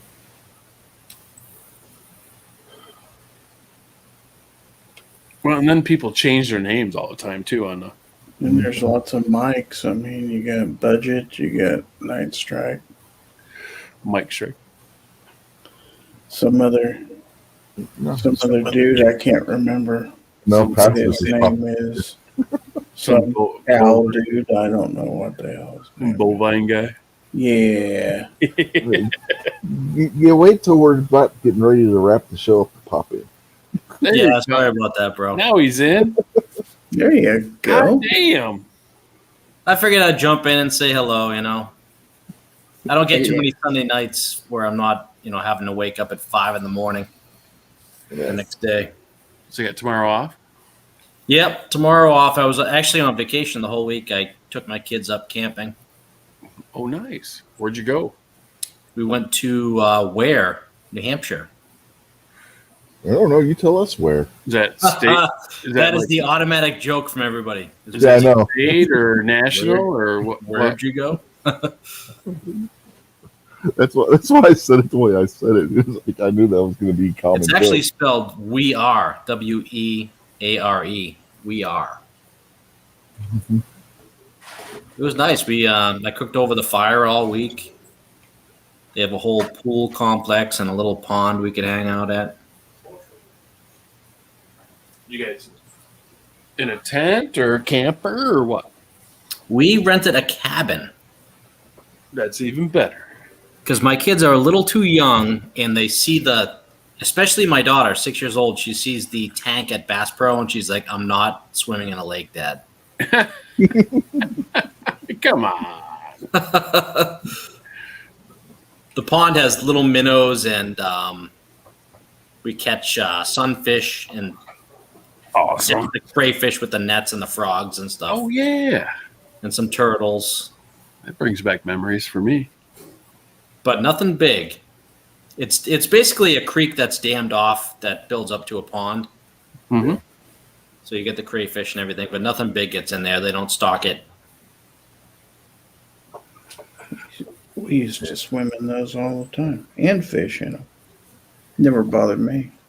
I'm all about the crayfish. That's a challenge to catch those suckers. Not with a net. Well, you put a net behind them and then you scare them from the front and they take off right back into the net. Yep, flipping over the rocks. Yep. And then you They're take tough to them spot, and you though. bait them on a hook and you throw them out and get the big ones with those. Yep. That's what we do around here. Or put them on like trout lines or limb lines. Bass will eat them. Pike will eat them. Yep. Yep. When we fish around the ponds and lakes where I live, my kids love to catch the little sunfish, and then I jab them with the big hook in the back, and they get mortified when I do that. And then I throw it out to catch the big fish. Mm-hmm. Right on. Yeah, because those little sunfish, they'll bite even on a worm. They'll bite on a bare hook. Yep. Yes, they will. But you could stick a worm down there, just have it dangling off a hook, and they'll just be sucking onto the end of the worm. Just pull them up really easy and get them over, grab a hold of them, and it's like instant bait. Yep. And that's the most natural bait you can really use. Yeah, Mm-hmm. effective.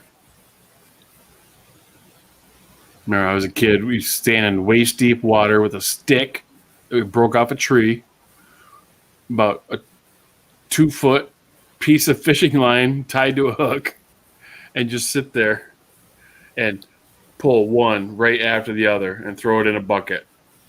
Or a cane pole. I fished with a cane pole. Yeah, I mean, yeah. This stick was 2 feet long. I mean, they're literally around your feet. And just keep bluegill after bluegill. We'd fill up a 5-gallon bucket, take them back to our parents. You know, there's always like 2-3 families route camp at the same time, and all the kids would bring back this giant bucket of fish, which, by the way, would have been an awesome eating. And we're like, okay, just leave them right there. We'll be right to them. And then next morning, it's just a bucket of slime. All dead, you know. They're like, okay, kids, go dig a hole over there in the sand and pour those in there. Because, you know, the parents, you know, when I was a kid, they're drinking beer and sitting around a campfire. They didn't want to clean fish. Where I was, if my kids did that, I'd be cleaning those fish and frying them up, man. Hell yeah. The easiest ones up here in the Northeast are the white perch, right around when the mosquitoes come out. And right when the sun starts going down, they start grabbing anything at the surface. You could throw a piece of frayed rope out there and you'll catch like 5 white perch. Mm-hmm.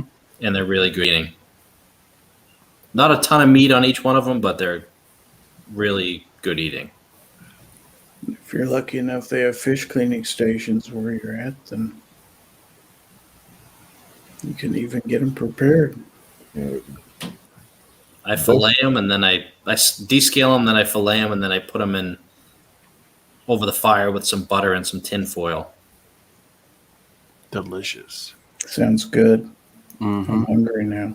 Yeah, we used to go night fishing on the Allegheny River, especially in the winter, and just pull walleye after walleye out deep fishing with the sinker. Maybe I sinker love with the worm. walleye. Just pulling them out. We'd go home, we'd have 6, 7, 8 walleye on in the bucket. Nice white fluffy meat. Mm-hmm. Dang.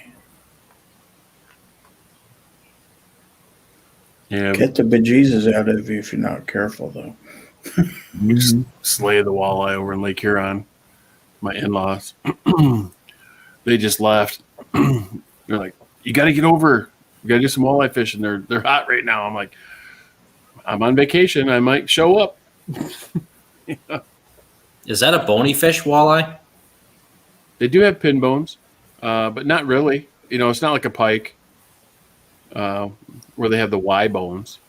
Yeah. So you could just fillet them normal, Mhm. knock the sides off them, and then where the bloodline is, you just cut that out, Mm-hmm. and you've got a really nice fillet. Nice white, mild, excellent eating fish. Yep. Nice. Yeah. Yeah, we have actually we have electric knives that we use, and because we catch so many, it's just knock the sides off Yeah, them. I've done both. You can do a better job with a hand knife, but faster, way faster with electric. Well, we set up a production line. One guy knocks the sides off, the next guy does the Y bone or the pin bones, or skins it. Next one does the pin bones. So, bam, bam, bam. They make a really nice fish sandwich. Oh yeah. Yep, or cut them up and fry them for nuggets. I had 5 pounds of fillets we caught last time, and in my turkey fryer, it took me two batches to cook up 5 pounds because there's so much meat. Now with the catfish, sometimes I like to bake those in lemon pepper. That's the way my grandma used to like them. Good. Yep. She would say, "Catch me as many catfish as you can," and so I did. Yep. I'd skin them, cut their head off, gut them, and she'd eat them, just like that. She'd bake them in cornmeal, and I don't know if she put lemon pepper on them or not, but it was, just pick them off the bone. She just loved it.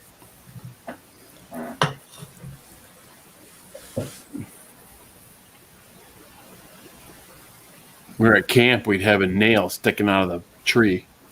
You'd stick their head right on the nail, cut around the head, grab a pair of pliers, take the skin off like taking off your sock, and cut it off, gut them, and that's the way Grandma liked them. Leave bones and everything in, or? Yep, she cook them with the bones in, and then she just pick around the bones. I'd fillet them myself, but yeah. Me too. I'm not a fan of catfish. I mean, I've had good catfish, but I don't know. I wouldn't. If you want good catfish, you don't want the bottom feeders. You want the predatory ones. Yeah. If you get the bottom feeders, you'll want to soak them overnight in salt water. Get a lot of that fishiness and a lot of that dirty water, because they are dirty. Soak them, drain them, rinse That's what I them. do with the back straps from a deer is soak them in salt water, and then you can eat them within a couple hours.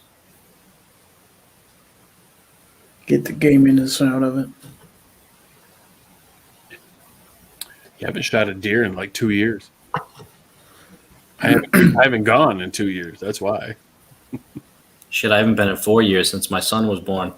I was one of those dopes that on Valentine's Day ruined the whole hunting season for the next 4 years. I was that guy. Damn it. They invented that meme from my situation. I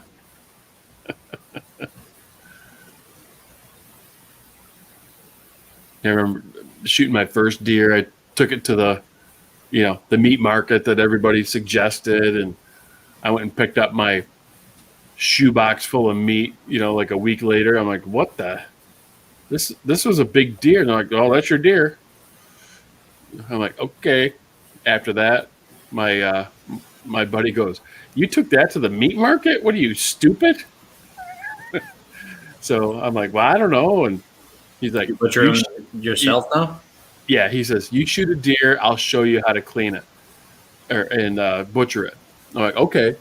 So from my second deer on, I've done it all myself. And that's been 25 years.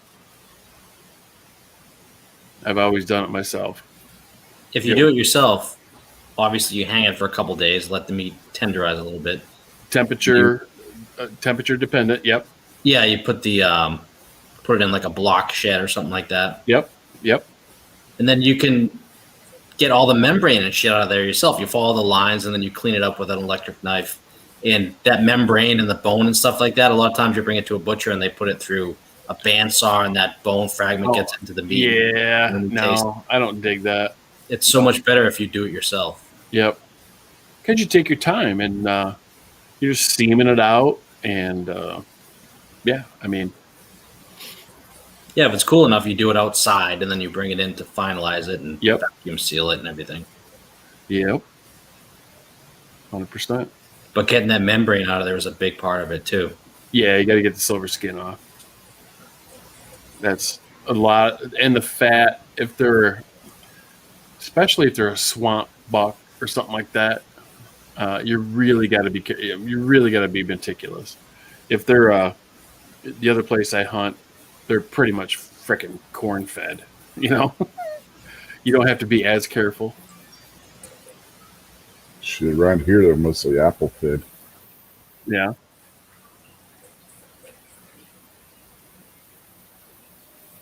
Speaking of which, I just got a deer in my backyard right now. That was that little beep you heard.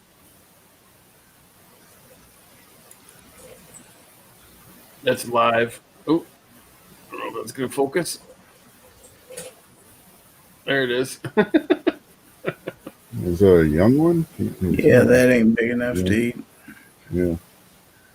There's a mama that's coming in every night, and she's got a little fawn buck in her belly to drink the milk. I've got a nice buck in velvet, and the horns right now are as tall as his ears, and they're already like bifurcating. And last year I had 4 different bucks. I had a spike, a 4.6, and 8. And I mean, this is backyard bucks or backyard deer. I don't hunt these. Yeah, you outlasted E Honda. He's off the air. He's what? E Honda quit 16 minutes ago. You're the only one alive. You're the sole survivor. Uh-oh. He probably tipped over. He fell off the edge. He did. The ice ring didn't stop him. He just went right through it. He drank all of his vodka last night. It's not even the 4th of July where you guys are. Nope. It's almost 1 a.m. Yeah, it's the 5th of July. I got another 12 minutes. Then what? You turn into a pumpkin? Pretty much, yeah. Yep. And there's worse things. I turned into a pumpkin like 5 years ago. Once I turned 40. Ooh.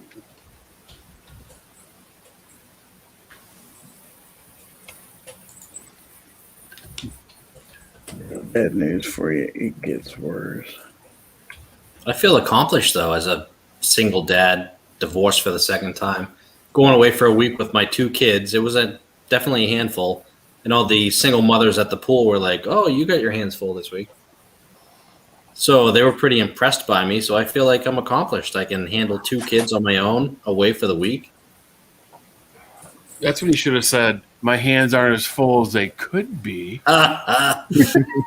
Actually, since I'm divorced, my hands are more full than they should be.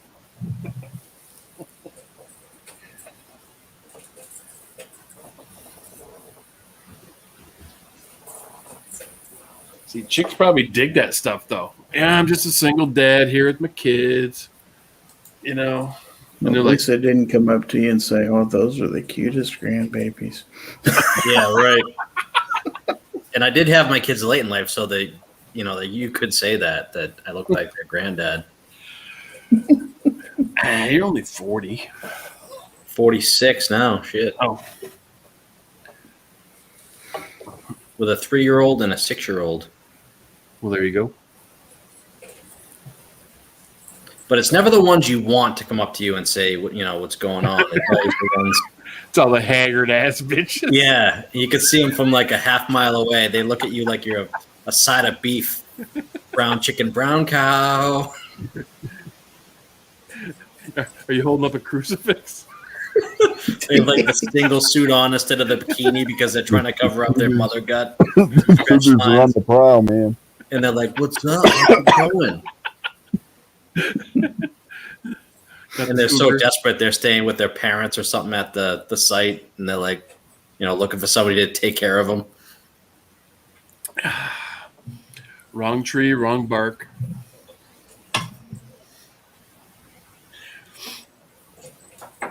It's like I think it was mentioned earlier in the chat. It was the cougar versus the tiger. The tiger is the cougar with stretch marks. Wow. Wasn't that on this chat? No, we were just talking about a stuffed tiger that was won in a carnival. Oh. You're remembering things wrong, man. I misremembered. Yeah, you sure as hell did. Well, that's what happens when I just read the chat when I'm like trying to entertain people. I got the YouTube chat going on my phone. We're around the campfire. I'm just like looking down. Yeah, I wish I was on that chat right now. You people drive me crazy. I want to tell jokes and like laugh and have fun. You guys are like all heavy and bitching about shit. I gotta get out of here. I gotta go talk to my buds.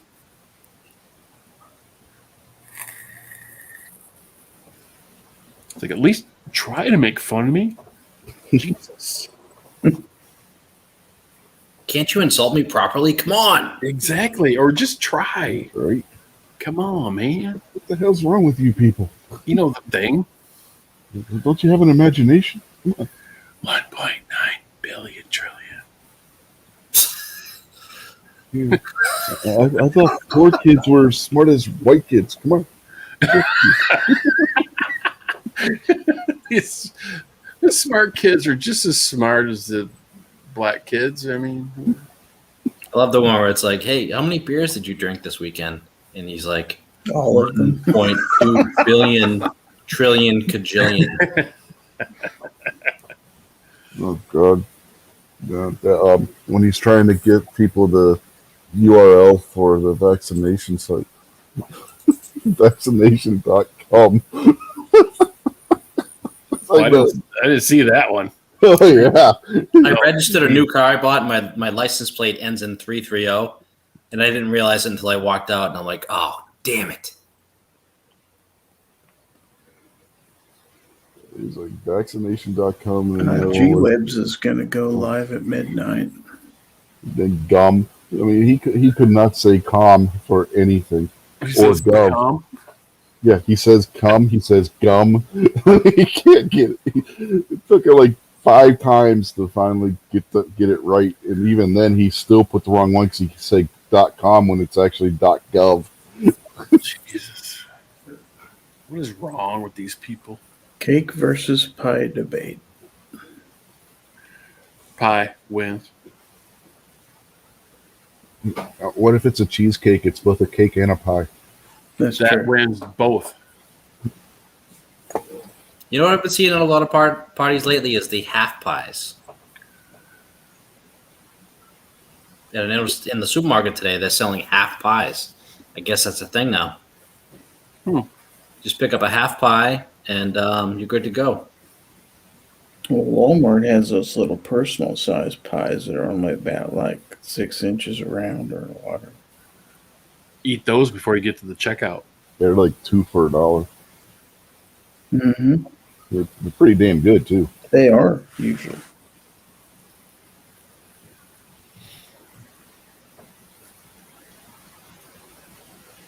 Not a big dessert guy, but cheesecake, pecan pie. I like a rhubarb pie. Haven't had one in ages, but yeah, they're good. Strawberry rhubarb, man. They go Strawberry rhubarb, absolutely. Mincemeat pie. Grandma used to make that. We have gooseberry. Haven't had that. I don't know Apple why they pie still. is overrated. I don't know why they still call it mincemeat. That's not exactly what mincemeat actually was, because mincemeat used to actually have meat in it. It was meat and fruits, but they somewhere along the line the meat part of it got deleted and it's just fruit. I like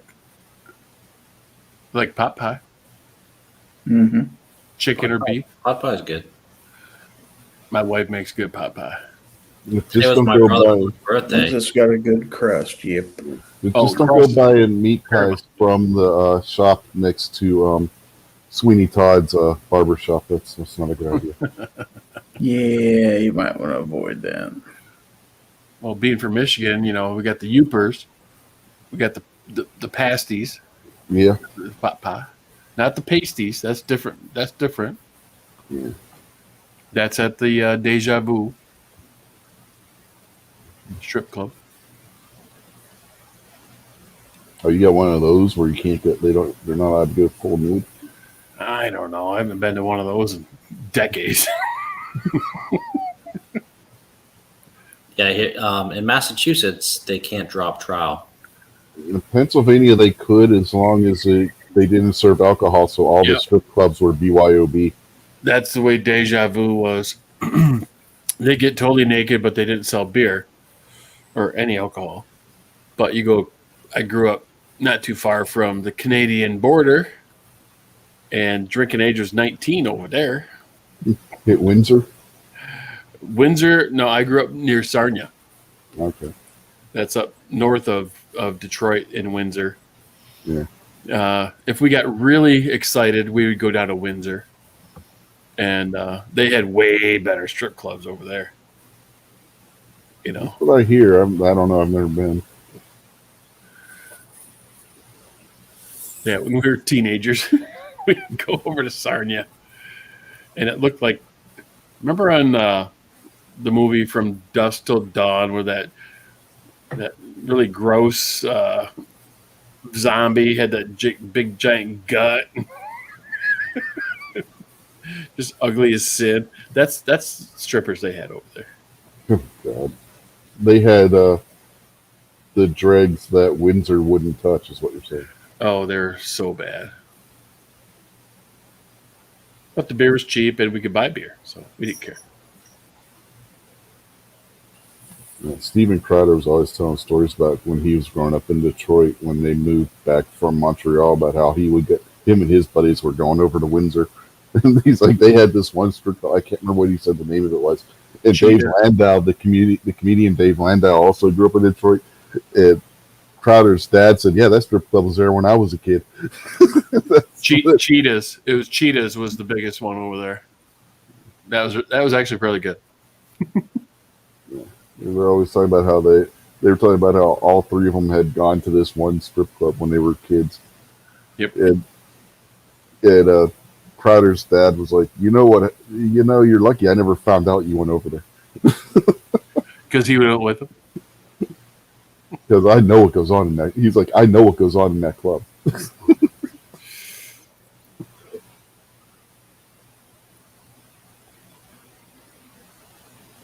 I know I repeat stories a lot.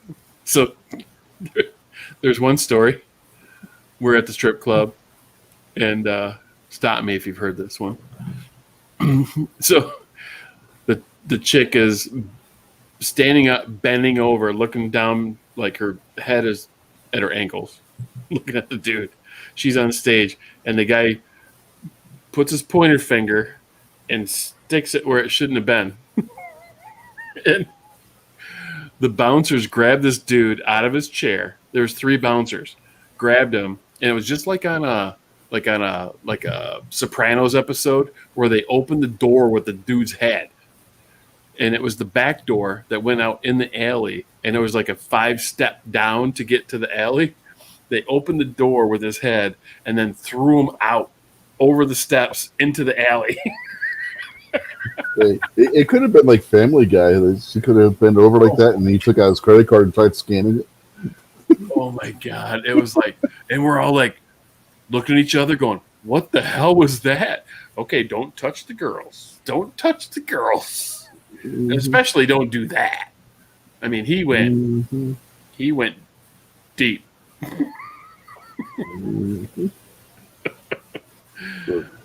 Every time I see that episode of Family Guy, I gotta laugh my ass off. The girl bends over and talking to him, and he pulls out his credit card and like scans it through her ass. It's not working. Is it a chip? Do I have to put it in this way?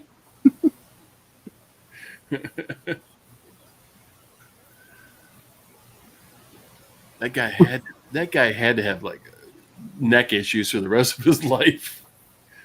Because it was like one of those doors that like at a school where they're like the whole middle of the door was the lever to open the door. You know?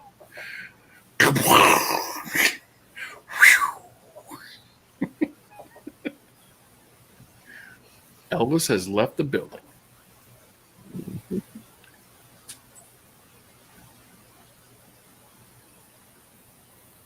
Yep, can't do that. That's inconsiderate. Yeah. She's just there trying to get through nursing school. Or trying to be a YouTube gun channel. Everybody hates me.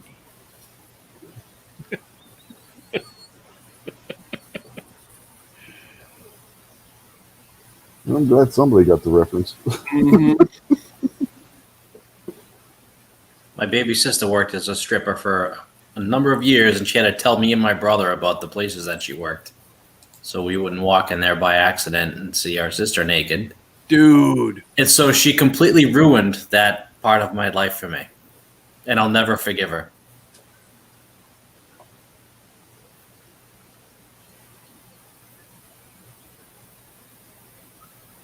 But now she's engaged to a lawyer, so I guess it worked out for her. If my sister's in there, she'd have to pay me.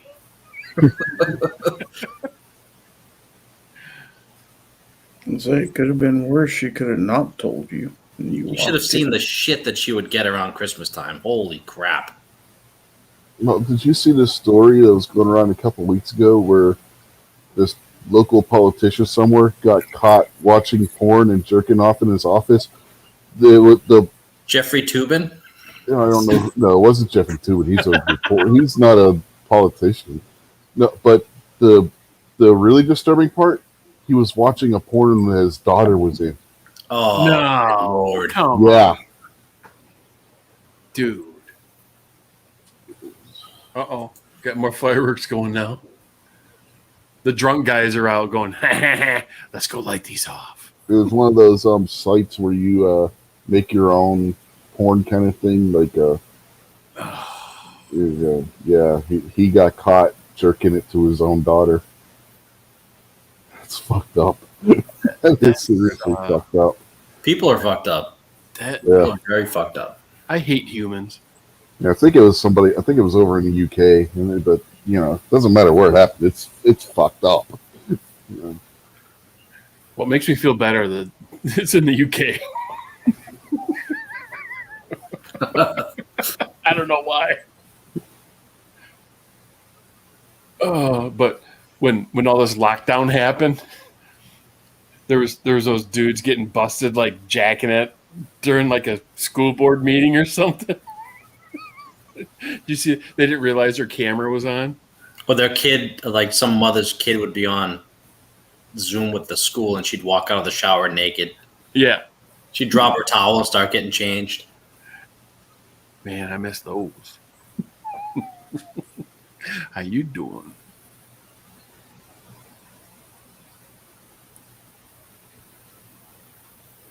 Resignations were quick. He resigned from the school board today because he was caught jacking it live on a WebEx. And yet Jeffrey Toobin is still employed.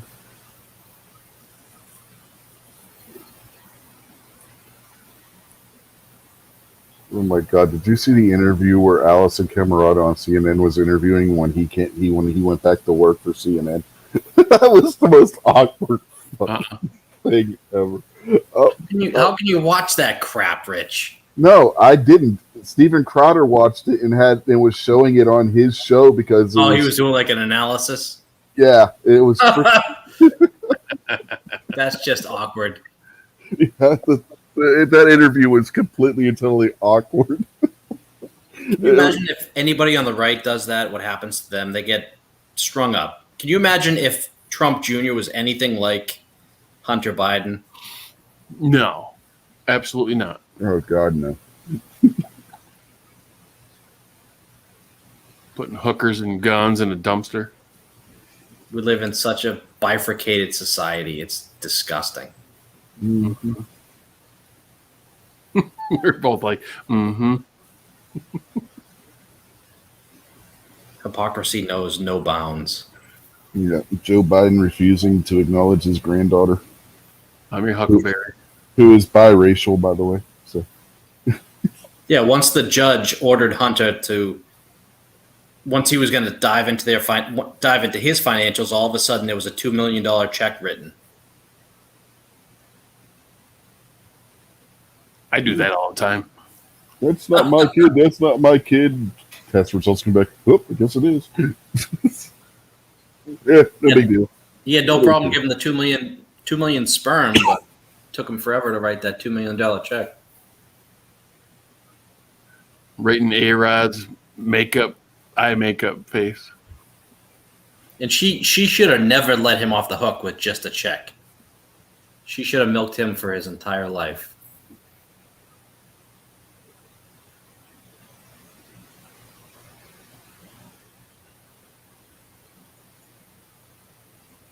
Yeah, 2 million seems kind of cheap. Yeah, exactly. But you flash that kind of number in front of a stripper from West Virginia's face, she's going to take it. Right.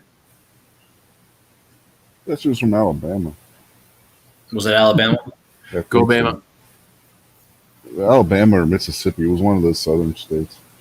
Oh, I think it was Mississippi.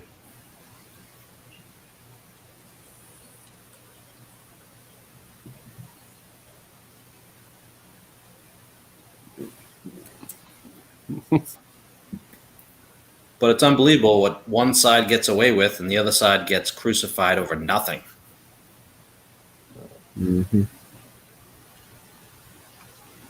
Well, we are going to start wrapping this up. We've already been going for 4.5 hours. We've done 8 hours this weekend between the two shows. Darn. So, That's pretty good. Yeah. Neither show was expected to go that long. You got anything you want to say before we get out of here, Gary? Oh, not really. Everybody have a great holiday today or tomorrow, wherever you are in the country, and see you Friday night on Foul Territory. Thanks for the invite. Yep, no problem.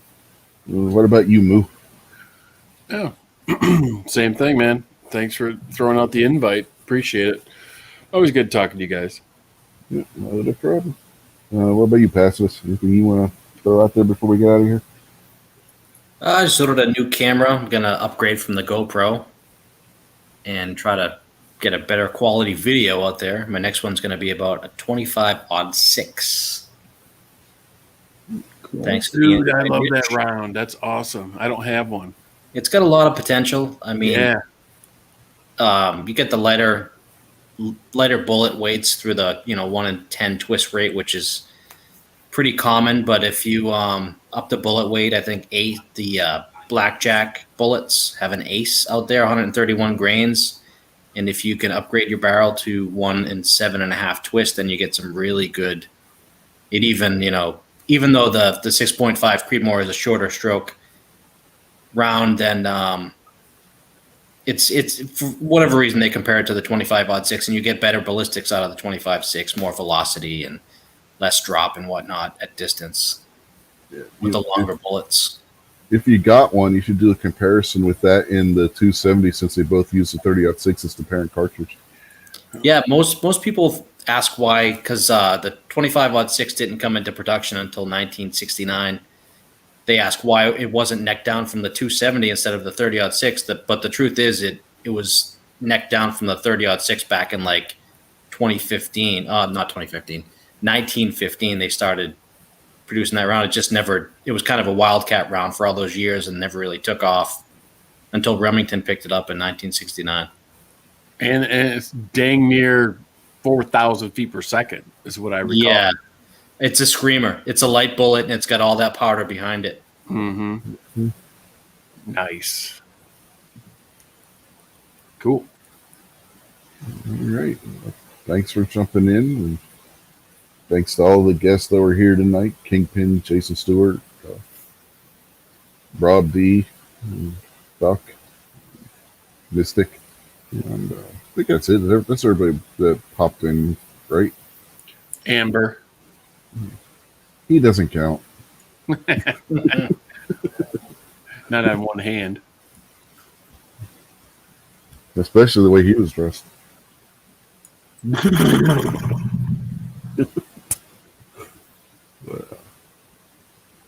Yeah, well, it'll bid you adieu for the night. And the 6 of you that are still out there, and 4 of them are probably the 4 of us here on the panel. Mm-hmm. Whatever 2 of you are still out there besides us, thank you for sticking around this long. I don't know why, but why? Well, go over and check out G-Webs for pie versus cake. There you go. Yeah, there you go. There's something to do if you want to kill time, since Midnight's not doing his show tonight. So we will catch you. Let's see, when's the next time I'll be on a show? Probably Wednesday, I would think. With Rick's Life, as I see it's Shooting with Disabilities chat. So, and then obviously be on Gary's show on Friday, maybe Sandhill Shooter show on Thursday, depending on Sandhills Media. Yeah, that's right. Yeah, It's his name. Everybody's changing their damn channel names. MK Outdoors. Yeah. Oh yeah. Possibly be on Budget Show again on Friday, like I was this past Friday before. Well, no, that was Saturday because he was a day behind because of, I forget what the hell he said. Something happened. He had to postpone the show a day. But yeah, I was on that show last night before doing my show.